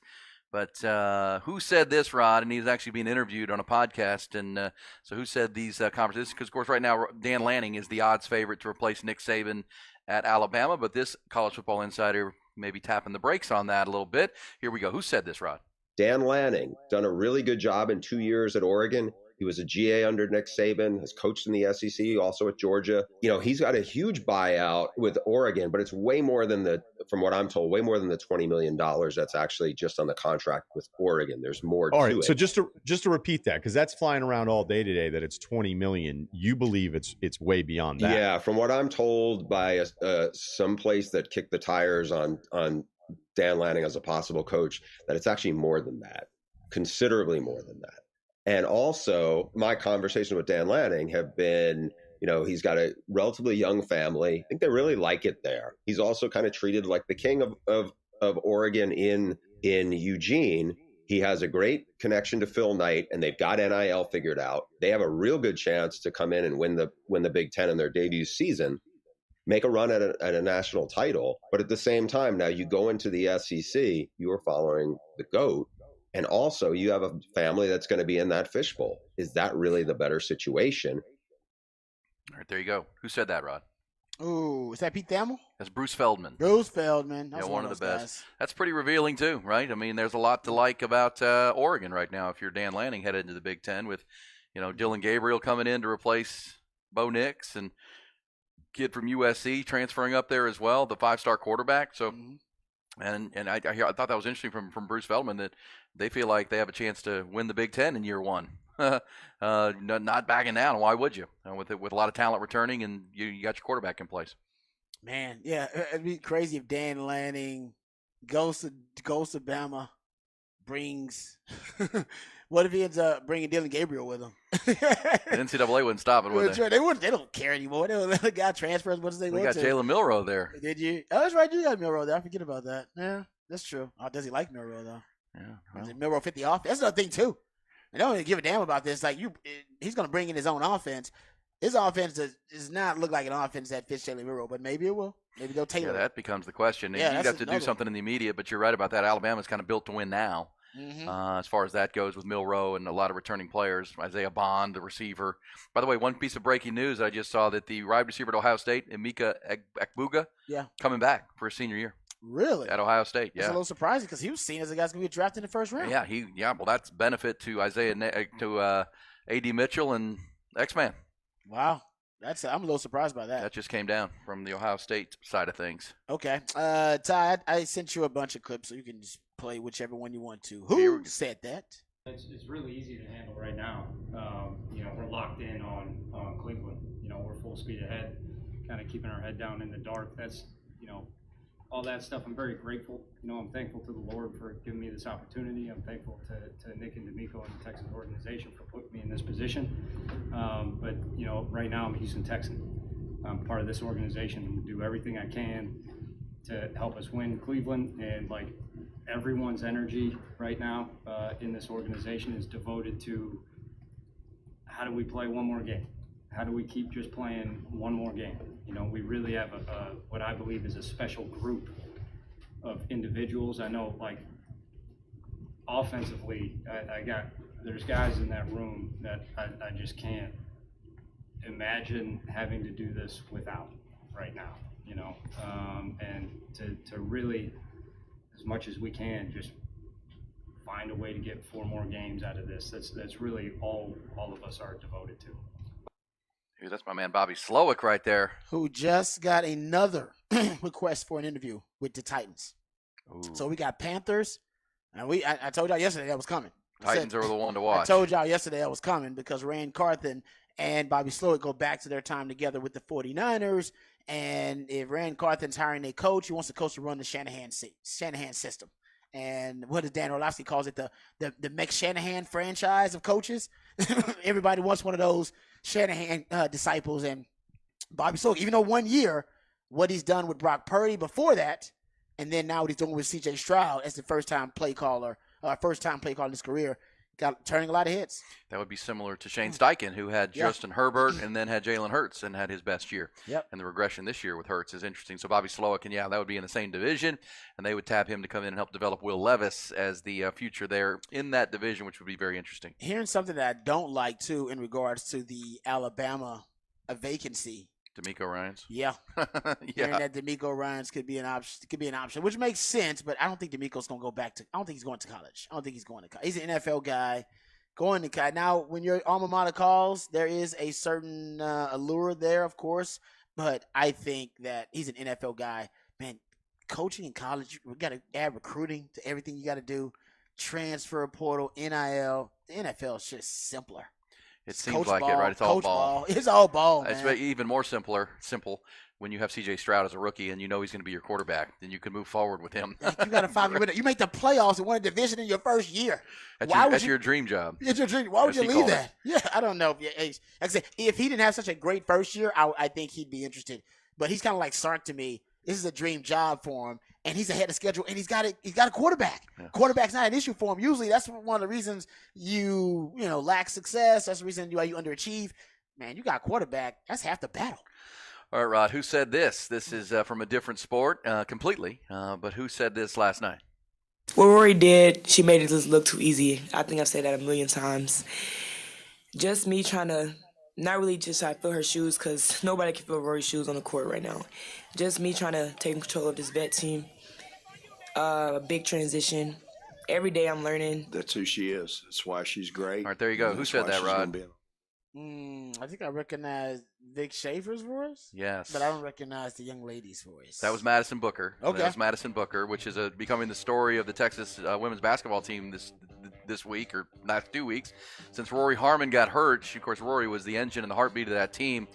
Madison Booker, the freshman, has taken control. They've moved her. I told you, she's 6'1", Rod, but she's running the point. Oh, yeah. And she's doing a hell of a job of it. She was the Big 12 Player of the Week last week, and last night she had another big game as they won and beat TCU at the Moody Center. So Madison Booker, named to watch, true freshman out of Ridgeland, Mississippi. Nice. Stepping up. Yeah, stepping up and leading that team, and that was her mindset. She's like, I can't fill. And because they got a lot of good players, but you got to have your quarterback, right? You have your point guard, and she's coming from the wing to kind of run the show as a bigger point guard. But they also are playing some wicked defense for Vic Schaefer, which you know is going to be their MO. Oh, yeah. Yeah, effort. That's the MO of a Vic Schaefer coach team. All right, Max brother. Effort. Good stuff right there. We'll come back. We'll hear more of this. And, don't tell me D'Amico's leaving. We finally got our coach in Houston. Cowboys fans are wondering if Mike McCarthy underachieves with his Cowboys here in January. Would Jerry Jones be interested in Bill Belichick? That conversation is apparently being had. We'll talk about it. It's not out of the realm. Not out of the realm. Jerry's 80 years old. He wants to win a Super Bowl. If they don't, I would say this: if they were to lose to the Packers on Sunday, be careful, Mike McCarthy. Oh, you lose to the Packers, he's gone. Gone. Yeah, he's done. He's done. Totally agree with that. Yeah, and Jerry said as much on Tuesday on his interview on The Fan. We'll see you game by game. We'll see how these games go. It's Hook 'em Up with Ian Rod B.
Aaron Hogan, Rod Babers.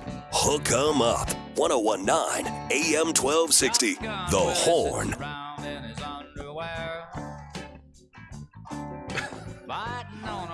That Willie Nelson classic now has a new meaning after Ty's story of yesterday. That is very true. First line of that song. Yeah, I agree. I'm with you. I agree with you. Can't get that visual out of my head now. Ty producing our show without drawers on. Mm-hmm. But he still did the show. He still did No, the I had show. my drawers on. I didn't have pants on. Pants on. You had your undies. Yeah. Your Thank me God. undies. I love it. Okay, so obviously it's been a lively 4 hours. We started the show leading with Nick Saban and the Bo Davis news, Pete Carroll, and then that was added to by the Bill Belichick news that came down this morning. Bill Belichick, Nick Saban, and Pete Carroll all out in the last 24 hours. 904 victories, 9 national titles, and 7 Super Bowls between the three. And as someone always got to point this out, how about this? Bill Belichick's record without Tom Brady, though, guys, is 84-103.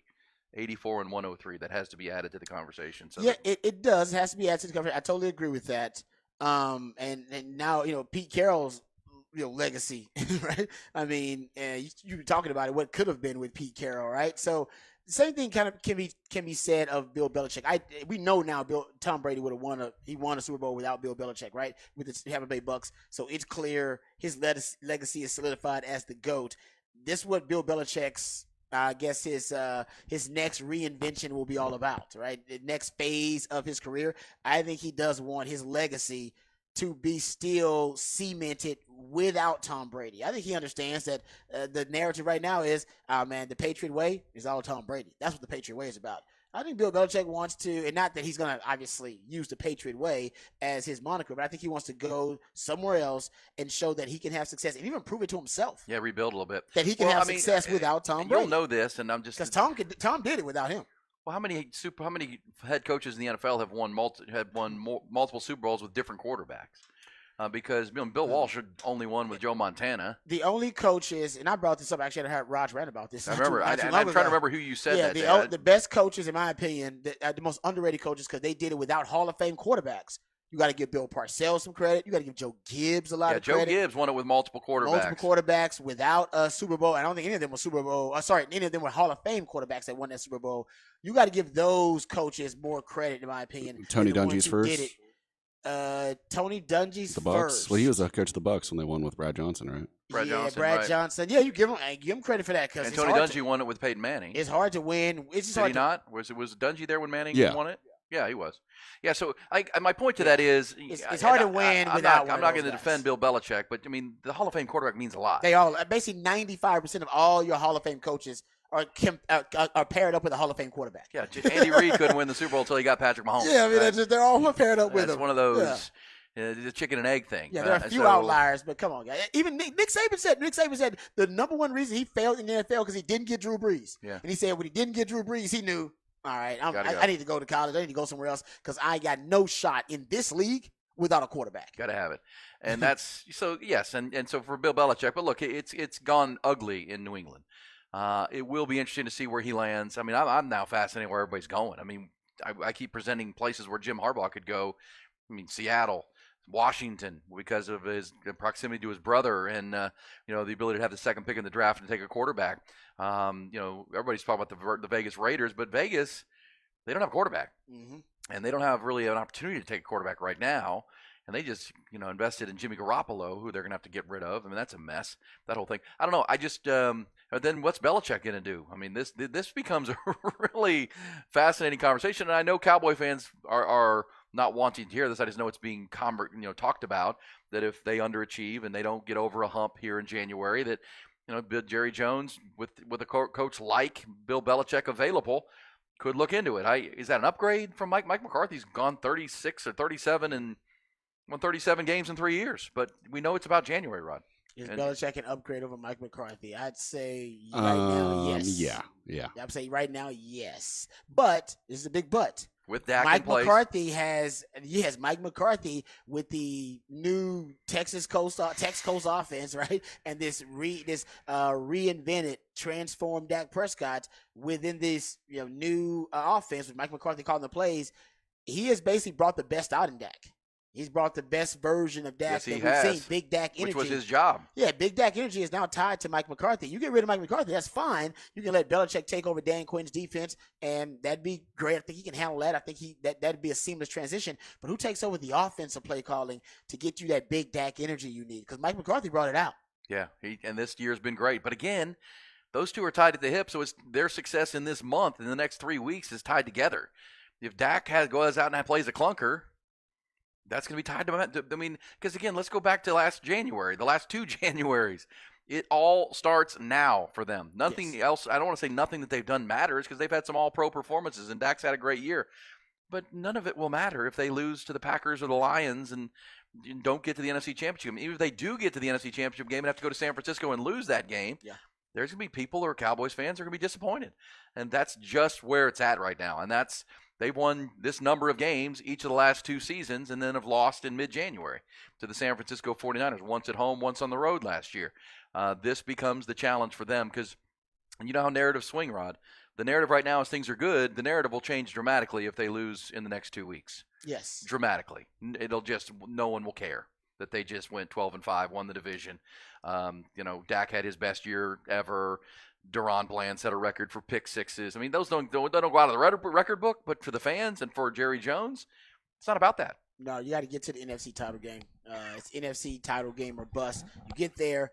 I don't think you have to win it, but I think to secure Mike McCarthy's job and to give him job security, you got to get to the NFC title game. Then I think Mike McCarthy might get an extension, and I think that's when Dak will get even if they extension. lose to the 49ers. That'll be based on the style. If they go out there and lose 42-10 like they did early in the year. No, agree. You got to be competitive at least. But I think they will be, by the way. I do too. Out. And here's the problem for Big Mike McCarthy. If you don't make it to the NFC Championship game, who does? What if Detroit makes it? Well, and they beat you. The team that beat you makes right, it. and it's like, well, Dan Campbell he's ahead of you. He just passed you up. He's passed you up. He's been there. What? Dan Campbell was his 3rd year. Yeah, 3rd year. 3rd year. Mike McCarthy's 5th. Yeah. Yeah, that wouldn't be good. Or 4th. 4th year. 4th versus 3rd. 4th versus 3rd. Yeah, that would be an indictment. Okay, he's ahead of you, and he's got Jared Goff, and you got Dak Prescott. It's not like you're. It's a quarterback. You have the better quarterback. Jared's actually been pretty darn good, but that would be an indictment. That's why I'm saying these narratives on Jared. So anybody that hears that about Belichick and the Cowboys and all this, I think the fans know that this thing will turn quick. And Jerry Jones threw gasoline on it on Tuesday on his interview when he said, "We'll see how these games go." I think he did. Now he came back after it and said, "Look, Mike's under contract and we're good." But yeah, he did it on purpose. He did it on purpose. That was intentional. There's been an odd shift in where Belichick will be the coach at next year. What is that? As of this morning, the Atlanta Falcons have gone from plus 350 to plus 150. All right, so that's not odd to me in that Arthur Blank is a powerful owner in the NFL, who I know Bill Belichick knows well. And Bill's been around the game so long, he knows everybody. And Arthur Blank did not fire Arthur Smith at 12:01 on Monday morning, Rod, to go out and hire a coordinator. I don't believe that. And I believe he said as much. Like, he did not go out, he didn't fire him to go out and hire Bobby Slowick or Ben Johnson or one of these coaches. Now, he may end up down there if you can't land the coach. He did it to go get a big name. He did it to go get a big fish. And is Belichick that fish? That would be, I wonder, because that's a place, Rod and Ty, that we know Bijan Robinson's there. Mm-hmm. There's a lot of talent there. It's mostly offensive skill talent, so whoever his offensive coordinator is would be important. But Bill Belichick can scheme up the defense. That's an interesting place. That's an interesting spot, Atlanta, because it's a division that's so winnable. One of the big advantages that Tom Brady and Bill Belichick had for so long was they were playing in that non-competitive division where the Jets have been terrible. The Dolphins were non-competitive for a long time. The Bills were down until they got Josh Allen. And so they almost won the division by default all those years. Well, that's what the NFC South is right now. It is bad. I mean, the Saints are in cap hell. It's non-competitive. The Panthers are a mess. And the Buccaneers are the Buccaneers, right? They overachieved a little bit with Baker Mayfield, but someone has to win that division, I guess, would be the point. If you're Belichick, you're like, oh, I can go win that division. I agree. Diana Rossini, this is her second report on it. I read the report last week about it that possibly the Falcons would be interested. She's saying now the Atlanta Falcons have been interested in landing Bill Belichick for weeks. Ooh. And Belichick isn't the only candidate they're targeting, but they've been interested in him for a while now. So, yeah, Arthur Blank will definitely do his research, his due diligence on Bill Belichick. My only question would be, Or are you going to let Bill pick the quarterback? Who's picking your quarterback, and who's going to be your OC? And that will continue to be my question for Bill Belichick no matter where he goes. You're right about that. Because when he had a chance to do it, he screwed it up. And he screwed it up bad with the Joe Judge, Matt Patricia thing. That made us think like, okay, maybe Bill Belichick is done. Maybe he doesn't know what the hell he's doing anymore, and he can't keep up with the changing landscape in the NFL. And he brought back Bill O'Brien, which is just a comfort hire for him. But has he done the research on Bill O'Brien? Bill O'Brien hasn't been a great offensive mind in a while. Bill O'Brien's been behind the times. So my question is... Well, Bill O'Brien's great offensive mind was Tom Brady. Yeah, even Nick Saban was tired of Bill O'Brien. He was like, man, get the hell out of here. You bring me somebody else in here. Bill O'Brien's got to go. Once he got another connection between these two. Isn't it crazy how the connections? Bill O'Brien's another connection between them. And so I would be concerned if I'm hiring Bill Belichick. I need my GM to be heavily involved in the OC hire and heavily involved, not heavily, that's GM, but I don't know if I want Belichick picking out my quarterback. Well, let's remember who's also in Atlanta. Rich McKay is in Atlanta. Rich McKay has been a league executive for a long time. And how good are they doing? Well, they've got 2 winning seasons in the last 11 seasons. So well, my point I'm is, saying like Rich McKay's kind of he was in Tampa when they were winning. Yeah. He's got a pedigree. I know, but so does Belichick. My point is, you're talking about pedigree from a while ago. No, I'm saying that moving forward. Point of it is, what I'm saying is, Rich McKay would be able, in my opinion, to say to Bill Belichick, look, we're going to help. I'm going to help you hire the offensive coordinator and the offensive coaches here. We want you here, but he's got enough history in this league. This is not some young guy that's a first-time general manager. This is Rich McKay. He's won Super Bowls. Yeah. He's been around. And you're right, it hasn't been great under Arthur Smith, but that team was undercoached in Atlanta.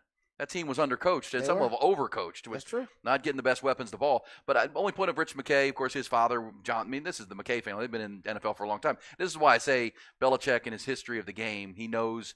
Because guess what? If this was coming, you know who would have known it? Arthur Blank. Arthur Blank and Robert Kraft are – these are guys, and you know how they talk and what goes on. So we'll see. I mean, I think Atlanta. There's a reason why Vegas now has it as the odds favorite. But you're right. It doesn't. There's no guarantee. Doesn't mean it's going to work perfectly. But it doesn't matter where he goes. They need to make sure that they help him with the offensive coordinator hire because he struggles there, period. Yeah. He just goes with comfort hires, and I don't necessarily think Belichick is going with the most cutting-edge, progressive offensive minds.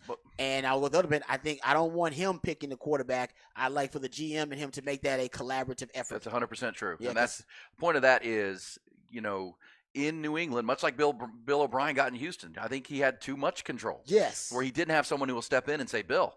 And the only person that could do it was Robert Kraft. And, they had their run-ins. We're going to see this new Apple documentary that's coming out, The Good, the Bad, and the Untold. There were some run-ins there, and Bill had ultimate power. In Tampa, he'll have in Atlanta, he would have power, but he won't have ultimate power. Checks and balances. There'll be some checks and balances to where he's at. Maybe some chain of command. I agree with that. And that might be good for Bill Belichick.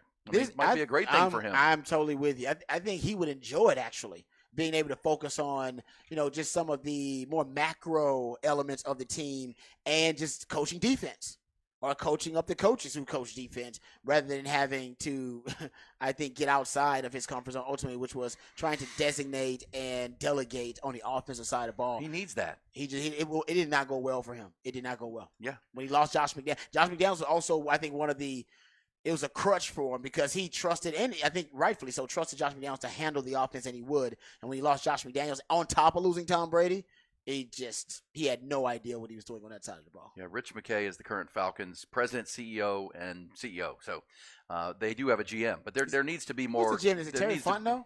Yeah. Terry Fontenot? Yeah, okay. Yeah, there needs to be some checks and balances. Bill Belichick hasn't had that.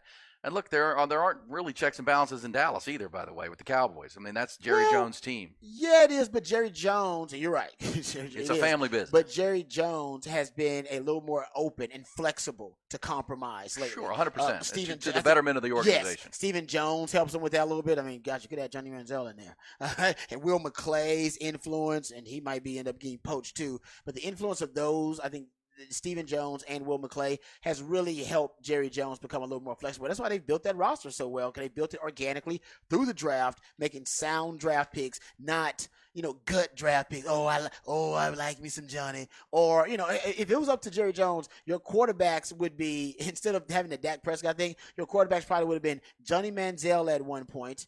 Right? Yeah. It would have been, they tried to trade for Paxton Lynch. Remember that Paxton Lynch thing? Remember Connor Cook? These are all quarterbacks that Jerry Jones thinking, these might be the guy. but the Will McClay influence forces the Cowboys to follow their board. Why do we do all this work, Jerry? If you're going to come in here at the last minute and say, I like this guy, man, let's go. It's like, on our board, it says this player is the best player. We should go with that. Putting this board together. Yeah, that's the Michael Parsons thing. That was their board, guys. That was they like, man, he's the best player on the board. Do we need a linebacker? No, but look at our research. Our research says he's the best player. Let's take him. And it's well, paid and by off the for way, him. that's also been a problem for Bill Belichick. The general manager, Bill Belichick, is hurt the coach, Bill Belichick, in a bad way. He has. And that's more checks and balances that they need if Agreed. he's going to go to Atlanta, which would be a likely spot. So we're trying to pigeonhole these spots. I kind of like the idea of Jim Harbaugh to Washington or Seattle more and more this morning. Not bad. We'll see. And how long before Vrabel is announced as the head coach? Vrabel to New England makes too much sense. By the end of the day, we're going to maybe close the business. And you know what? That would allow for Robert Kraft to bring in a Mike Vrabel who kind of, because look, there are going to be a lot of fans in New England that aren't happy with this. That Bill Belichick is Bill Belichick. It's kind of like when Tom Landry was let go of the Cowboys. There's just too much history there for fans not to be upset about it. But Vrabel soothes that a little bit. His success in Tennessee soothes that, and then Robert Kraft can put some checks and balances in place. He can hire a general manager that can see eye to eye with Mike Vrabel. That's going to be important. But you've got to bring in someone that can handle the roster, draft better, and let Mike Vrabel coach it. I think would be a smart move in New England. Yeah, he's one of those coaches potentially that might be able to win a Super Bowl without a Hall of Fame quarterback. Vrabel? Think about it. What he's done there at Tennessee. It was never – Ryan Tannehill was the best quarterback he had. Yeah. He was winning playoff games with those guys. Yeah, we'll see. It's all moving fast, folks. We're also watching the college level where the Longhorns need a defensive coordinator with Bo Davis out. D-line coach. Or D-line, defense coordinator. That's PK. PK's the DC. And the co-DC, Johnny Nansen. But Bo Davis to LSU, and now what they're going to do there. We'll talk more about that behind the burnt orange curtain. Also, the Nick Saban move obviously is a massive one in college football. Will it be the only one? It can't be. No, I can't be. The butterfly effect will force some other blue bloods. I was going to say, it won't be the only one because the Jim Harbaugh thing is bound to happen, which will open Michigan, which, who knows what that's going to look like. Does that affect LSU and Oregon Brian loses Kelly? their coach because of it. Then Oregon's got it open. Oh, yeah. No, man. Well, the thing I was going to mention there is, and this kind of flies in the face of our conversation, but if Kirby Smart, like if Bill Belichick doesn't want to go to Atlanta and the next choice, if Arthur Blank did want to hit a home run here and go big, would Kirby Smart be the next call? If that job would come open, considering how he's built that roster, can you imagine? Think about Arthur Blank. That might be a more attractive job than Bama, considering the roster. Yeah, think about Kirby Smart looking at that, going, "Wait a second." And if you're Arthur Blank, you're like, "Well, his offensive coordinator Tom Monken just went to Baltimore and had huge success." Very true. Kirby Smart's all about lines of scrimmage, coaching, culture, defense. NFL that wins at schemes. any level. They play NFL caliber schemes on defense. They do. Yeah. And Todd Monken left Georgia to go coach Lamar Jackson, and it got a lot better. So there's something to that with Kirby Smart, and as you said, that's a good point. Yeah. So man, then Georgia's open. Good. Georgia would be open. Like I said, and remember, when Mack Brown left Texas, that was when he retired or whatever temporarily. That was a huge vacancy in terms of for a blue blood college football program, and we've talked about the butterfly effect of it, and it's hard to quantify. But there was a Sports Illustrated article, and I believe it wasn't Sports Illustrated. It was ESPN. It was ESPN, actually. Matter of fact, it was both. It was ESPN did one, SI did one. I want to say Texas Monthly also did one of these too, where they tried to quantify the butterfly effect of Mack Brown leaving. And in the ESPN article, it said this about Mack Brown's decision, or obviously to step down or retire, whatever it was, or forced him out. It said it affected the jobs of 103 coaches and influenced coaching changes at 47 college programs, 4 NFL teams, 2 high schools were impacted as well. It went on to say that of the 1,280 plus head and assistant coaches in FBS football, this is from the Texas Monthly article here, the jobs of at least 5% of that group were affected by Mack Brown's decision to step down. Man, it says that the effects touched powerhouses like Bama, Florida State, USC, and Georgia. Each lost multiple assistants that offseason, due in some small part or large part to Mack Brown's coaching decision, the butterfly effect. It said Petrino's hiring of Greg Brown even prompted renowned Alabama defensive coordinator Kirby Smart to take over the coaching of the Tide defensive backs. It just said all over college football and the NFL, you could see the butterfly effect of that Mack Brown decision to move. Well, similar research will be done on the butterfly effect of Nick Saban, and what happens if Nick Saban happens on top of Jim Harbaugh off of a Nampa. I mean, 2 of the 4 coaches who were just in the Final Four, could be open here as of pretty soon, as soon as Jim Harbaugh makes his call. So we'll certainly follow. And if Kirby Smart were to open, I mean, gosh, that's 3 of the top 5 jobs in America right now. Yep. Available. Saw that a couple of years ago when Notre Dame came open. LSU was open because obviously they made That the Orgeron. move, and then you had Lincoln Riley. I Because believe in USC Oklahoma. was open and Oklahoma was open. So we had that a couple of years ago. Maybe we're just going to see – we're at a point now where blue bloods are not going to be the kind of destination jobs that they used to be for coaches, where coaches will stay there for decades at a time. It just doesn't happen. You don't have that kind of security anymore. Maybe it's – Well, and look, and the other part of it is the changing face of college football. And if you're a guy like Kirby Smart and you're thinking, you know what, I dominated, I won back-to-back, should have been in again this year, but we couldn't beat Nick Saban. Maybe I don't want to deal with this. Let's go to the NFL. If they're interested in them, that would be a big decision. Yeah. To let them figure this out. I'm going to go coach NFL ball. Well, honestly, let's talk about it though, because isn't basically college now becoming a little bit more like the NFL in terms it of just roster doesn't have the construction? guardrails though. Yeah, exactly. So some would argue the NFL's a little easier. Yeah. Because at least I know where I stand in the free agency. There are rules to it. That's at least what I'm I know saying. a salary cap has an actual salary cap. I got a number there associated with, as opposed to that's an NIL limit to your resources, but we don't know what that is from year to year. So I could totally see guys like Nick Saban just getting tired of that changing landscape and deciding I'm going to retire, or coaches going to NFL because these schemes now aren't league specific anymore like they used to be. It used to be like, this is an NFL offense, this is a pro style offense, this is a college offense. More and more those offenses are starting to look They alike. cross over. They cross That's over. what I'm saying. I think They're if you're trickling Kirby up. Smart, you're like, Yeah. I've accomplished everything I can. Kind of like Jim Harbaugh. I'm a good ball coach. Accomplish what I want. Yeah. I can win at the next level too, and I don't have to deal with NILs and boosters and transfer portals, teenage kids, all this. Yeah. Which then there's got to be an allure there. And if you're Arthur Blank, let me ask you this: if you're Arthur Blank, would you rather have Bill Belichick or Kirby Smart? Right now? Right now.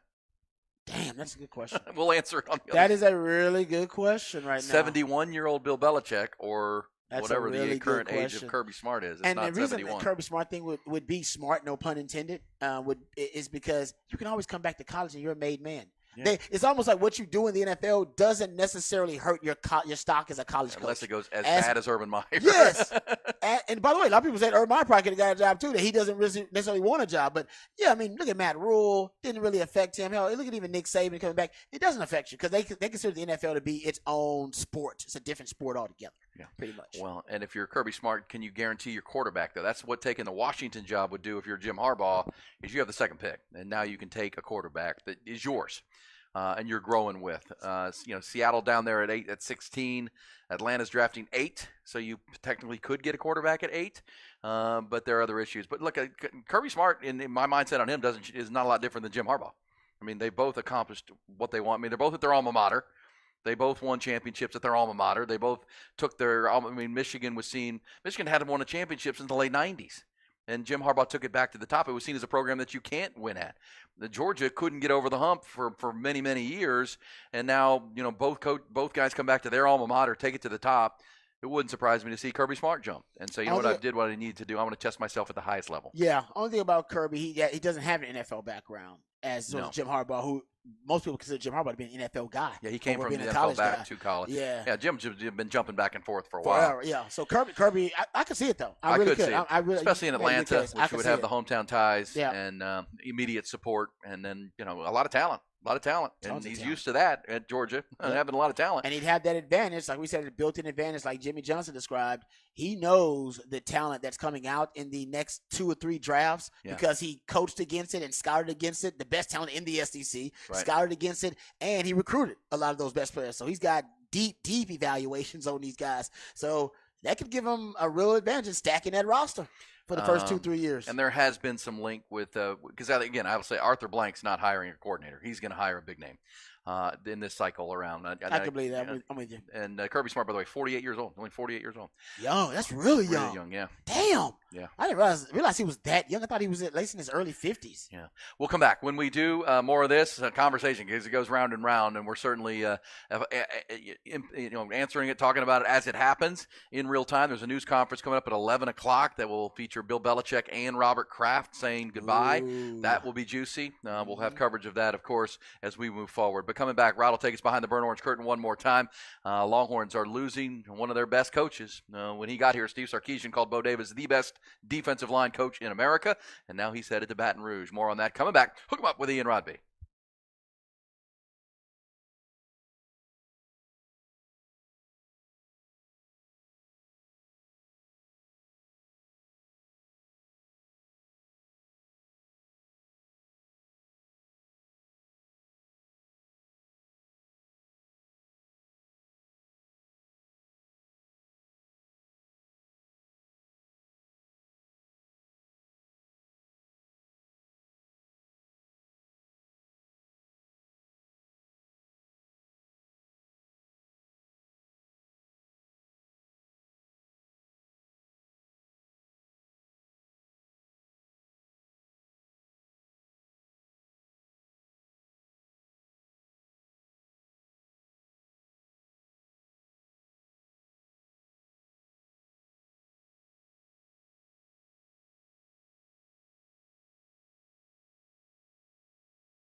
All right, folks, Underdog Fantasy, I'm certain now that your fantasy football league is over, unless your league does a playoff run or something with playoff games. But look, the season doesn't end, though. Your ability to win some real money on your favorite games that you're going to watch, NBA, NFL, the playoffs are here, best time of year in the NFL. Underdog Fantasy is the way to do it. You're going to watch all these games anyhow, starting Saturday afternoon with the Texans and the Browns.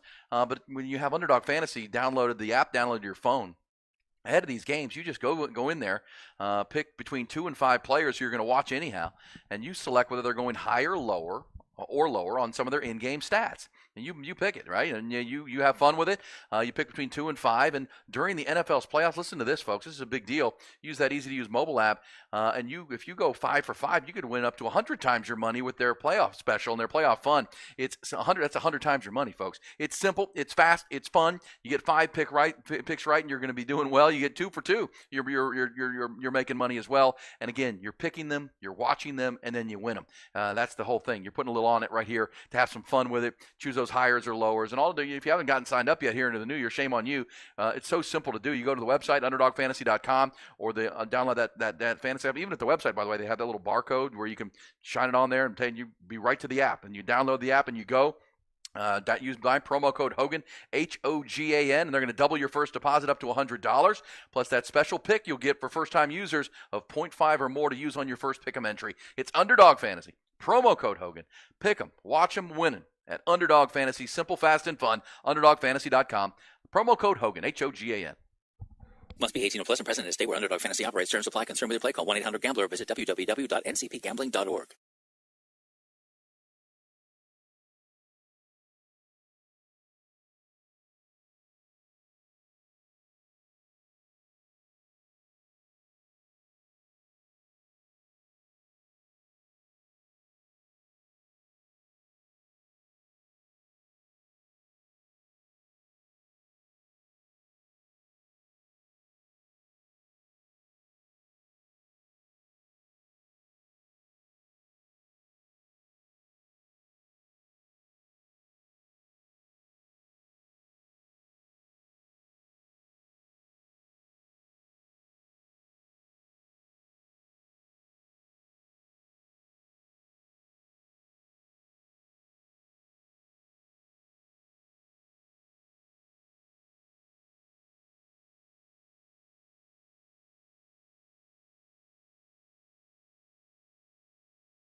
Aaron Hogan, Rod Babers.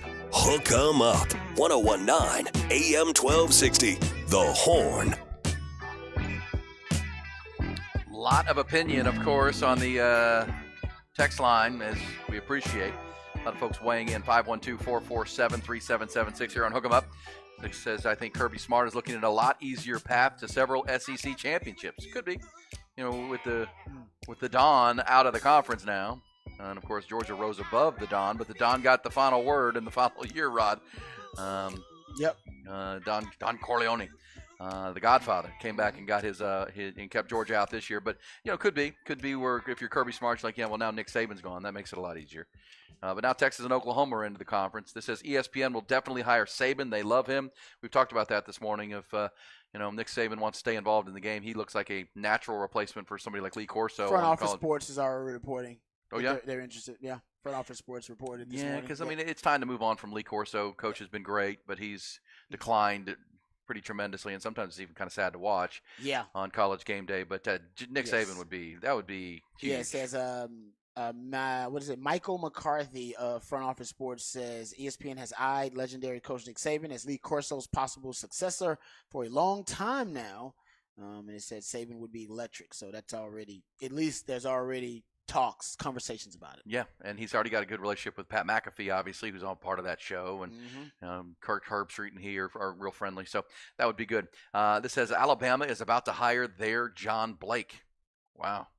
Their John Blake. Of course, John Blake was Oklahoma. And look, all blue blood programs have gone through. That's scary then, because after John Blake was Bob Stoops. That's right. Eventually they get it right. It takes a while. They get it right. That's scary. That can be scary. Listen, the Crimson Tide had legendary coach Bear Bryant and then Gene Stallings. They'll be all right. They'll figure it out. If the next one ain't right, they'll figure it out next time around. But between Gene Stallings and Nick Saban, there was a run of Mike Dubose, Dennis Franchione, Mike Price, Mike Shula. Yeah. So they've been there. Oklahoma's been there. Texas has been there. Texas has been there. USC has been there. It happens. Yeah, the one school that has avoided that is Ohio State. Ohio State is Michigan went through it. The one school that's avoided is Ohio State. Ohio State's done a really good job. Their coaches like Ryan Day's now the modern day John Cooper. He does everything else right. He just can't be Michigan. Just can't win the big one. And that got John Cooper fired. Mm-hmm. Not being your rival will get you fired. But they went from Woody Hayes to Earl Bruce to John Cooper. And then John Cooper couldn't beat Michigan, so they hired Jim Tressel. Jim Tressel to Urban Meyer. With 1 year of Luke Fickell in there. 1 year of Luke Fickell as an interim coach. And Luke Fickell's a hell of a coach, actually. Yeah, and he wanted to be really good. So it turns out they just know how to make good hires, man. They know how to hire That's the one coach. blue blood program has not had a long stretch of losing. Bad hires. Or mediocre football. Yeah, bad hires, man. For whatever reason. But, Alabama had theirs from 1997 to 2007 when Nick Saban was hired. It's inevitable. It was a 10-year period. Yeah. USC. And USC maybe still haven't found their coach since Pete Carroll left. I thought they had it with Lincoln. Lincoln can't coach. He won't learn how to hire a defensive coach or coach defense, and we'll see. But that's becoming a reputation for him. And does Oklahoma have their? I think Texas feels like they've got their guy in Steve Sarkisian. Is Brett Venables.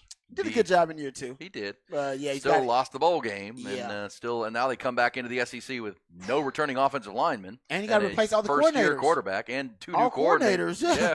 That's what really concerns me. I'm like, man, who's got to replace all their coordinators and your quarterback heading to the SEC? If this was in Austin and we were talking about no returning offensive linemen, a new quarterback, two new coordinators, in your first year in the SEC. Wouldn't feel good. Not ideal. Not ideal. And Texas has all their coordinators and a returning quarterback and 4 of the 5 starting offensive line returning.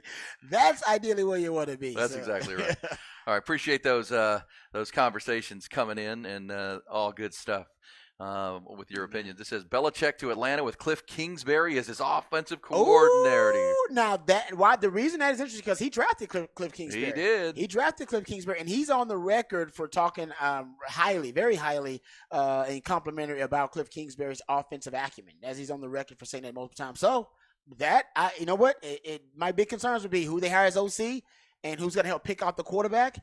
I would have some confidence in that formula of having a Cliff Kingsbury there. We know he has a great eye for quarterbacks too, quarterback development, great offense, and then you combine Bill Belichick's brain power with Cliff Kingsbury and the GM, and then they help pick out the quarterback of the future. That makes sense. Good message there. Good thought there, Outlaw. That is a good one. That's kind of alongside of the one saying Jim Harbaugh to Washington, not far from his brother in Baltimore. So but different conferences, so you can be close to brother. Mm-hmm. Grandpa and grandma can come and hang out and be rooting for both teams on a train ride, and you won't have to play each other unless you're in the Super Bowl like you were in 2013. I like that. I like that too. Yeah. All right, let's go behind the burnt orange curtain one more time this morning. And they were all asking themselves the same question. What is behind that curtain? All right, let's talk about the big news on the 40 acres, which was the departure of one Bo Davis. Expected departure. It's been reported that he is indeed leaving to return to his alma mater, LSU. And he was described by Steve Sarkisian multiple times as the best defensive line coach in the country. And Sark's not the only one that feels that way. A lot of people feel like Bo Davis is one of the top 3 best D-line coaches in the country. There are reports that Texas did not make the biggest offer. Did they not make the big one of the final offer for Bo Davis that LSU did offer between 1.3 and 1.5? That is the reported number to get Bo Davis to flip. But I will say this: I don't think it was all about the money. Yes, of course, it's always in some sense it's a factor. That dollar figure, yeah, dollar figure. But I do think the reports from Chip Brown, the reports from Kirk Bowles, both talking about his willingness to go to somewhere where he could coach his son, that he actually wants to coach his son. His son's name is Bo, coaches who actually plays at Southeastern Louisiana. And if there's any chance that he could coach his son, which I think there's a better chance of him doing that at LSU, considering he plays in the state of Louisiana, that is something that also motivates him. Also, his alma mater, being LSU, I'm sure was a big factor as well. He hasn't coached D-line there, he was a strength and conditioning coach there during that time. So I think there were other factors that were pulling him, influencing Bo Davis, not just the money, but the bag is a big part of it. And Texas reportedly did not make the biggest offer. That LSU actually, their final offer was a bigger offer than Texas. So there is some concern for Longhorn fans that you're losing one of the best D-line coaches and you won't be able to replace him.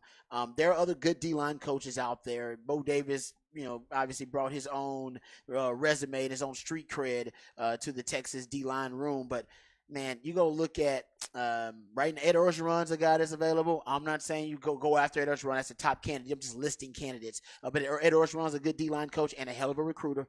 There is some stipulation, I believe, in his contract about him coaching in the SEC. But if you hire him, I don't know, within the next couple of months, you won't have to worry about that because Texas technically isn't in the SEC right now.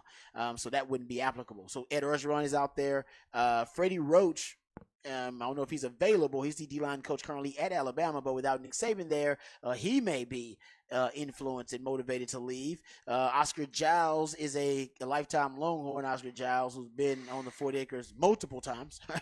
He's been on the 40 acres multiple times coaching, but whether you're talking about his first stint with Mac Brown or you're talking about his latest stint with Tom Herman, Oscar Giles' resume speaks for itself. I mean, all the guys, not all the guys, but a lot of the guys that Bo Davis was able to turn into draftable prospects on that D-line, I mean, they were essentially recruited by Oscar Giles. So it shows he can recruit, right? Your Tavondre Sweat, your Burrow Ojimos, your Colburns, your Alfred Collins, your Vernon Brodens. I mean, those are Oscar Giles guys. And Bo Davis did a great job of coaching them, but in terms of recruiting, Oscar Giles was the one that brought him in. If you go look at Oscar Giles' first stint at Texas, you can see the development aspect of it. Guys like Alex Okafor and guys like Charles Omenihu and Puna Ford and Malcolm Roach and Sam Acho and Arakpo and Kendall. I mean, it goes on and on. You've had a lot of really good D linemen under Oscar Giles' tutelage and development. So Oscar Giles is a guy you can throw out there. He's coaching D-line at Wyoming right now.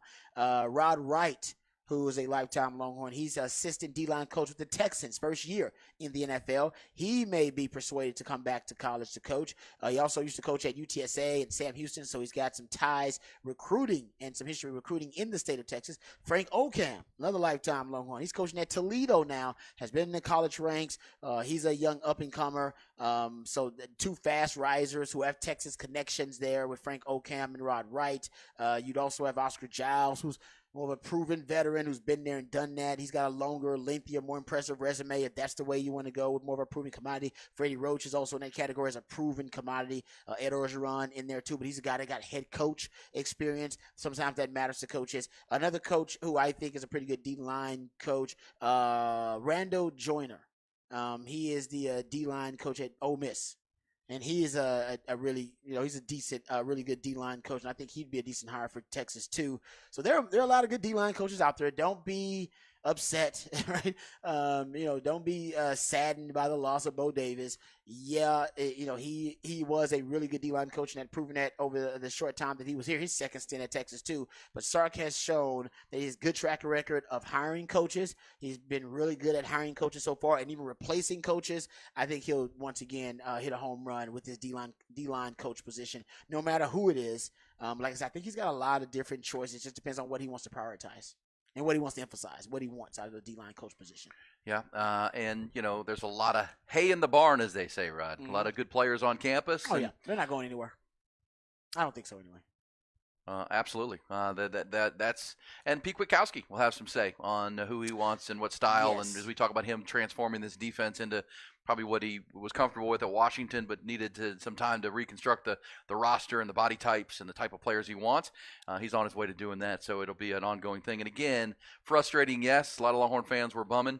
But same time, it's just part of running a good program. I mean, when you run a good program and you're building and doing the things Texas is doing, you're going to have other – I mean, why is as we said, Matt Moscona, who covers LSU, does radio in Baton Rouge. He said he reported that LSU made the defensive line coach and getting Bo Davis back to his alma mater as almost more important than even the defensive coordinator hire. That's crazy. There was that much of a priority. That's wild. Because look, I mean, you can understand LSU fans after year of being great on defense but no offense and no quarterback, offensive weapons but no quarterback. Mm-hmm. Then you finally win it with Joe Burrow. Okay, great, but then it disintegrates around at Orgeron. And now you got Brian Kelly, and the offense was historically good. I mean, the offense they had this year with Jalen Daniels kind of rivaled Joe Burrow's offense. It was great. Well, they couldn't stop anybody. Couldn't stop anybody. It's like, what do you mean? Now we can't get any defense at LSU. At LSU, what? Yeah, no, but yeah, it's like it fired the whole defensive staff. And CB, I'm glad you brought it up because I haven't brought it up, but I remember Coach Shipley brought it to my attention because I didn't think about it either. That the new defensive coordinator at LSU, Blake Baker, is the brother of lifetime Longhorn Bo Baker. Bo Baker. He's a good dude. Yeah, and I didn't realize. I was like, oh, yeah, he is. I didn't think about that. I didn't see. Actually, I went to lunch with Bo. Maybe it was last year, earlier this year. He was your teammate. Yes, Bo Baker. But his brother is the defensive coordinator, Blake Baker, who is was it Missouri? LSU. Yes, it's LSU. So I knew that because, like I said, Coach Shipley brought it to my attention. I didn't even think about it. And I forgot all about it. And I hadn't mentioned it, but yeah, it's a great point. Great nugget once again by my man CB. Way to go, CB. All right, so we will continue these conversations, to say the least, Rod. They're going to be ongoing, and it's ever-changing every day. We got new players into the portal, new players the Longhorns are chasing in the portal. We got new players off to the NFL. Wow. So, yes. We're not lacking for headlines. I thought when college football was over, I'm like, okay, now it's going to die down. Oh, no. It did not die down. I think that it doesn't change. I mean, it's going to be up. December was no longer much about bowl games. It was about the Final Four and then portal. Yep. Who's going where? And now it's the coaching carousel time. And now that the season is in the I don't think the coaching carousel has been this lit. Maybe. Not in a while. I don't because I know it's ever been. You accurately are pointing out the Notre Dame, USC, LSU year, but to me that's not even on par. If Georgia were to open, it would be something we haven't seen before. Because look at right now, because those are all historically good programs and great programs. Notre Dame, LSU, and USC. Those are blue bloods. Blue bloods, 100%. Yeah. But this would be blue bloods who were, because Georgia's become one. These would be currently Michigan, Alabama, and Georgia are 3 of the 5 best programs right now. Yeah. In the country. That's true. Period. Yeah. And that doesn't. They all could be open. That's true. Like, come on. That's a good point. Like that doesn't happen. No. Like I said, we've seen blue bloods all be have vacancies at the same time. That just happened a couple years ago, but they weren't great. That whole reason they had vacancies because those programs weren't necessarily achieving at a really high level. You're right. That's a good point. I hadn't thought about it. Because these are all on It's built top. I mean, different. Georgia's mad they didn't get in this year. And Michigan won it, and Bama dang near beat them. I mean, these are all elite programs. Top 5 teams, right? Top 5 teams. Georgia was like was they 6? I think they're 5. They were 5? So, they're 5. top 5 teams? Yeah, you've never seen that. No. This is And crazy. you'll never see it again. And Georgia coming open's not happened yet, but it makes kind of sense with Atlanta potentially with what Arthur Blank's looking They for. can't get Belichick. Looks like that may be the second best candidate for him. He wants a proven commodity. Did you come up with a determined answer? Would you rather have Belichick or Kirby right now? 48-year-old Kirby Smart versus 71-year-old Bill Belichick. Man, I think I might go Kirby. Oh, man. Right now. Right now. Yeah, right now, Kirby is, I think, a better choice. But I would say this, Belichick defenses have not fallen off as much as people have said. Like, his defense have been pretty consistent. It's just the decisions that he's made on the offense he side needs of a the general ball manager. have been It's not him. dreadful. Yeah, they've been dreadful. Horrible decisions. And I think Kirby Smart will make better decisions for the complementary, football, for the entire construction and blueprint of the team. Belichick will take care of the defense. I don't know. I don't have faith in him taking care of the offense. Not Agreed. right now. Agreed. Yeah. All right, we'll come back. We'll hit a little round of what's popping before we get out of here. Hand it off to Jim Rome, Rich Eisen beyond that, the sports complex this afternoon. We'll get you some what's popping. Coming next on Hook 'em Up with Ian Rodby.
Yeah, I'm a slow learner. I think I just heard that for the first time. That brand new whip just hopped in. Is that what he says? Yep.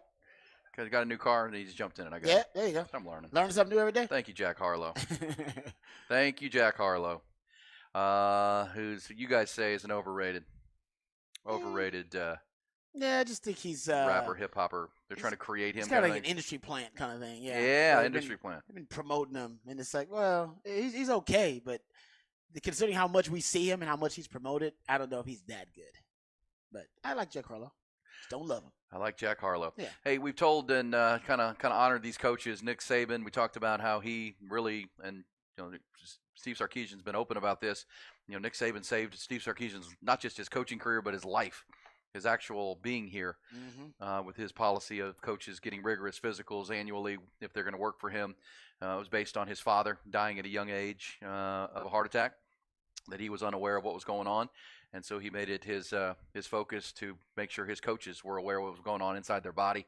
And, even up to the Final Four last week, there was a great story on Game Day, ESPN did, with L'Oreal Sarkisian and Steve Sarkisian telling the story, showing the scar of his open heart surgery that came as a result of one of those physicals that, it was a code red. I mean, it was a get in here. We got to get in here immediately and fix this problem, or else, and Sark's only 47, 48 years old. But this is when he's in his mid-40s, Rod. And it's one of those things. It's something we all should be doing. You see that story, and I'm like, man, I'm 51. I haven't been in for a heart test in a while. I've done my other stuff. I need to go back for a full rigorous physical. I'm a father. I'm hoping to be a grandfather at some point. I don't. We just don't know. And you could have a ticking time bomb inside your chest if you're not taking care of it. So we appreciate that. Also, somebody said he said my favorite texter said my favorite Pete Carroll story was when he was at USC. In his off time, he would drive around the inner city neighborhoods of in the cities or the areas of LA, and he'd see groups of kids, and he'd stop, and he was Pete Carroll, and so he'd be asking them, why aren't they in school? Why aren't you in school? And he'd try to mentor them, which is a pretty cool thing to do. Wow, can be dangerous too at times, but that's Pete Carroll. I mean, Pete Carroll's a rock star. He was a made man around there at that time. Yeah, he could get out of his car. Nobody gonna do nothing to Pete Carroll in South Central. Or in Compton, he go hang out there. I've said all morning that we were talking this morning about the three greatest football coaches of my adult life. I mean, when I really started watching football. Now, if you go back to when I was born in the 70s, you had the Tom Landrys and the Chuck Knowles and the Bill Walsh and Joe Gibbs and those guys. But, when when I'm 16, 17, 18 until now, when I'm 51, these are the three best football coaches of my life. I mean, this is, Bill Belichick. This is Pete Carroll, and as I said, what could have been with a couple of goal line or short yardage situations. They beat Texas in that Rose Bowl, Rod. Bears repeating it in What's Popping. If they win that Rose Bowl, which all Texas fans are thrilled that they didn't, but Pete took a lot of criticism, and Steve Sarkisian took criticism. Why wasn't Reggie Bush on the field? Hey. Even Mac Brown was asked after the game, what would happen if they had run a play action pass or something different? Mac Brown said he'd still be running. Like, we were selling out to stop LenDale White. That was our plan. Smart move. And they guessed right, and Pete Carroll didn't get it, and they gave the ball back to Vince Young, and the rest is history. But if they get that first down and run out the clock, and if Marshawn Lynch gets the ball from the goal line, we'd be talking about Pete Carroll in a different light. We'd be talking about Pete Carroll who won 3 straight college national championships and then 2 straight Super Bowls, all within about a 10-year period. Yeah, it'd be the greatest football resume for any coach ever at college or the pro level. There'd be no dispute. He'd be the GOAT. Go back to back to back. Yeah, he'd be the GOAT. And then go back to back in the NFL. Yeah. Not long later. I mean, he'd be 10 years later. Yeah, I mean that's how close he was to being the greatest coach, in my opinion, of all time. And I have no doubt that Nick Saban is the greatest. I think of anybody's lifetime. I think Nick Saban is the greatest college football coach of all time. He'd probably cede to Bear Bryant or some others, but his resume is unmatched. And Belichick, whether y'all like it or not, with Brady or without Brady, he's still the GOAT in the NFL because of the titles. Which is why he probably still wants to coach, because he wants to chase down the great Don Shula. And he wants his legacy to still be cemented without Brady. People to go, oh, you know what? He actually was able to achieve without Brady. By the way, thank you to CB. He just sent me that Steve Sarkisian story from SportsCenter, or from College Game Day. I'll retweet it right now if you didn't see that. It's worth watching. Very heartfelt from Steve Sarkisian and his love for Nick Saban and appreciation for the doctors there, and because he literally would not be here. It's grateful. He better be. That's an aha moment there for sure. I retweeted that, re-X'd it. Thank you, CB. Rod, have a good Thursday, man. Yeah, it was an easy day at work. Just talking coaches. Just talking about all-time great coaches all day. Something tells me that might be the case tomorrow. It could be, especially if there's some movement with one of these vacancies. Man. Hey, Ty Henderson, great stuff, my friend. We appreciate you as well, producing the program. We'll do it again on a Friday, 5 more hours into the weekend. A lot of wild card previews of the big games this weekend.